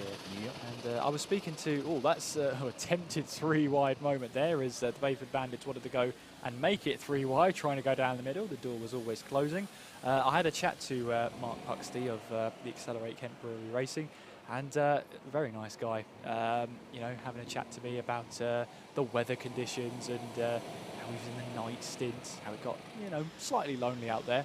But mainly he was having a chat to me because he's not the sort of driver to get a little bit irate out there. He's normally quite a reserved driver, keeps the hand signals down. So you know when he starts making hand signals, you've really touched a nerve. Yeah. That is the one thing you can say about Mark Puxty, but he's a lovely guy. But we were chatting about it. He's happy in P2, looking to just take this one home as side by side. You can't quite call it door to door, it's bumper to bumper action as drivers now make their way through in towards Pullman's, then down towards Paddock. But second place, all in all, not a bad result for Accelerate. But Dab Motorsport here, 3-lap lead. Jack Goldsmith now behind the wheel to take them to the checkered flag. And it's just going to be Jack's goal now to, as you say, bring it home. But you say to Jack, bring it home, and he'll still go as fast as ever. Oh, yes. No, definitely. Just had a sight of Jamie Henderson there. And he is taking the trophy or trees cart. Well, let's say home. They're probably still going to have to row as a stop, aren't they? Because they've been out for an hour and 22. Yeah, so too will Club 73 team side, and they've been out there for nearly 2 hours. So looking at it, well, Dr Vapes at 53 minutes are not planning to stop again. Yes. So I wonder if Formula None are taking a leaf out of the same book. 50 minutes they've been out there for in the 15 cart. I wonder if they're thinking on the same wavelength. Maybe they can make it to the end. Team Dineros, 40 minutes there. Again, they should be okay, because that would be a roughly 2 hours 20. They should be okay. But yeah, it's all about playing a little bit of a game here. We are expecting Accelerate, Kent Brew Racing and Adrenico Racing into the pits. The gap between them, though, is 45 seconds, and Adrenico are lapping a second a lap quicker. It's coming down. It is coming down with, what's that now, 100 minutes on the clock. Bit of spice to be had at the end of this race. Apologies, I didn't remember the name of who it was, but we had a question. It was from Henry, who's driving for Williams Esports #1. I believe we've got Kenneth Gulbranson in for them at the moment, the former Norwegian karting champion. He raced at European Championship level as well in KF3 and KF2, right at the top of karting. T2 asks, what's your predictions for Senior Frog's race position? I think, well, based on the current pace, I think obviously it's very close with Flanagan Strike 7 Racing, but I think they've got the mettle to hold out in that one and hold that 13th place. Yeah, I think they're going to be in that 5th place in class. They've got 2 laps between themselves and Ditch Finders. 1 lap, but it's about a lap and a half, and they've got to close that in an hour and 39 minutes. It's a tough ask. But even if they come away with 5th place, to come from the back of the grid, still no mean feat. You can't underwrite that one. They've had some fantastic stints out there as well. You know, we had the 2 massive stints at the start of this race after Will and E to bring them straight into it. Chip jumping in the car second, and Rota Shaw jumping in third and bringing that cart up the order. And yeah, the so-called cameraman, also a little bit of a wet weather warrior. Very experienced driver in his own right from BPEC. There's Chippo Crimes, doing what he does best. I really do hope I know they've done this one twice now, whether they'll do it a 3rd time, whether the hunger is there to go for it again, we'll wait and see. But I do hope we see them do more racing in real life, because they have got talents in that team. They have. I know they've got very busy schedules, and that's always going to be a limiting factor. But who knows? Maybe they go and try a different kind of karting, carry on with their endurance elements, because I'd keep going with this if I were them. I know I'm going to say that because I love this sport, but they've been a great addition to this race the last couple of years. And they finished 13th last year as well, overall. Yeah, it's just unfortunately this year, that converts to 5th in class rather than 4th in class. It's, in some ways you read it and it's like, oh, they've not got any better. I think they have. If you've watched this race, and you watched last year's race as well, it has been a really, really tough. It's been a different set of circumstances as well, starting from the back of the grid. That was a new challenge for them. It's 3 wide as we go through hairpin number 2. Dante Dillon looking around the outside of the number 17. He's ended up on the inside in the middle. I'm not quite sure how that happened there with the Olympus karting by HSR Autos number 18. Braver man than I, Dante Dillon. But yeah, I think this race from a morale point of view, last year they came with the enthusiasm that powered them through, and coupled with the great performances to get them 4th in class and 13th overall. You know, there's been a bigger target on their back. People know what they're about now in terms of out there on the track. They then, as I say, had to start from the back. A lot more hurdles, I think, have been thrown at them this year, which is why I think their current 13th position is actually better than last year's. Yeah, and as you say, they've got that team cohesion there. They went through the highs and lows of a 24-hour today, and Cal Freezy being the one to bring the morale back. Brilliant job. He's done an absolutely superb job with managing it, changing it in response to how the race is going. You know, for example, when they needed to check over whether the karts had the performance, they weren't planning to put Josh Larkin in second. They did. He went out, did the job, delivered. Whoa, that's going to be a fun spin. 360 down for Olympus 8.5 karting. from me. Yeah, 8.5. well executed. Yes.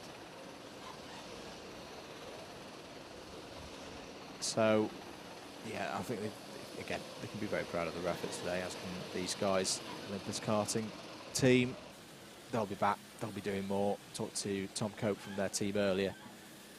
They've got a plan ahead to put that platform in place to allow more of their esports team members to transition into in real life racing.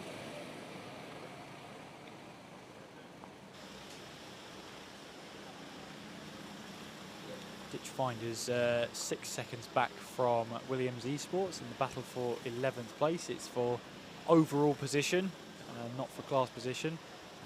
Ditchfinder's closed up 0.6 of a second on that last lap. Gap is 6.1. So if they keep up with that pace, they'll be catching them in about what was that, 10 laps time, which is roughly what, 12 minutes, roughly, maybe 11, 12 minutes. So we'll have to keep an eye on that battle. We'll be expecting a final pit stop from Club 73 Team Silent shortly, as we say. How's that gap looking between second and third now? Over another lap, 107.07, another 106. It's down to 40 seconds now. If there's one driver that you'd put your money on to be able to pull that 40-second gap in so far in 2023 in this field, it is Dante Dillon. Closing 0.9 of a second on that lap alone. So he's meaning business here. There's a late charge from Adrenico to see if they can grab second place in this race. The thing is, have they got enough time to do that? That'll be the important question. I think they have. I think they have at that rate. There's not enough time here to pull this one back and at least challenge.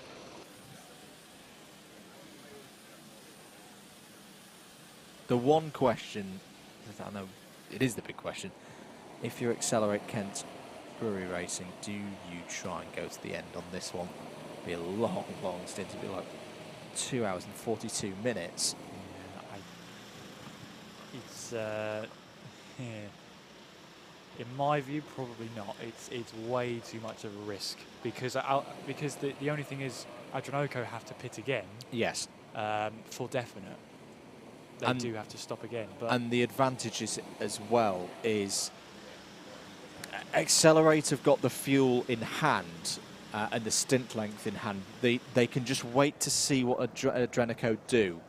Adrenico will pit first because they pitted half an hour earlier than Accelerate. They definitely won't make the end of the race on this current tank. So if you Accelerate, you can see what Adrenico do, who do they put in for the final stint, etc., and then play your card. It may be that you want to put a fresh driver in and tell the driver, right, you've got to be hitting mid 106s to bring this home, and then play out that strategy. They have quite a few options in terms of how they play the rest of this race to hold on to that second spot on the rostrum, which they had last year. And they'll want to keep a hold of it as well, as Dante Dillon's taken another second out of that gap between second and third place is now down to 38 seconds. So it's coming down at a rate of knots here, Andrew. Tom Baxter asks, when do ditch finders next pit? No, they're done. They are done. They pitted 23 minutes ago. Essentially, if you're looking at live.alphatime.co.uk/Buckmore, or you're over on the DDMM comms box cam and data center on the DDMM YouTube channel, the key column that you're looking at right now is the TT column, which is the time on track. That's the timer that gets reset every time a kart goes through the pit lane. If you are seeing any times that are less than 50 minutes, they're done. That is a team that does not need to pit again. I think only really we're remaining with pit stops. Club 73 team silence. Trophy or trees will owe us one. Formula none, I think might be okay if they stretch out the fuel. Dr Vapes, we know, are trying to stretch out the fuel. And then it's Adrenico Racing and Accelerate Kent Brewery Racing. If we didn't just mention there a team name there, they are running to the end now. They won't be visiting the pit lane for any scheduled pit stops with 1 hour and 30 minutes to go. And because there's 1 hour and 30 minutes to go, as Olympus have had a spin there, let's have our penultimate rundown of the order. 90 minutes to go on the clock. Dab Motorsport are going to be your race leaders, having completed 1,363 laps of the race. They have a 3-lap lead over Accelerate Kent Brewery Racing, and it is that 3-lap lead that they've held for pretty much the last 8 hours or so. Adrenico Racing are trying to chase Accelerate down, though. At the last count, it's now down to 36 seconds for Accelerate over Adrenico Racing. They're going for broke here with the number 5. And they may as well, because they've got a 3-lap advantage over the only way is Brentwood, who are looking like they're going to be finishing off the podium this year. They have got a 5-lap advantage themselves over Club 73. Young Guns, Dr Vapes, 2 and a bit laps further back from the number 1 kart. Team ARD are on for another victory in the Clubman category. Will they move up to Pro next year? I think there'd be a good shout for Pro next year. They're there in 7th place, the number 25. They have a 3 and a bit lap lead over the Bayford Bandits, who are there in 8th place. Crucially, though, there's another lap back before the next Clubman entry. That's TRX Racing.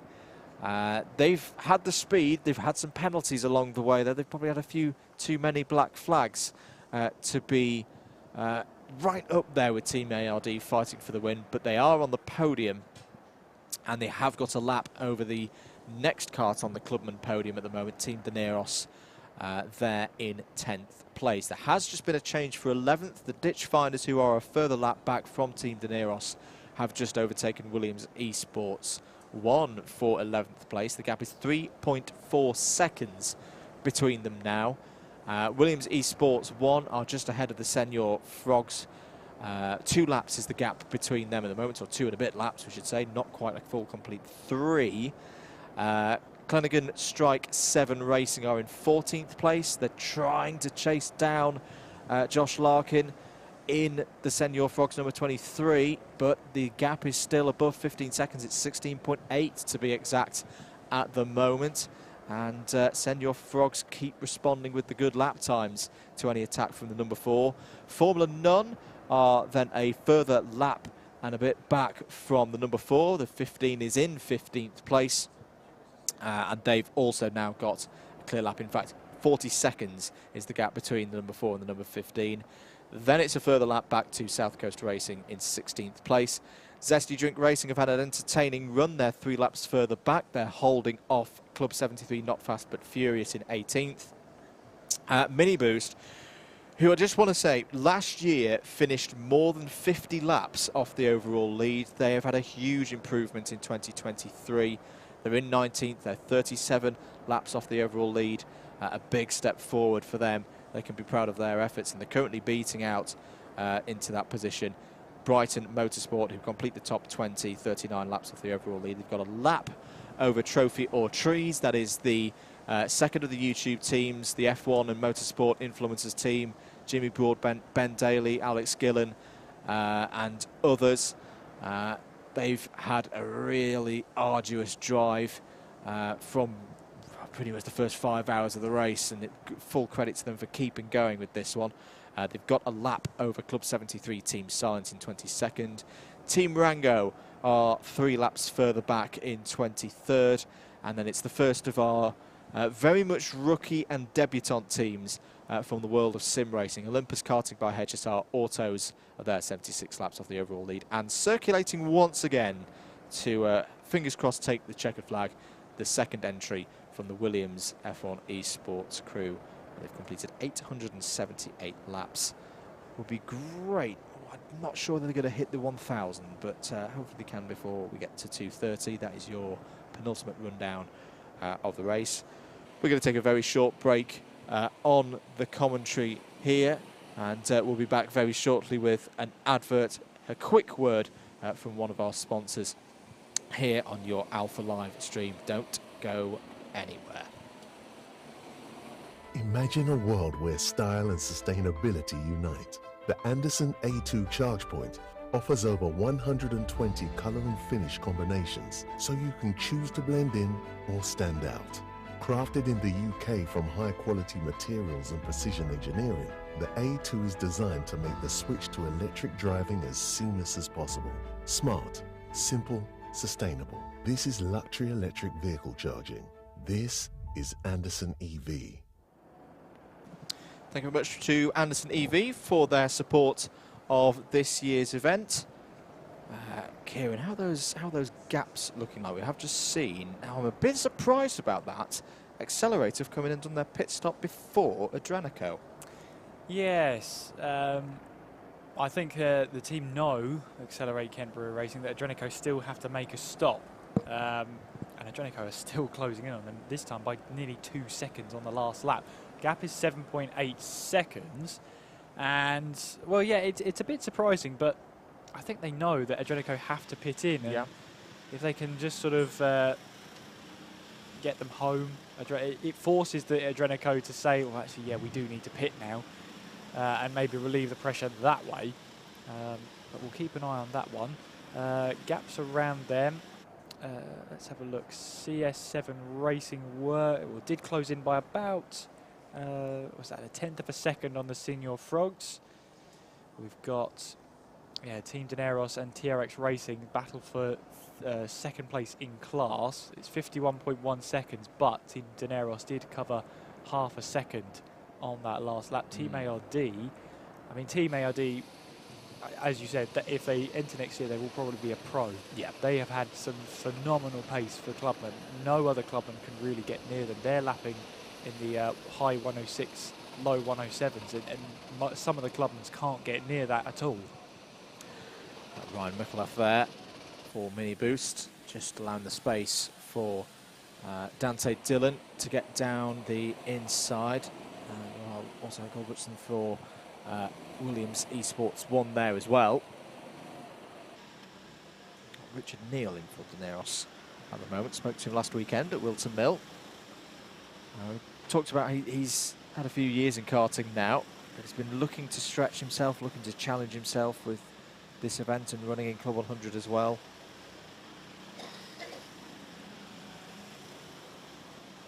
And as I say, what a run they've had. Currently holding that 3rd spot. There is the number 20, Richard Neal aboard. Yeah, and they have done a fantastic job there. They're lapping very strongly in these latter stages in these treacherous conditions. You can see on the run towards turn 1 how tricky and treacherous it is out there. At one point, we might as well have been racing with boats. Put sails on the carts at one point in this race. I think that was when I was away. It really did. It really did chuck it down over the morning. just got Delirium is now in the commentary box. Producer James is dancing in front of us. Yeah, sort of blocking the screen as well. That's the beauty of the projector. His face then becomes the screen. That's true. That's very true. 8.7 seconds the gap for second to third, but as we know, Adrenico Racing have got to have another visit to the pit lane. They may well be the last team to make a stop, because if you're just joining us or if you just come back in and you're looking at the live timing, you might be wondering about Dr Vapes. They're going to go to the end, or at least going to try to, as Olympus Karting have had a spin out there. We're back to a 3. Hello, James. Hello. This is new. Oh, no. Like I've not done this. Well, I did it, what time was it last night? It was very, very late on. It was only for about 2 minutes. It was. We spoke most about dogs. Yes. Kieran's won the predictor of how many dogs, higher or lower? So I predicted 6, didn't I? Yes. And we believe we've seen potentially 6. Oh, we've seen more than 6. I think I've seen 8. 2 of them may have been the same dog. Oh, okay. We'll have to check back through. This is where the controversy lies. Was it the same dog twice over? Or was it just the same breed? Well, we may never know. We don't normally get to do this. We don't. And a lot of effort has gone into this one. It's been a huge, huge effort from everyone at Alpha Life. How proud of you of the whole team? Yeah, no, very. Like, it's no easy feat doing a 24-hour race. The planning that goes in behind it, there's weeks of preparation, there's weeks of planning. A week before the event, we got asked to see if we could make it possible for the first time to go live during the night shift. Yeah. Obviously, on your part, you had to work out commentators. Yep. That was no easy feat for you. I had to find 4 camera operators, a vision mixer, so I could get some rest. The people we got on board, amazing. Like, genuinely, every single person that we've had has been supportive. They've been great. Yeah, it's just been brilliant. Yeah, it's taken its toll. I'm feeling it. I think we'll all be getting a lot of sleep tomorrow. Yes. But an hour and, 19 minutes to go? Yep. And yeah, the last 30 minutes will be our last hurrah.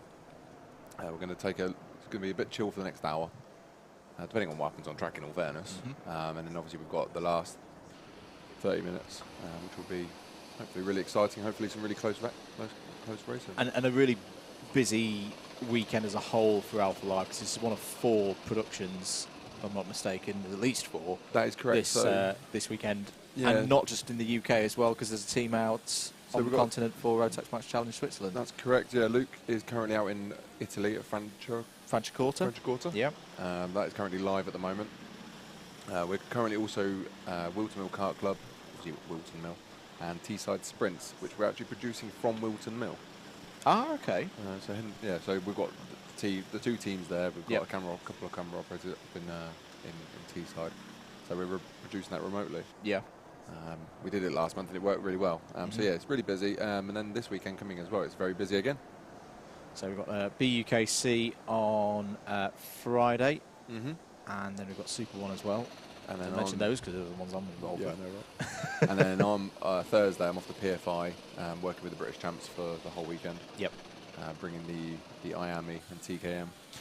For those, it's a very young crew here as well. For those with a eye on camera operating or any kind of production, how can they get in touch with Alpha Live if they're interested in getting involved? If you'd like to get involved with working with us, we're always looking for people. We're always looking for keen motorsport enthusiasts. So if you email us at jobs@alphalive.co.uk, send us some information on what you'd be interested in working for, like as in working, what sort of job role you'd like to work on us with, and we'll be sure to get back to you. Yeah, absolutely. There's Richard Neal continuing to go around for Team De Niros. Dave Whitehouse at home says, I want to see the dancing. Absolutely not, Dave. We're not turning the camera around for that. I've just noticed as well, the third is catching second. They are, but they do owe us a pit stop probably in the next 20 minutes or so. Okay. But it shows as well that if Accelerate make any penalties, any mistakes of that nature, it is going to get very, very close very quickly with Adrenico Racing. Do you reckon on track they realise that it could be this close? Yes. No, I think they'll be fully aware of what the situation is around them, and that it'll be the reminder in the ear of accelerate, drive. Apologies, I'm not quite sure who's out there for them at the moment. Of like, remember the track limits, no contact with any back markers, etc., etc. Bring it home. So what do you think is Ollie Smith out for them at the moment? If I've got that one correct. What do you think is going through the mind of the top three at the moment? What do you reckon? I think Dab will be fairly chill in this scenario. They've done this job before. They did it 12 months ago. They've got that buffer as well. Even if something was to go slightly awry, if they pick up a penalty, they've got that 3-lap gap to fall back on. Dante's just going to be in full racer mode, which in a way is what he loves to do. Flat out, again, has got that comfortable gap to keep themselves on the podium. They may as well go for it. No, he's doing well. Doing really well. But yeah, I'm doing a 24-hour race soon. Yeah? I am. We're going over to Le Mans. I'm doing the Teesside. Ah, okay. Teesside Sprint one. Not Teesside Sprint. July? Yes. Yep. So that'll be fun. So I'll get to experience this again. I haven't done this since 2010. Since then I've been filming karting rather than actually doing karting. Good stuff. Who's in the team? Me, Luke, Tom Butters. Yeah. Ian Williams and David Sullivan, who people were calling earlier the GOAT. I did see that. I didn't comment on that. Did you not? Yeah, he's pretty good. He is good. He's pretty good. His paddock walks are funny. Yeah. He has me laughing. Right, on that note, I will make a move. Okay. I'm going Thank to you, go James. and chill for a little bit and then finish off the stream. Thank you with it. for all your efforts this week. Been a super job as always, Thank and you. we'll do it again soon. Indeed. I'll speak to you in a bit. See you in a bit. James Fitzhugh there from Alpha Live. So, this is an intriguing moment. Jack Goldsmith's just gone past Dante Dillon there. I wonder if Dante is just going to try and sit in the wheel tracks here of Jack Goldsmith. What you've got on screen right now, ladies and gentlemen, is the first 3 karts in the field all together on the circuit. Now, they're not necessarily in that order, or they're not necessarily on the same lap as each other. They're actually in reverse order with them. No, they're not. Second, third, and first. Second, third, then first. But, as Olympus have had a spin. But can Adrenico Racing... Yes, they owe us a pit stop. That is the important piece of information that we need to remember. But can they get the noses ahead of Accelerate Kent Brewery Racing to, at least on the timesheet, put themselves back in second place with less than 90 minutes of this race to go? Yeah, it's going to be one to watch, that is for sure. 73 minutes on the clock. And yeah, Adrenico still owe us a pit stop, as you say. 0.4 of a second separates them now. That's the number 3 and the number 5 out on circuit. They're going to be battling each other, but Accelerate don't need to pit again, but Adrenico do. But then it's the case of Adrenico will have to fill up the kart, change driver, so Dante will no longer be in the kart. Yes. Will they still have the same pace after that stop to chase down and possibly challenge for second place? We've got some very strong drivers in their ranks. That's why they're up here in this position. They have now, that's confirmed on the screen, gone past into second place. They're going to keep pushing on. They've got to get that gap out as far as possible. This is going to be very, very interesting next half an hour. They're going to keep running Dante in that kart as long as possible. Now, the other thing that we should consider as well, and I'll be honest, I'm not sure how they'll play this, is, I mean, I'm guessing it's going to be surely to keep it even for everybody going to brim the tank. Yeah, if you stop for a fuel stop, they have to brim the tank. So there's not going to be any short fueling for this, no splash and dash like a refueling age of a Formula 1 race or in other endurance races. So they're not going to be able to take advantage of that scenario of not needing as much fuel to get to the end, to get to the checkered flag. Yes, as we see the Olympus karting by HSR Autos kart get sideways going through the S's there. Always an interesting line, and sideways again going through Pullman's there, down in towards paddock. Now, we're saying that the air was a stop, but Graham makes a good point. I wouldn't say surely they can get to the finish without another stop, but I'm not aware that we've seen anyone do what would be a 2-hour... No, they've got to get in. I don't see them being able to do 3 hours and 11 minutes on a single tank of fuel. We've seen 2 hours and 30. We've got a team out there that's trying to do 2 hours 35. And what they don't want to do is risk running out of fuel, having to wait for a tow back to the pit lane and end up losing a spot on the podium altogether. I think they would rather be guarantee themselves there in the top 3 psychologically than throw it all in for second place. If it was for the win, maybe a bit different, but yeah. they want to be on that podium. They want to get one of those trophies at the end of this race. Yeah, I mean it's tough to say, isn't it? They obviously on our timing screens they've been out there for more than 2 hours now. Yeah, I don't know if there's a error on your timing screen at your end, Graham, but they've by our information they've been out for 2 hours and 2 minutes. So I would expect them in the next 40 minutes or so. But if they keep pushing on, they've got a chance here with this with rate of progress. We're going. Oh, I thought we were going 3 wide in towards turn 1 there, which is always interesting in the dry, let alone the wet. But there go Olympus Karting, trying to put up a fight with South Coast Racing. And South Coast Racing go round the outside, get the power down and take that line away, move themselves in contention then. But that is obviously not for position. South Coast Racing are a lap down on number 14 of Formula None. Oh, sorry, the 15 of Formula None. They are a lap down. But Senior Frogs 13th overall, and they are currently 5th in class, 2 laps down on the Williams Esports outfit. And yeah, with an hour and 9 minutes on the board, 2 laps to catch, and then try to pass as well. 5th place in class. There's no thing to shake a stick at, as you said before.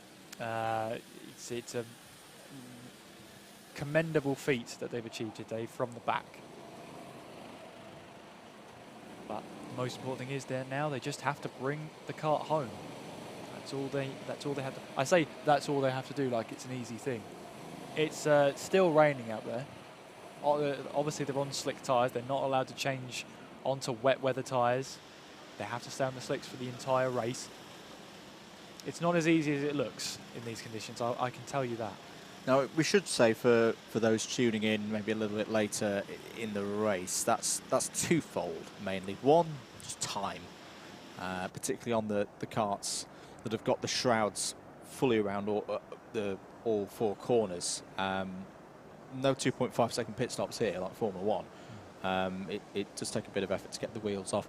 Also, I know this isn't going to be the case here today. It's going to be like this to the end of the race. But if you see the conditions change back, like in Formula 1, if you run a treaded tyre in karting on a drying track, it goes quickly. So from a cost element, that wouldn't be good for yeah. Buckmore and their corporate fleet if they started piling loads of money into wet tyres that then would just get shredded.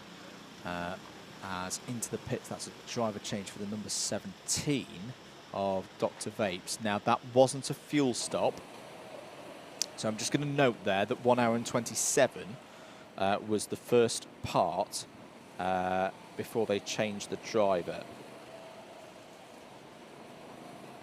Maybe that was the driver just getting a little bit tired towards the end of the race, but they're going to keep going on, trying to get to the end of the race without fueling again. I'll be honest, I'm not quite following that one from Dr Vapes. They've got a 2-lap advantage. Why risk it? Yeah. But there we go. They've been very entertaining throughout the whole race. Oh, I put a bit of a spice in right at the end. Exactly. There's nothing like a bit of entertainment to take us to the end of the race. If they want to try it, more power to them. Digging in deep at the moment are Accelerate Kent Brewery Racing. I think they realise the situation here. They cannot let Dante Dillon get too far ahead in the number 5 Adrenico Racing. Dante is quicker. He's the quickest driver out on circuits. He's putting in the 105s, and he's the only driver, I think, in that respect. He's putting in the 105s. But the holding the gap is not. It's not going out at a ridiculous rate. It's 3 seconds now between second and third place. And they are Accelerate Kent Brewery Racing. They're not quite in bring it home mode yet. Still got some work to do. The number 25, they're just letting them go through. That is Team ARD. They definitely are in bring it home mode for their clubman win. Again, phenomenal performance from all at Team ARD. They have been brilliant. All race long, they have been brilliant. And they're really showing it with their pace in the wet, which is really, they really have come alive in these closing stages. It's great to watch those lap times as well. So consistent. A couple of questions about the British 24 Hour. I think details to come for the 2023 edition, but yes, you can watch back previous editions of the British 24 Hour. I'm trying to think of how many years we've gone back now. Back to 2017, I'm going to hazard a guess. We've got all of them here on Alpha Live. That's been a dramatic race in the last hour over a couple of years gone by. I wouldn't recommend going watching back 2022's Glow, simply because there was even more rain than this, and the red flag came out and actually sadly ended the race early on that one. But if I remember correctly, 2019 we had a lead change on the last lap. That was pretty exciting. So go back and have a watch of that. And, I love the fact that the 24-hour can be decided on the last lap. You yes. do all that 24 hours of race. Can you imagine if you're the team that and there was finishes contact and there was an engine failure for one of the top two. Imagine Most dramatic race finish I've ever commentated on. Yeah, but if you race a 24-hour, or there's the, I think that's the 18 coming into the pits for a driver change. Yeah, if you get all that way in a 24-hour, and you lose the lead on the last lap, you wouldn't get over that for a week. Much bigger field as well. Much bigger circuit, I should say. Yeah. Because parts of it are full-sized drift circuit and car circuit. Jim featured it on one of his videos probably about a year ago. Jimmy Broadbent. Brilliant facility. Always enjoy going up to Teesside as well. Not been up there for a while. Hopefully be back there soon.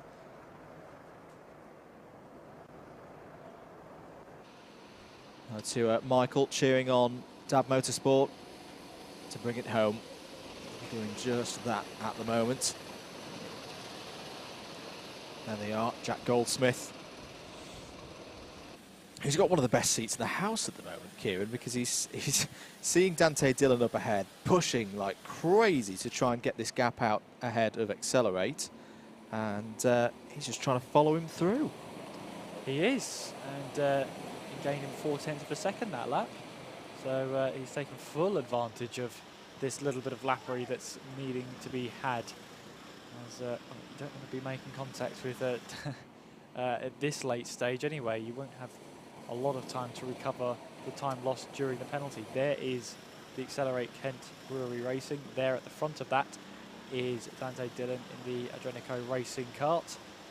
As they make their way in towards Surtees, then on towards Pullman's. But now it is it's time for Accelerate to find their way through this little bit of a packed field at the moment. Trying to see who it is in the number 3 there. I think it's Ollie Smith, who raced in this race in previous years gone by. Do correct us if we're wrong, guys. But he finished the race for them last year, if my memory serves me correctly.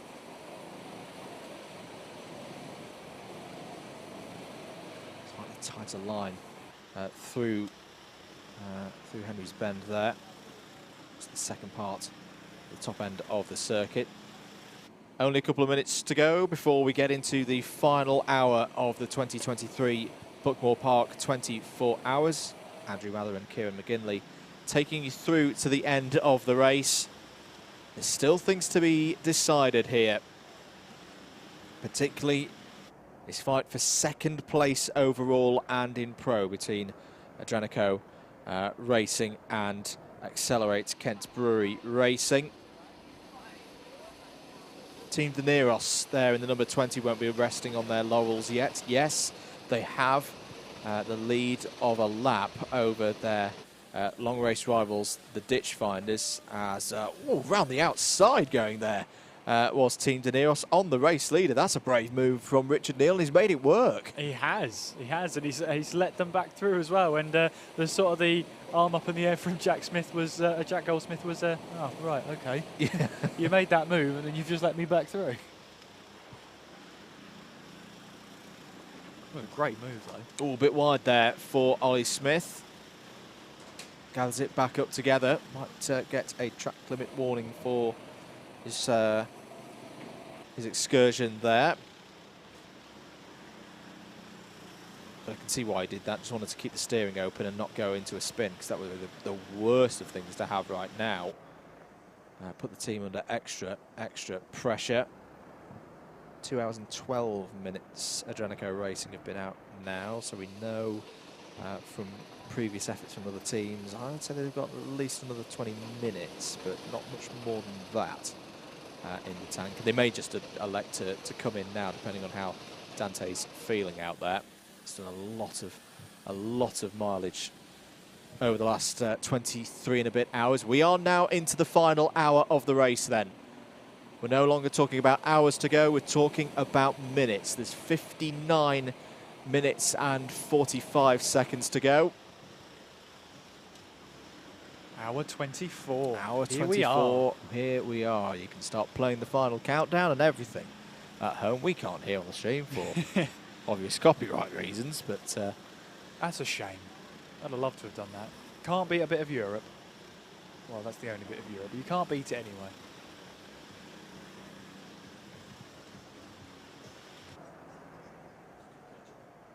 I've still got the Comms cam running as well. Big thanks to everyone who's supported that one, and Dale Campbell as well, who I think has just ticked through as a new subscriber on DDMM. Thank you very much, Dale, for your support. Thank you for subscribing. So we've got plenty more. We've still got a couple of comms days before the end of the month. We'll have Comms cam running again down at Clay Pigeon in the week when we're there for BUKC on Friday. It'll be in full force there because it's the last round of the season. So the Excel spreadsheets and the abacus will be out to work out who's looking at picking up the trophies for second and third in the championship. We've still got the clubman category to decide in that one as well. That one always tends to go down to the wire. Champions are already crowned, which is not normal going into the last round of a BUKC. Such has been the tour de force that has been Exeter University in that championship this year. There's been a change for 11th place overall because Williams Esports have got back past Ditch Finders, who had a slow lap there, 1 minute 14. Perhaps a half spin. Yeah. In these conditions. But yeah, that hands the position back to Williams Esports. And Ditch Finders have to do all that work of passing Williams Esports again. Adrenico still lapping the circuit. 106.2 on that last lap. And according to our data, they have been on the track for 2 hours and 14 minutes since their last stop. So 57 minutes on the clock. These karts can't run 3 hours, definitely, we know that. But we've got some, like Dr Vapes, that are looking to gamble on the 2 hour 35 value, being the maximum. So you've got teams playing games here, and some of these teams don't need to play these games. They could just play it safe, get the kart home, but they don't want to play it safe. There is the Williams Esports outfit. That's Kenneth Branson behind the wheel as he makes his way on towards hairpin 2. And they're currently 11th overall, 8th in class. They wanted the top 10. They'll get the top 10 in class, Yep. but I think they wanted the top 10 overall as well to really push on. Yeah, they're going to need something for teams up the road, to happen to teams up the road, I should say, to achieve that now. But a very, very good effort from the whole team. And whilst, yes, they've had previous karting experience, this is a circuit that's got a lot of very strong local drivers who know this circuit very, very well.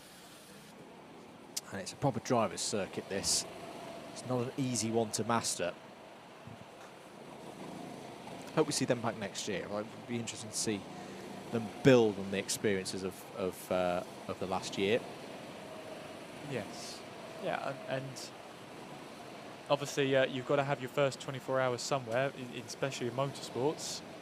And I don't think you get more grueling than today, where we've had majority of the race in the wet weather on slick tyres. That is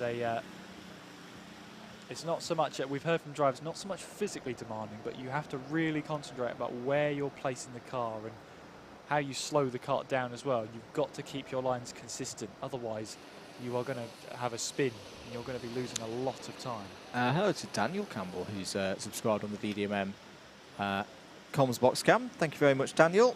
Track limits warning for the number 25, Team ARD. So, okay, 3 laps is their advantage at least over the rest of the Clubman field, even if they were to pick up a penalty, 20-second stop and go.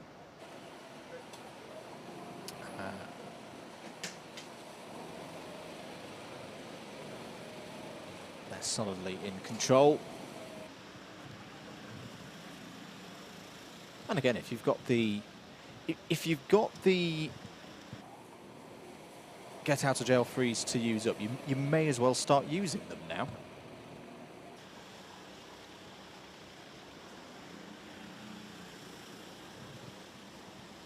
I just wonder about this Adrenico. I do wonder about them because 2 hours 18. They surely have to pit again. Surely. You would have thought. But I've been proven wrong before. It wouldn't be the last time. It wouldn't be the first time either. 53 minutes of the race to go. Still waiting on this pit stop from Adrenico. Look how hard Dante Dillon is pushed now. He's up to 6 seconds, the advantage. Contact warning for Formula None. A couple of drivers getting a bit aggressive out there in the last hour. They've had that charge as they go through. They see the hour column disappear from the timer on start finish, and it gets a couple of drivers a bit excited out there when they get to that stage, I find. Yeah. 24-hour races. Definitely. You get to that, you see the minutes left, and you think, oh, the finish line's almost here. We can do it. And you're right, it galvanises you to make sure you get to the checkered flag. Down through Symes sweep for Dante, taking that wide line, sweeping down towards paddock corner. Keeping the eyes forward, there's number 10 of the Bayford Bandits behind, who had a very curious latter half of the night time. They were running in inverse. When everybody else was improving lap times, they were starting to drop off, and then when the rain really came down, they started going quicker. It was quite bizarre. They've had a good race in 8th place.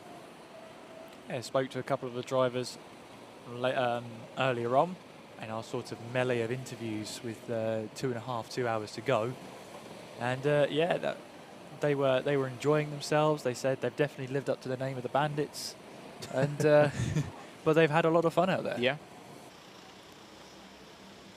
Carrying on there, the guys all based down at Bayford Meadows, not a million miles from this part of the world, in Sittingbourne. Very technical circuits is Bayford Meadows.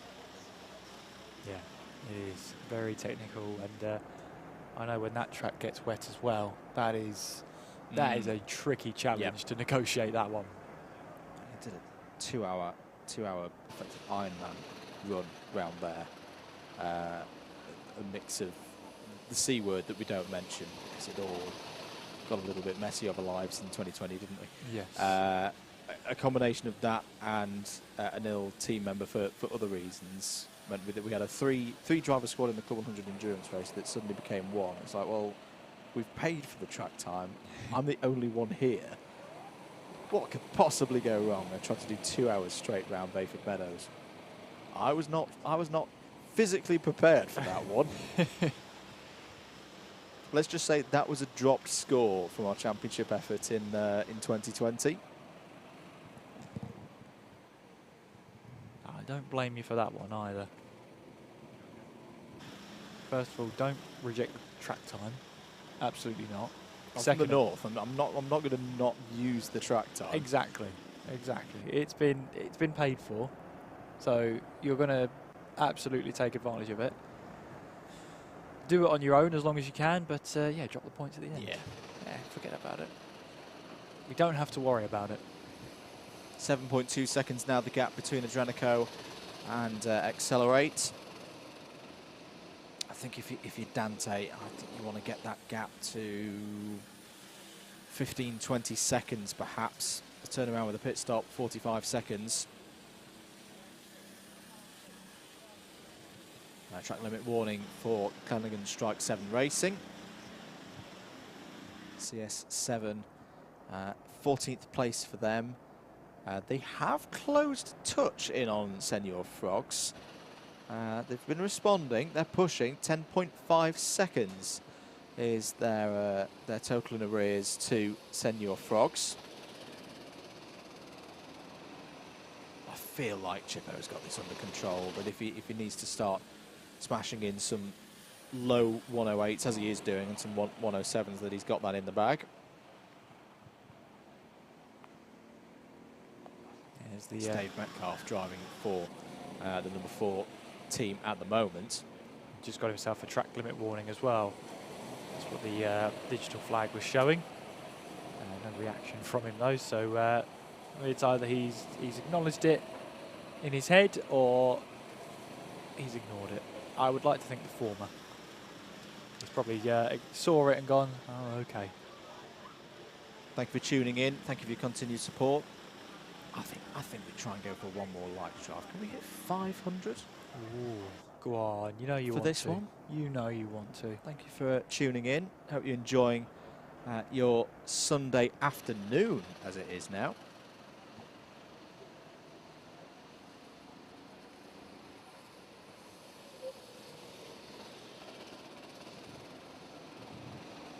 Two hours and 24 minutes now for Adrenico Racing since their last pit stop, but they're using this period to good value. The lead is up to 8.2, but this is the thing, Accelerate, they're now pushing, they're now getting more into a rhythm. A 105 in from Ollie Smith for the first time in a while. They don't need to pit again, remember, they pitted 40 minutes ago.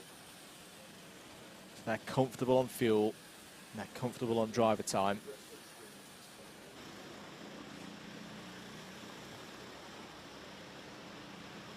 There is the number 16, Ditch Finders. 1.2 seconds to this is actually a battle for position at the moment with the Williams Esports 1 team. Ditch Finders are 1 minute 7.527 last time around. The Williams Esports 1 minute 9.482, but I think that is because of traffic, Kieran. So again, this squabble between these two has gone back and forth. This position has changed hands quite a few times in the last 6 or 7 hours. It has, and it could easily change again because now Williams Esports are on the outside, and the 19 trying to take the outside line there has allowed the 16 to breeze through and take that position. Have indeed. Team Rango then wanted to take the outside line, and that's not worked out at all for Kenneth Gorbranson in the Williams Esports car. Yeah, so up to 11th place confirmed there. Go the ditch finders. Still got another lap to find and not a lot of time to find it in to get themselves onto the podium in the club and category. Second in the class last year. Looking at 4th place here in 2023. Branson up the inside there, looking to try and take the move, which he does. And will at least get himself ahead in terms of track position. Now he can get himself, you see he's lost a little bit of time here to the ditch finders, but he makes his way now down towards Paddock Bend. Just keeping an eye on that gap for 2nd and 3rd place. Ollie Smith is putting in a brilliant effort here. He's actually reducing the gap now, 7.6 seconds, and there is your answer. Harrison Kirkham is being prepared for Adrenico Racing. It's going to be Harrison Kirkham to take the number 5 to the checkered flag and be given the task, if he can do it, of closing down the deficit that they will have once the pit stop has been done. I would imagine it's going to be around 35 seconds once this pit stop is done, so 2 hours and 26 the stint length for Dante Dillon at the moment. Probably another 5 minutes or so before we see Dante come into the pit lane. Yeah, that will give him roughly 40 minutes for the driver change. There's a driver change only for the Williams Esports second outfit. So yep. Brett Koch hands over to the driver that will take the checkered flag in the last 45 minutes. Good to see them back out as well. Yes. Good to see them back out. So they had some downtime in the night. I wonder actually. No, that's the red gloves. Oh no, it won't be Jack Noller. The wrong team. Yeah, it would be the wrong team. That's what I was thinking. So, because all of them are listed as Buckmore gear. So, I'm not sure who's in that one, but I'm sure your informant can let us know. He'll just give him a prod. Yeah, give him a prod. Who's in that second car? Go on, let us know. Tell us. Well, there is Gorbranson then, making his way out of hairpin 2. Trying to chase back down that position against ditch finders, through and towards the S's. I think we want to keep an eye on Senor Frogs. They've given this a good go, but I quite like what I think they're about to do here. I think they're going to put, I like this. So Calix is going to go back out, and as far as I'm aware, correct me if I'm wrong, Kieran, Calix has only been out for one stint, and it was in that period of the race when the rain really started to come down, and they pulled him out, and that's the point at which they put Matt Plum in. And it was a tactical decision because they had something to fight for. And I felt really sorry for him because it's just a set of circumstances that as a rookie, as a novice at this level, he got a deluge of rain. We weren't expecting him to do anything spectacular with it. He's a novice. This is very, very hard to do if you've not done it before, racing in the wet on slicks. I like this from the Senor Frogs. Could have been very easy for them to just keep circulating round and hope something happens up ahead, but they're going to give Calix a bit more time out on circuit to enjoy his time as part of this team. That shows a proper team spirit for me. And yes, it might lose them a position overall, but that's not important. And look at it, he's looking happy, he's looking ready to go, is Calix. Good on him. Good on him. So in comes Josh Larkin. Chip out. What a driver, what a stint. In gets Calix to take it to the checkered flag. He only got about 40 minutes earlier, and they pulled him out to give Matt Plum some time in the kart and get them back in the battle, and they were back in the battle. It's just been a little bit too much for them with the added experience that the other teams have got. But out goes Calix, just ahead of the number 21 there. Yes, the probably cede 13th place to CS7 Racing, but they won't care about that. They've got a lap in hand over the next kart. And away goes for the remaining 42 minutes of the race. Yep, and Calix gets the track time he didn't get when the deluge of rain came to take this one to the checkered flag.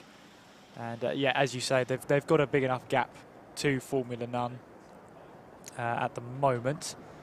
We'll keep an eye on that gap as and when the telemetry gets updated. But it does look like they realise this is probably the peak now. Yeah. This is how far they're going to climb from last place.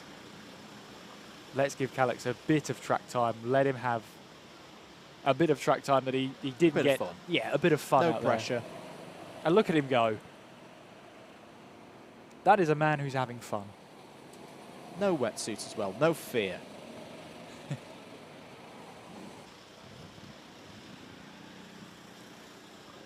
Had a couple of spins earlier. He's also been watching some of the lines from his teammates and learning from that. It's looking pretty good, looking steady at the start of this stint.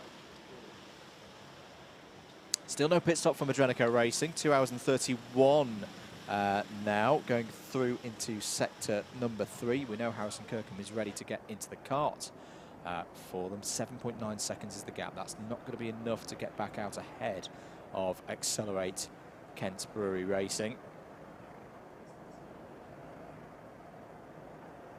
Edward Gordon says no wetsuit is wild, particularly in these conditions, mate. And he's wearing bright white shoes as well. Wouldn't have that any other way, that's for sure. Ollie Smith going past the Trophy or Trees effort. I just want to try and work out who they've got in for the end of the race. It might be Aldas, I think, is back in. Big cheers going up. I think Calix is having some fun out there on circuit. Yes, it is Aldas driving with the white helmet. I can just see the Lithuanian flag through the wetsuit there.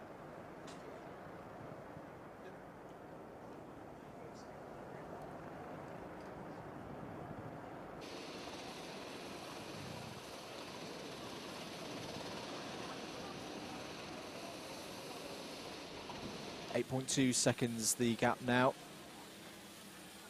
Conditions still less than optimal for us here at Buckmore Park, but the drivers continuing on well. Williams Esports have just got back past Ditchfinders. They've not given up that fight for 11th place. Kieran, who have we got joining us now? Well, we have a very worn-out, sodden driver who groaned taking the seat. down. Yes, absolutely. How did you find it out there? Oh, brilliant. It was a lot of fun, but yeah, it just completely shattered. Completely shattered. Right, talk us through it then. How have your team got on? So, I'm Joe, I'm team captain for Club 73 Young Guns. And yeah, done well, done really well. We qualified 20th. We didn't have a great qualifying, and first stint probably within the first half an hour we're up to 5th, and we've pretty much stayed there and been fighting with kart 17 Dr Vapes the whole time, but then we've pulled a gap over the evening. I stayed up the whole night. I've not got a single wink of sleep. And now we're right there with, what is it, 3 laps extra on top of them. But the problem is now we're in no man's land. We're 6 laps down on 4th and 3 laps in front of 6th. You're very much on an island. Yeah, there's nothing we can really do. We just got to get it. And I believe he was in commentary yesterday with you, with another fellow, Seb. He's out there at the moment. There he goes. Go past into turn 1. Get down the inside. Lovely. So yeah. Yeah, he was. Sebastian was up here saying that he was going to get the fastest lap. That was one promise he made, and that it was first or nothing. I think that Anthony and Sebastian were saying last night. I mean, well, nothing then. I'd rather you said it than me, but no, it's been a commendable effort though. 5th place at the moment. Is this sort of is this meeting expectations from? We came into this race off last year where we came 7th, and 7th was amazing for us because the 2 targets that we always want to achieve when we come racing is to beat the other Club 73 teams. Yep. A little bit of personal pride going to their races during the midweek series and the weekend series, and yeah, just to be able to better what we did last year. That's always what we sort of aim for. So we come into this race with 2 different guys, Seb and Ant. They didn't race with us last year. So now that we're in 5th and we are now 13 laps behind the leader. Last year I think we were like 16. So I know that we've had a couple of issues through the evening, a couple of drivers not meeting the stint simply because of a couple of issues. One of them had a really bad, it's like his eyes started blacking out and he wasn't able to actually see properly, so he had to come in early. But then me and 2 other drivers, Toby Brown and Carl Hillis, we've extended our stints to 2 hours 15 minutes in the wet, seeing that we could actually make the fuel last. Because last year we were so worried that the carts were going to conk out fuel. We've seen loads of people do it, but I've not seen actually a single car at the moment conk out of fuel. Yeah, well, we've been keeping our real close eye on Adrenico Racing. They've done 2 hours 36 so far out there, stint, which I think is the longest we've had today. And you've also got Dr Vapes, who pitted in. They had to drive change as well. 1 hour 27 to what they've done so far. So that's quick maths, 1 hour 59. Yeah, 1 hour 59, and they're not planning to pit again. Interesting. So yeah, interesting was also the word we used. But I mean, how have you found the whole experience? You know, 24 hours, as we always said, it's a long old race. How have you found it personally? Oh, brilliant. Just doing it last year and then being able to use that experience and then bringing it into this year has made it more enjoyable, because we feel like we sort of were able to compete with someone. Like last year, we sort of were in no man's land in 7th from probably hour 6, but beyond that, yeah, all cut 5. We have key phase of the race this, with 34 minutes to go. Oh, there's a bit of problem there for Dante Dillon to get the seat insert out, the leaded seat insert. That's Dante done. He had about 10 seconds, 12 seconds as the advantage. So, Accelerate, Kent Brewery Racing go back into 2nd place. It's going to be interesting. As, yep, a bit of frustration there, trying to get back into the seat. Harrison Kirkham gets away. What is the time measure going to be? What is the gap that Harrison has got to close down? It's 25 seconds. If he can do that at a rate of a second a minute, he's got a chance here, Kieran. Yeah, he has a second a minute, but it's no easy task because Dante at his best was lapping a second a lap quicker. So that's just slightly under the target there. It's a big job on his hands, but there's only one thing for it. There's only one way to find out if he can do it, and that's by watching him over the next 33 minutes as he makes his way through in towards Simon Sweep and towards Pullman's. We'll keep keeping an eye on the lap times and keeping an eye on the gaps as we go through towards the last half an hour. Just to come back to our team captain of the Club 73 Young Guns. Obviously, you said you were here last year. You've taken elements of what you learned last year into this year for a better experience. Anything you take away from this year to go into next year's entry? Yeah, don't get as many black flags. that would be a help. Yeah, exactly. This is what's screwed us over. All 6 carts at the very start all got black flags for speeding on yellows, and the fact was that it just, you look at it, it's all ifs and buts, so it could never happen. But when you look at it, if we hadn't done that, we've been in first, and you never know what could happen from there if you're in first. You know, the unfortunate thing is that hindsight's 2020. Yeah, exactly. That is always the unfortunate thing. Exactly. But no, it's been great seeing the team up there in 5th place, as you say, in a bit of no man's land. So I guess the instruction is just bring this cart home. Yeah, well, he's pushing. You know, he was in here yesterday telling you he's going to give his 100%. So he's pushing. I don't quite know what the lap times he's doing at the moment. 106, 106.3 is matching the leader's pace yeah, at the moment. he's been brilliant. And it's just been absolutely flying. When he came out after my stint, when the rain first started, I was out. And it was 15 minutes into the stint, then an hour 45 of pure chaos when the rain started going down. And then, he was right on the pace of the leaders during his stint, and he did 2 hours, 20 minutes, I think, without pitting. So, yeah, really good. It's been amazing. But everyone's been amazing. Everyone's done their bit. Everyone's played to their strengths, where maybe they're not necessarily, like, quick over one lap, but consistent and able to extend the fuel longer. And that's given us the advantage here, where Dr Vapes has now got to, well, how long did you say they've got to go until the end? They've got to get 2 hours and 35 out of a tank of fuel. Yeah, I know that it's possible, but the fact is that because we've extended our stint, we've made the pit stop, and now he can thrash through an hour and 45 minutes as quick as possible. Let's go through our last rundown of the order. 30 minutes of the race to go. Dab Motorsport are on course for their second victory in a row in the Buckmore Park 24 hours. They've completed 1,417 laps. Their lead is 3 laps. They've managed that for the course of pretty much the last 8 or 9 hours. Accelerates Kent Brewery Racing, though, I think are going to be more concerned about the pace of Adrenico Racing. Can they hold off this late charge from Adrenico Racing, who were at one point 2 laps behind them? It's now 31.5 seconds with less than an hour, half an hour of this race to go. So Adrenico Racing there in 3rd. The only way is Brentwood are settling for 4th place in this one. In the middle there, 3 laps behind Adrenico Racing, 5 laps ahead of Club 73 Young Guns.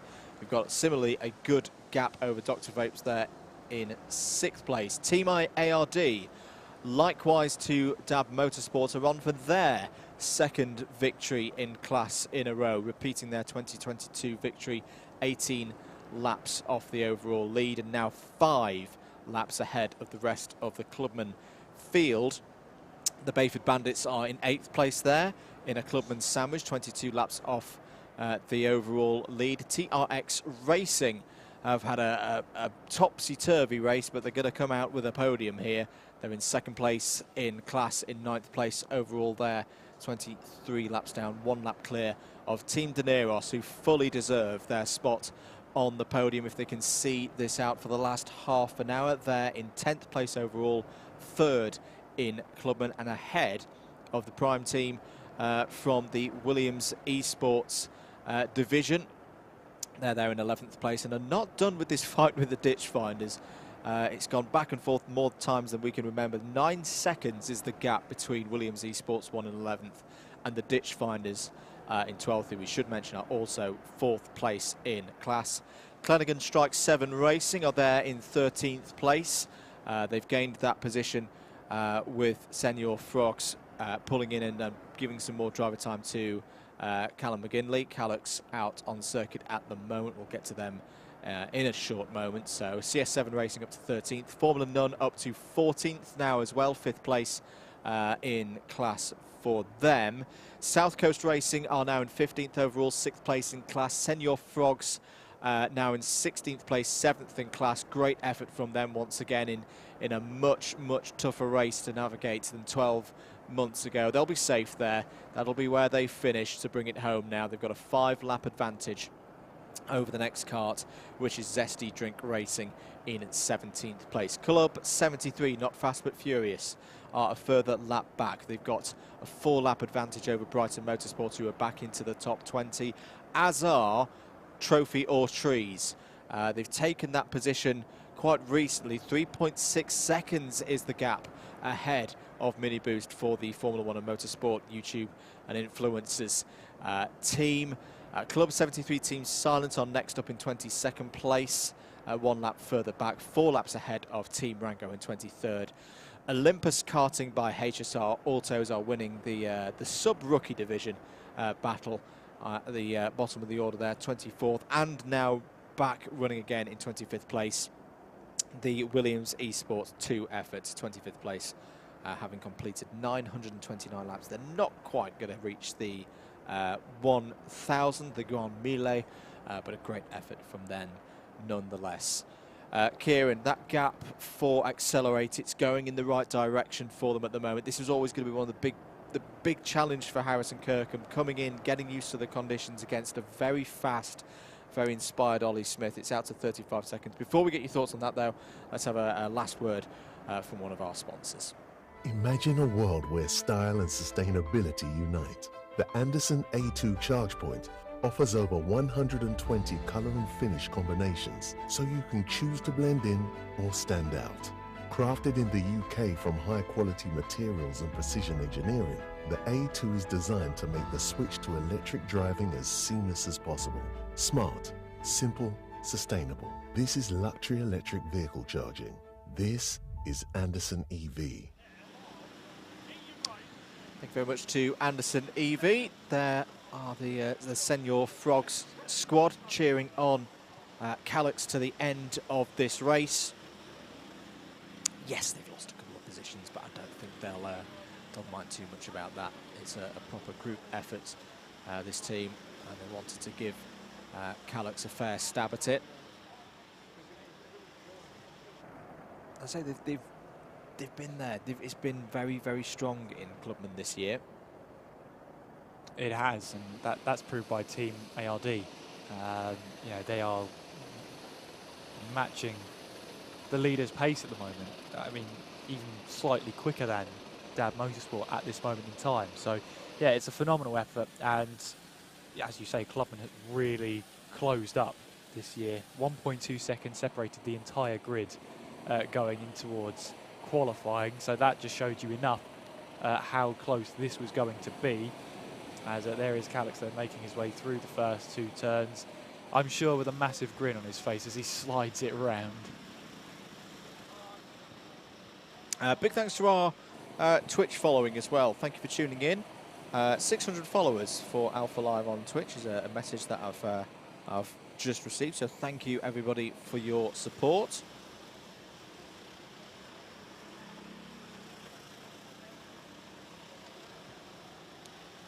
I think more to come from Alpha Live on Twitch. Thank you for tuning in, and a big thanks to Harry Packer from Twitch UK and Ireland for his support and his help for today's stream. He was here early. We didn't quite catch up with him on the grid, unfortunately, before the start of the race. But big thanks to Harry and all of his support.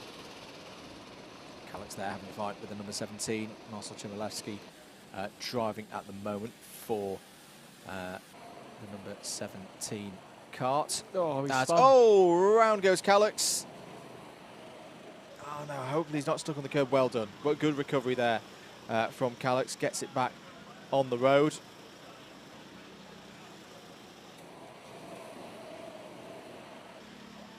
Yeah, spinning out a cafe curve is one of probably the worst places to have a spin because it's a blind corner. So he did well to get it back going and keep it out of harm's way. Didn't panic. Yeah, didn't panic. That was the main thing. 23 minutes of the race to go.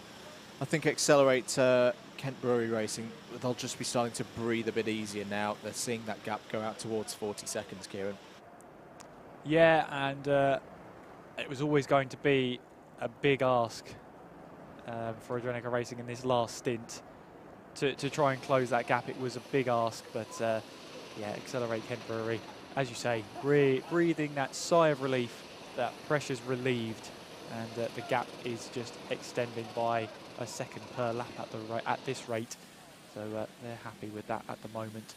The Dab Motorsport leading the way, currently on lap 1,424, which is obviously falls short of last year, but of course this has been very much a washout in terms of weather. We've had 8 hours of dry track, the rest of it's been soaking wet, which is obviously going to slow down the drivers a bit, but I mean, it's provided some tense moments for drivers as well, especially overnight on the damp circuit, and it really has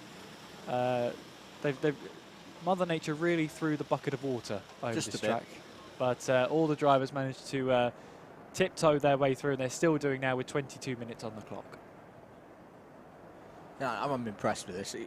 I know the first time I drove in wet conditions with no experience of it before, it's just, your brain just becomes mush, because everything you know about driving, whether it be, you've done a little bit in dry conditions or on the road, it all feels quite alien. Very easy to panic and make lots and lots of mistakes or lose your confidence, and that definitely isn't happening with Calix at the moment. He is going for it and having a bit of fun out there. Thumbs up from the number 15, Formula None, as they go by. Still holding on to that 5-lap advantage over Zesty Drink Racing. 1 minute 10s at the moment for Senor Frogs, 1 minute 9s for Zesty Drink. So they're finding their positions secured. Go on, Calix, back down the inside, trying to retake the position, gets the end out. That's a brilliant, good racing there with Formula None.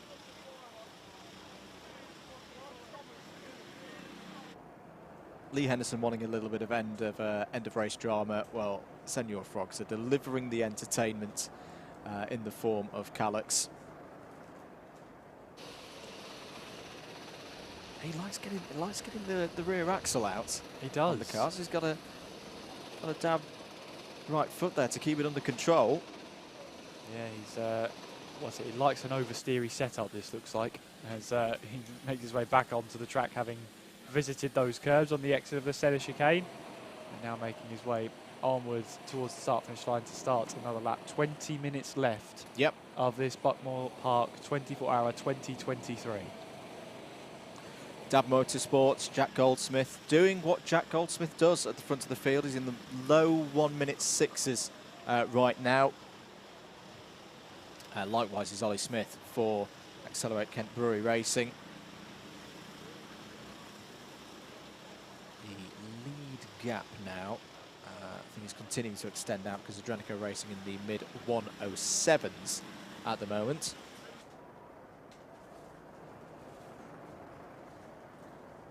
On our timing screens, Dab Motorsport and Accelerate Kent Brewery are pretty close together out on track. There is Jack Goldsmith in Dab Motorsport, and possibly the kart ahead of him is the Accelerate Kent Brewery kart. Let's see. It is indeed. So that's a chance for Dab Motorsport to go 4 laps into the lead. That's a Calix spin. has had a spin. Oh dear. Who do you reckon has the biggest smile on the face right now at this point? Out there. Well, it's either going to be out there on the circuit or out there. Out on the in circuit. paddock. Out on the circuit. I think it's got to be Calix. It has to be. It's got to be Calix. He's getting a lot of support from the sidelines. Here the guys cheering him on. Not even on the balcony this year for this final bit of the race, cheering one of their teammates on. There is your race leader, 18 minutes to go. 15 or 16 laps probably for them. Yeah, and it's been, it hasn't been the easy route for Dab Motorsport. They found themselves about 4 or 5 hours in, they found themselves nearly a lap down on the race lead. So they managed to claw it back with some strategy and with some quick drivers as well. They have managed to pull themselves 3 laps into the lead. That's a little bit of a moment there for Ditch Finders then, out of hairpin 1. They managed to get themselves back going again, and even gives us a little bit of a slide coming out of hairpin 2 there. Through the S's we go. The S's, when it's wet, always a slightly terrifying prospect. A little bit terrifying. You've got to be aggressive through there when there isn't no grip. You can't steer slightly, because there'll be no grip and you'll go straight on. You can't even go full lock at a slow rate because there's no grip and you won't turn it. You have to really wrench the wheel to get the kart to bite into the corner. So it's always a very interesting one there. And green flags at the end of, at the exit of hairpin 1 indicates that Calix has gone for another spin through hairpin 1. But I don't think he'll care at this point. Just enjoying this one in the latter stages, bringing it home for the team. I'm sure he'll have been giving a lot of support, moral support to his teammates before he got back in the kart. He's kept himself alert and ready for this one right at the end. Ditchfinder's still giving it some, aren't they? 6.9 seconds is the gap to Williams Esports. Here they are on screen. And I think you're back with us on Comms Cam. So I'm going to do one more little fettle and reset of the camera before we get to the end of the stream. We'll pretty much wrap the Comms Cam up at the point of the checkered flag. Hello to Quadrants as well, who are in the Twitch chat. We heard from Steve Brown, Super GT earlier, and told us that they're planning to be down here on Monday to do some more filming. So looking forward to that. 16 minutes to go now. Team Quadrants saying this is karma for last year's sign. Oh, that's a bit harsh. That's a bit harsh. All good fun. All good fun. Joe says Lux's chin apparently isn't very aerodynamic. I'm not having any of that. That's not fair.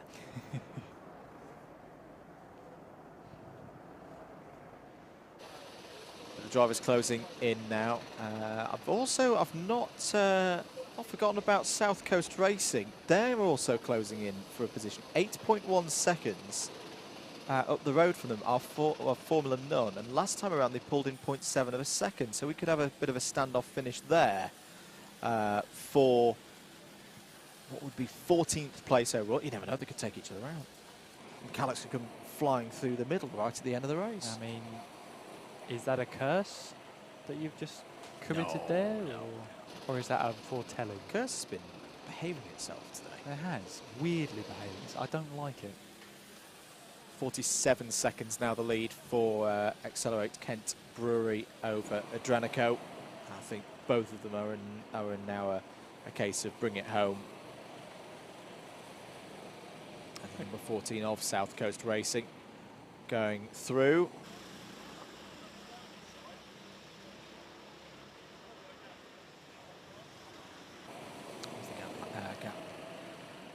Took out another 1.2 seconds, 6.9.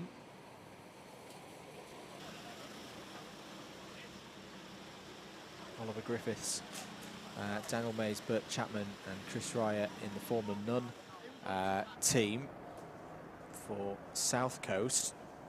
I think it's Kieran Chigsey at the wheel to finish. Very accomplished super heavyweights driver in the Club 100 Heavyweight Sprints Championship. Another driver we saw racing last weekend. If you missed all of the action or any of the action at Wilton Mill, you can watch that stream back here at the Alpha Live YouTube channel. And if you've missed any of this race as well, don't worry, you will in time once YouTube has gone through and rendered, and Twitch as well, be able to watch the full race back in all of its glory in its 3 parts across here on the Alpha Live network of channels.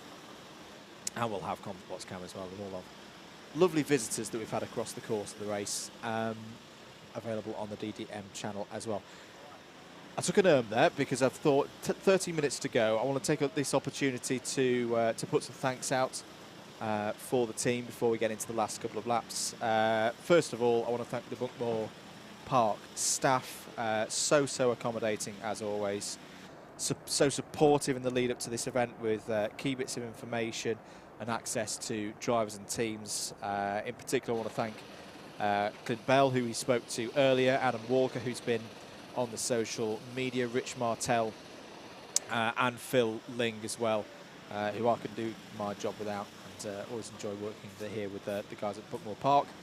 So big thanks to them and their whole team here at the circuit. Thanks to all the staff out on circuit, the marshals, the team down in the cafe, keeping everybody well fed and watered.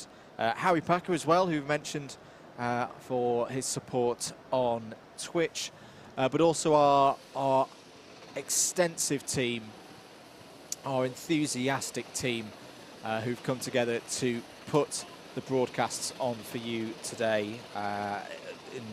From leading appearance, we've got Jack Mitchell, Jake Grubb, Joe Grace, Laura Glover, Ryan Wakeman, Will Warrilow, Oliver O'Brien, Jack Dixon, Harry Brooker, Craig Moore, and then your executive producer, as I've just titled him, James Fitchie. That has been the team from Alpha Live, behind the scenes, on the cameras, directing the camera cuts. Everything that you've seen has happened because of them, and we literally could not do our jobs without them. Your commentary team, Yusuf bin Sahel, stepped up, brilliantly stepped up, and we could not have done this round-the-clock twice efforts without him. He's had to head off, unfortunately, so he's not going to be here for the end of the race, but thank you so much, Yusuf. We gave him the call early this week, said, please help, do you want to do it? And he was like, yes, I am in, and he threw himself into the breach brilliantly, gave us that energy that we needed at around 10 o'clock, 11 o'clock into the race. Big thanks to yourself, mate, of course. You've been fantastic once again. It's been a pleasure to share the commentary duties with you for the vast majority of the last 24 hours. Yeah, I'm surprised. It's been a good one. I'm surprised you haven't told me to go away yet. 18 hours we shared a mic together. Yeah. 10 minutes of this race to go. Of course, thank you to all of you who followed across the various streams here on YouTube, which is our home, which has been the home of Alpha Live for a good few years now.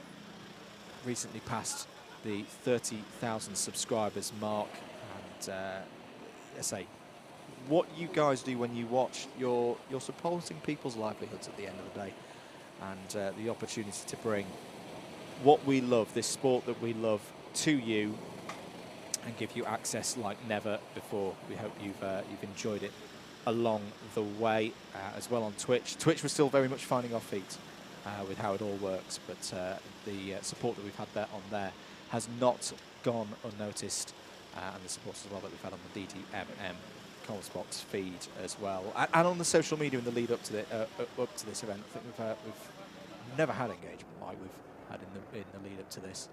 I think a lot of people were very excited based on what we put on last year. And if you are new around here, if you've been brought in by a couple of our influencer teams and you want to stick around, we've got more action, more racing for you here on Alpha Live for the rest of Sunday. Take your pick. Wilton Mill Kart Club, Teesside Owner Sprint Series, so at opposite ends of the UK. And then we've also got Rotax Max Challenge coverage from Franciacorta in Italy. Fantastic circuit. I was lucky to go there a few years ago for an international finals. Real proper circuit, so very jealous of him for that. He's been able to go out and attend that one. But do give those streams your support if you can. And we're back next weekend as well. BUKC on Friday down at Clay Pigeon for the culmination of this year's mains championship. And we'll be up at Rowra in the Lake District, Cumbria Karts Racing Club, on Sunday for round 4 of the Super 1 National Karting Championships. We've got 8 and a bit minutes to go, mate, and it's looking like a very, very good day out there for Dab Motorsport. They've still got this 3-lap lead. Yeah, they have, and Jack Goldsmith behind the wheel knows that he doesn't have to keep pushing. He's got the XL. Well, he will do. He knows he doesn't have to, but he will do. You're right. But he's got XLR8 Kent Brewer Racing pretty much in his view. He's sharing the same bit of track with them. He's already 3 laps ahead, so he doesn't really need to make the move. And we'll see him shortly make his way towards the line. There he is, Jack Goldsmith in the Dab Motorsport. That is your overall leader at this moment in time, the number 6 Dab Motorsport. It's been a fine display from them. Hadn't started out the way they may have liked, because they started to fall backwards past the first hour, but strategy, some good stints, and a bucket load of water has made a huge difference for them. I go back to the middle point of the race. They pulled that 2-lap lead once the service window had closed for all the different teams. And you knew at that point that the opposition are really going to need to pull something special here out the bag, because that allowed Dab Motorsport not to completely back off, but just scale it back by 1 or 2%. They kept applying the pressure, they kept the speed up, they got it up to 3 laps. It did drop back down to a 2-lap lead a few hours ago. But then again, they've just reasserted their dominance on this event, and they're going to be winners 2 years in a row. They have not been defeated in this event since the hiatus in 2021. Surely they will be back in 2024 to try and make it a hat-trick. Who would bet against them based on how they have performed here in 2023? The rain continuing to pile down here at Buckmore Park. Quite a different picture to what we had 24 hours ago, when it was a lovely sunny day. I remember that. Yeah. It was lovely and on sunny, the wasn't grid. it?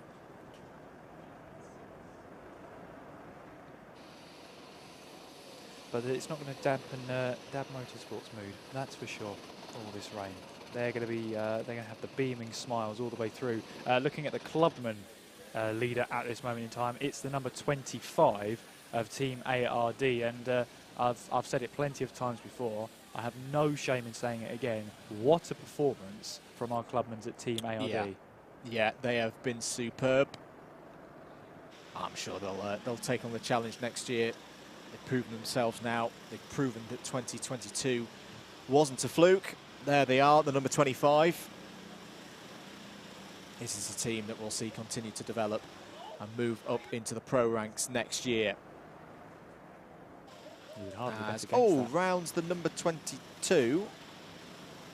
That's Mini Boost. They've been trying to chase down Trophy or Trees, and I think unfortunately that means they won't be able to catch them now in the last 5 minutes. I've not forgotten as well, folks, about South Coast Racing. 4.2 seconds is now the gap for them to Formula None. How about that? A club battle, a class battle for what would be in the top 5 in that class is not done yet. 3.1 seconds, 4.5 minutes to go. Have Formula None got it in their locker to hold off this late charge from Kieran Chigsey and South Coast Racing? There is the number 14, just trying to get past Kieran McGinley at the moment in the number 23, Senor Frogs. Calix is going to try and throw it round the outside, perhaps. Kieran Chigsey to the inside through the S's. South Coast Racing perhaps lost a touch of time. There they are. That's the position they're trying to chase. Formula None are right ahead of them now. The number 15, top 5 in the class, is up for grabs here.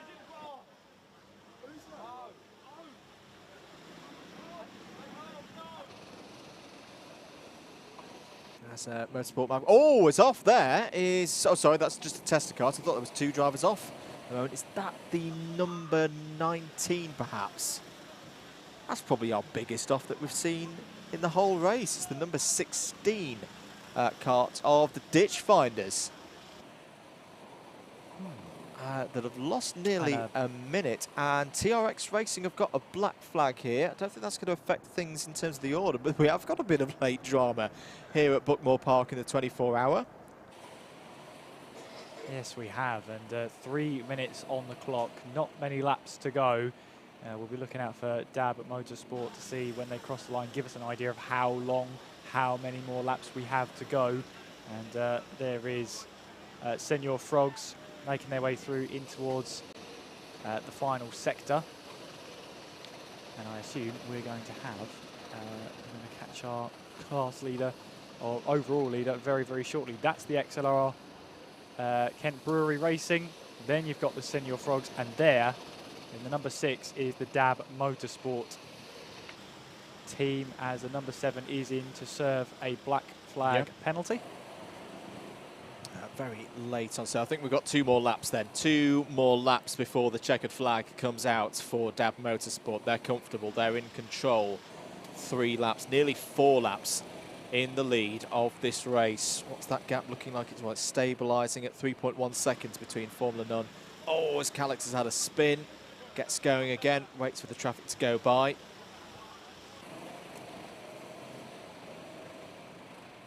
Apologies, not got the reason for TRX's black flag. I wonder whether was it contact with the ditch finders, who are okay. They haven't lost their 4th place in class, despite going around for a 2-minute and 7-second lap there.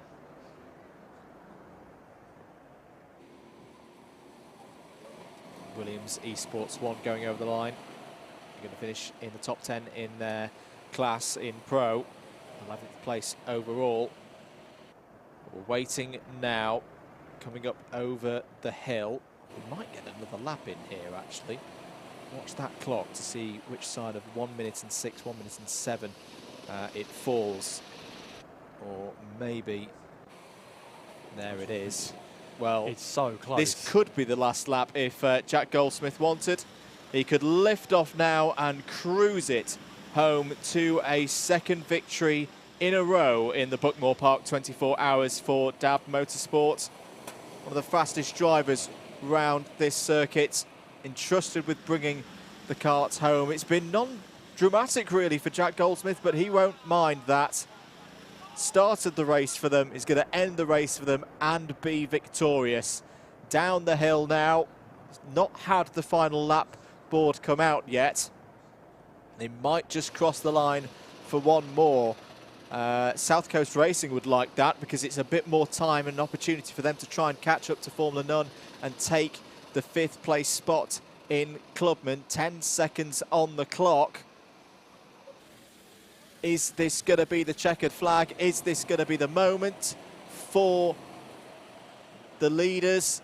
They're going to cross the line. Last lap board is out now. They just got across the line before. How about that for a bit of choreography for Dab Motorsport? This is, I think that's again.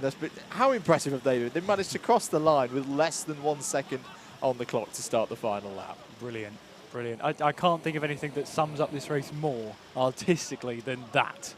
Crossing the line with just enough time to start 1 more lap. And South Coast Racing are going to really like that because then 0.5 of a second. They've got through. They've got through. There it is. South Coast Racing have gone through to take 5th place. The ditch finders have had a spin. Sorry, not the ditch finders. That's Club 73, not fast but furious. It's all going on right at the last lap.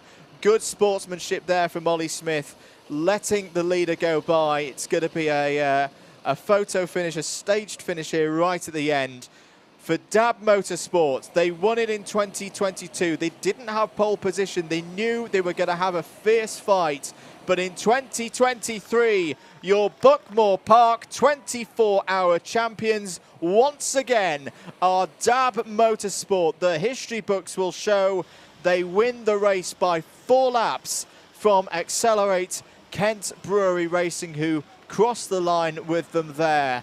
Adrenico Racing are going to come across the line. There they are in 3rd place. Apologies, no, in a few moments' time. That was the number 2 coming across the line for 4th. It's going to be a win for Team ARD. Where is the number 25 in class? I think they are coming up over the hill now to take their 2nd victory in a row. There's the number 17 of Dr Vapes across the line. There is the number 8 of Williams Esports across the line, waiting for the 25 and the 3 still to come over the finish line. There is the number 5, 3rd place for Adrenico Racing, and a win in class for Team ARD for the 2nd year in a row. TRX Racing finish on the podium as well in Clubman, and Team Deneros complete the rostrum. What a finish. A bit of drama there right at the end. Changes for position. In fact, changes back again. Formula None got back past South Coast Racing for 13th place. What a race, Kieran McGinley. What a 24-hour. They had 24 hours to pack in all that action, and they decided to do it all in the last two lap. laps. Unbelievable. Absolutely unbelievable. But what a well-deserved victory for Dab Motorsport. Jack Goldsmith will be flying the checkered flag around as the pro winners here, and the Union flag will be awaiting the winner of the clubman class, Team ARD. Again, a fantastic performance they put in. And they'll wait for that 25 karts to make its way up towards the line again. So there's karts that finished on the podium lining up here for the photos. P1 there for Jack Goldsmith and Dab Motorsport. Once again, we'll give a full rundown of the provisional final results, but I'm just looking at the timing screen. 24 hours of racing. Just the odd 1,417 laps, 0.561 seconds was the gap between Formula None and South Coast Racing. And here we go for the ceremonial winner's lap. Dab Motorsport, your champions for 2023. Flanked there by Accelerate Kent Brewery Racing in second, Adrenaco Racing in third as you 1, 2, 3, and Team ARD, TRX Racing and Team Dineros, your 1, 2, 3 in clubman.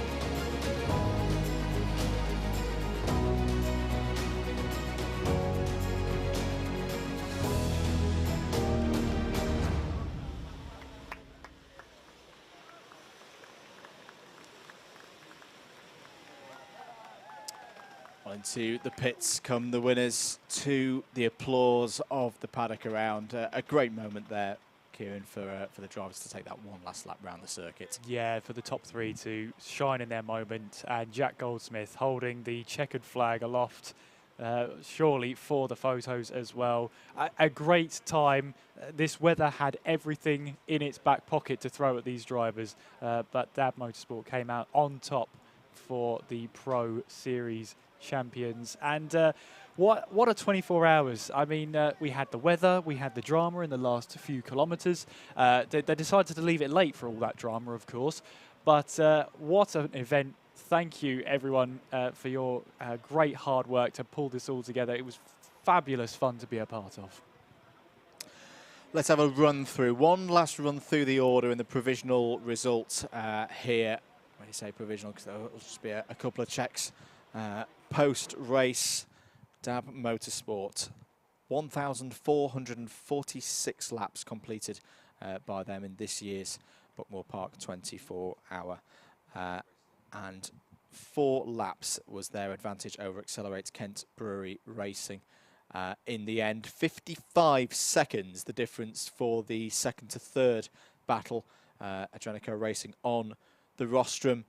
In the number 5 karts, the only way is Brentwood finished in 4th place, 8 laps off the overall lead. Club 73 Young Guns 5 laps further back. And Dr Vapes, I think, can be very pleased with their efforts. Started the week as a clubman entry, were promoted up to pro and showed they were very much worth that move up to pro. They finished in 6th place overall. Team ARD, winners in clubman once again, and will look for a move up into pro next year. 18 laps off the overall lead, but more crucially 6 laps ahead of their nearest competitor in clubman. The Bayford Bandits in 8th place will be happy with a solid drive for them across the course of the 24-hour. 2 laps clear of the next kart on the road, TRX Racing, 2nd place in class, 24 laps down. 1 lap ahead of Team Dineros, who will be over the moon to get on the rostrum. It could have been any one of 6 or 7 teams, but they won out in that battle. They will take one of the big trophies home with them this afternoon. Williams Esports 11th there in the number 8 kart, top 10 within pro. Ditch Finders faded a little bit in the last couple of hours, but they were a big factor in that race. They finished in 12th place ahead of Formula None in 13th place. That's your top 5 in Clubman. South Coast Racing, what an effort from Kieran Jigsy right at the end there. Threw it all on the line, was only half a second behind Formula None, finished 6th in class. Clenaghan Strike 7 Racing finish in 15th place, the last of the pro entries. And the Senior Frogs were running up in the top 5, but decided they wanted to give Callum McGinley a bit more track time, and he enjoyed his last 40 minutes out there. I don't think they'll mind too much about the final result. They've had a great showing once again here, 16th place for them in the number 23. And they've beaten some big teams, some very experienced teams in this competition here this weekend. Zesty Drink Racing finishing 17th place, 4 laps back from Senior Frogs. Club 73, not fast but furious, there in 18th. Brighton Motorsport led the race in the early stages of this one. In the end, finished 40 laps down. Trophy or Trees, really happy for them to fight through and get in the top 20.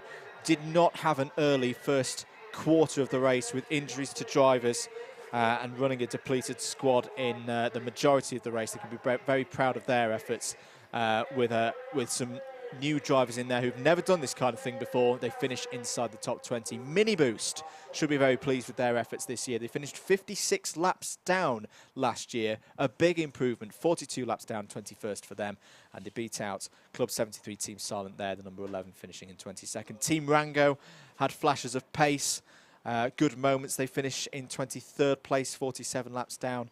And then Olympus Karting as well, a team of all novices to in real life racing from the world of sim racing, finished in 24th. Williams Esports 2 will have gained a lot of experience there with their 955 laps in 25th. Kieran, what have we got to say as we prepare for the podium ceremonies on that one? I thought this was fantastic. The amount of rain that was thrown at these drivers, and you've got to say, especially in the across the field, how few spins, how few incidents there were. It was a joy to watch. Some great battling. Got close quarters at times. We had a couple of incidents, but no more than you'd expect in a couple of races back to back even. So great standards, great amount of respect was shown to all drivers and all teams. And can we do it again next year? Oh, go on then. Big thanks everybody for our new subscribers and our older subscribers who've been with us for a while. Thank you for all of your support, whether it's been your first time tuning in or you've been with us for a while. Hope you have enjoyed it, and if you've been with us all the way through, and if you've just nodded off for 20 minutes, if you've had the broadcast in your ears for the last 24 hours, well done. Yeah, it's been a pleasure to take you through it. Thank you very, very much indeed. I do think we're going to stick around for the podiums, and we'll head down in a few moments' time.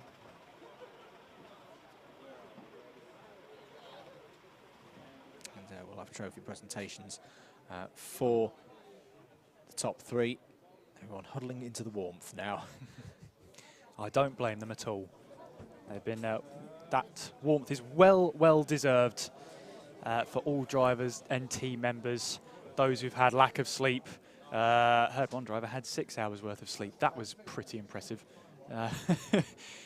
6 hours is pretty good going for an endurance.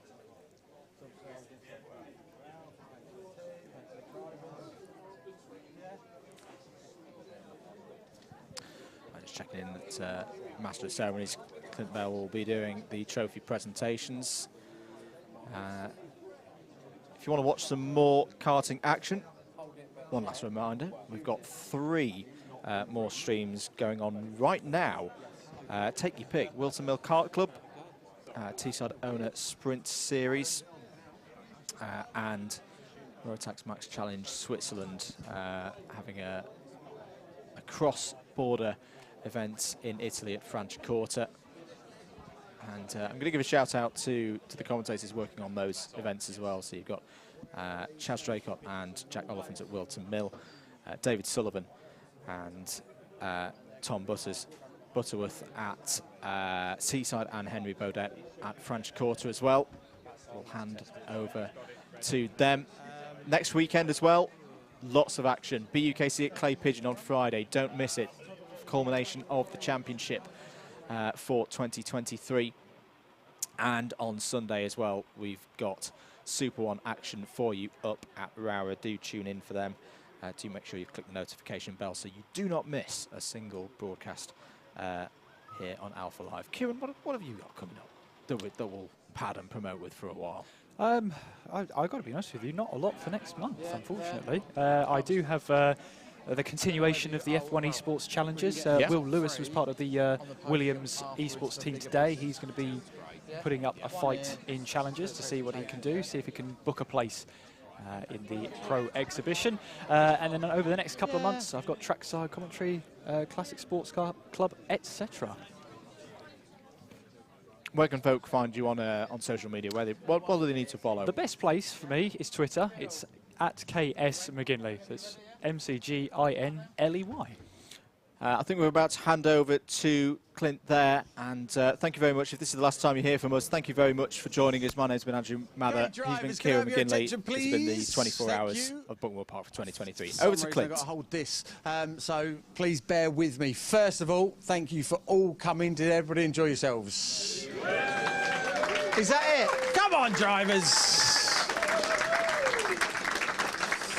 Okay, drivers, first of all, the original plan was to do the presentation on the balcony like last year and get you guys sort of celebrating, etc. But I don't know if you've noticed, but I think it's starting to rain.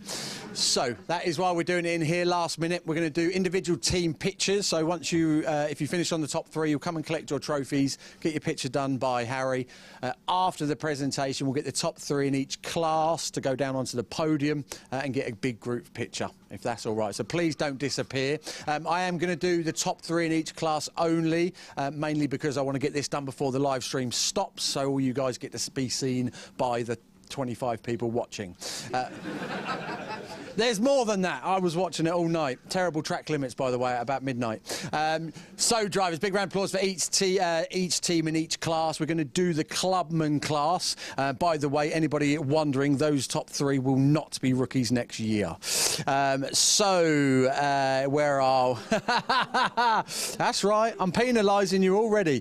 Big round of applause, please. A 3rd in the clubman class this year. Team number 20, Team Dineros.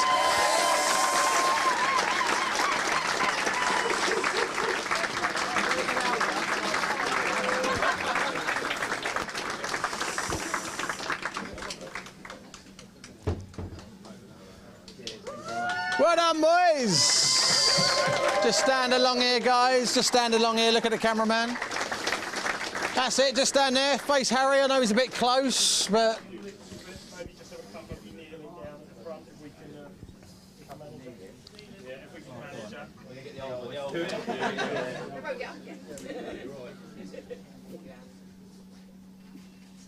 Give those guys a round of applause, please. Well done, guys.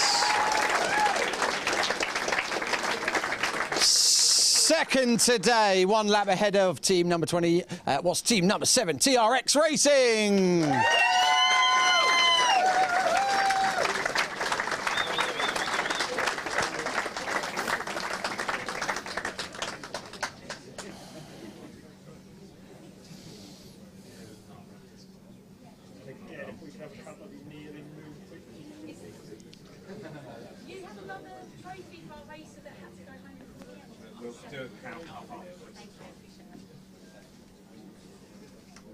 Well done to that team, please. Well done.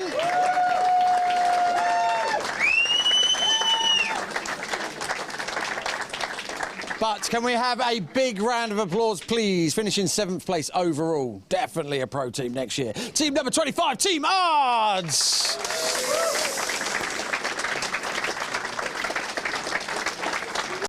Well done. Definitely.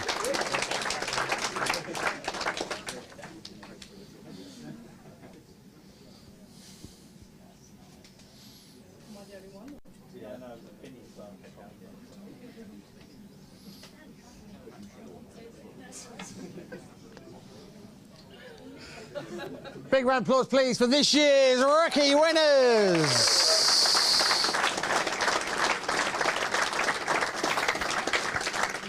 Okay, on to the top three battle overall. Very close throughout, right up until the end between second and third. But in third place, 1,442 laps completed. Team number 5, Admittance Racing.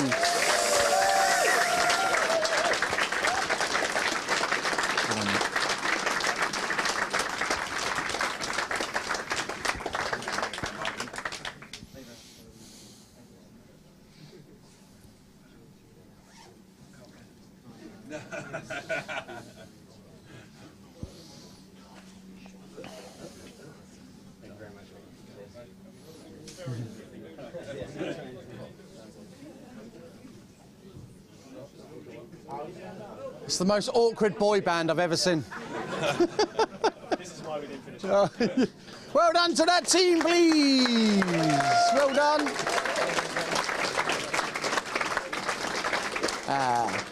On to second place, who I do believe have finished second 2 years on a row. Next year, boys, 1,442 laps also. Big round of applause. Team number 3, Accelerate Kent Brewery Racing.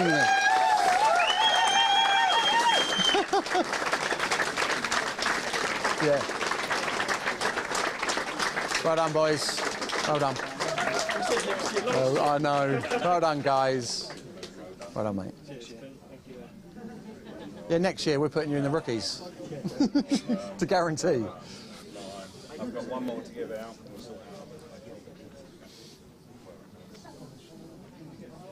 Somebody kneel down.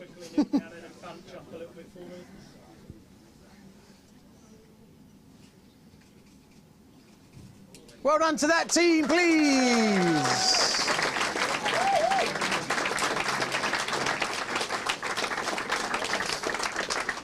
Right, biggest round of applause of the day, please. This team did 1,446 laps. Best lap time of their race was a 48.982. Massive round of applause. Well done, guys. Team number 6, Dab Motorsport.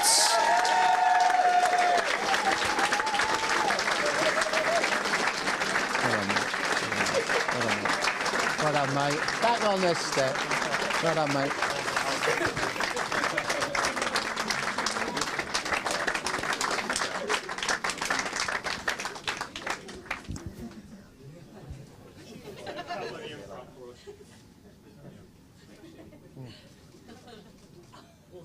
Well done to that team, please.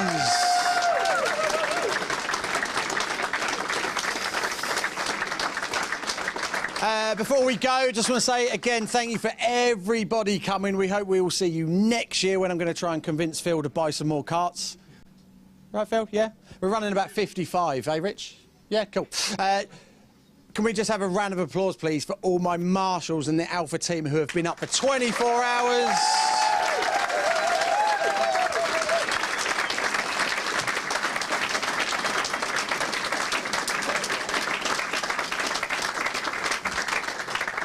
Drivers, have a safe journey home. See you next year. Bye-bye. Thank you. Well done, everybody. Thank you very much to Clint there. Great to see the teams awarded with their trophies for their efforts there. Our top 3s in both pro and clubman class. And with that, sadly, we come to an end of our time here at Buckmore Park for this year's Buckmore Park 24 Hour. Kieran, last thoughts before we check off and go and get some well-earned rest. Yes, fantastic, loved it. You can already feel the adrenaline starting to wear off, and no, it was great stuff. Great fun, great battling, huge amount of respect between all the teams and drivers, and I've said it before and I'll say it again, can we do it next year? Oh, God, I say go on then. Go on. Thank you, everybody, for your support. Thank you for watching. Thank you for subscribing, following. All of that business, we could not do it without you. We do hope you've enjoyed it. If you've missed any of the action, you will be able to watch all the live coverage back. It won't be going anywhere. It'll be staying here on YouTube forevermore for your enjoyment. This has been the Buckmore Park 24 Hours for 2023. My name's been Andrew Mather. Alongside me in the commentary box have been Kieran McGinley and Yusuf Bin Zahale.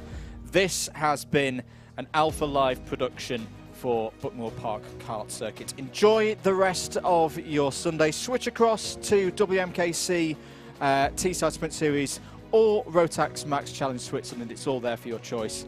But enjoy the rest of your Sunday. Thank you very much for joining us, and goodbye.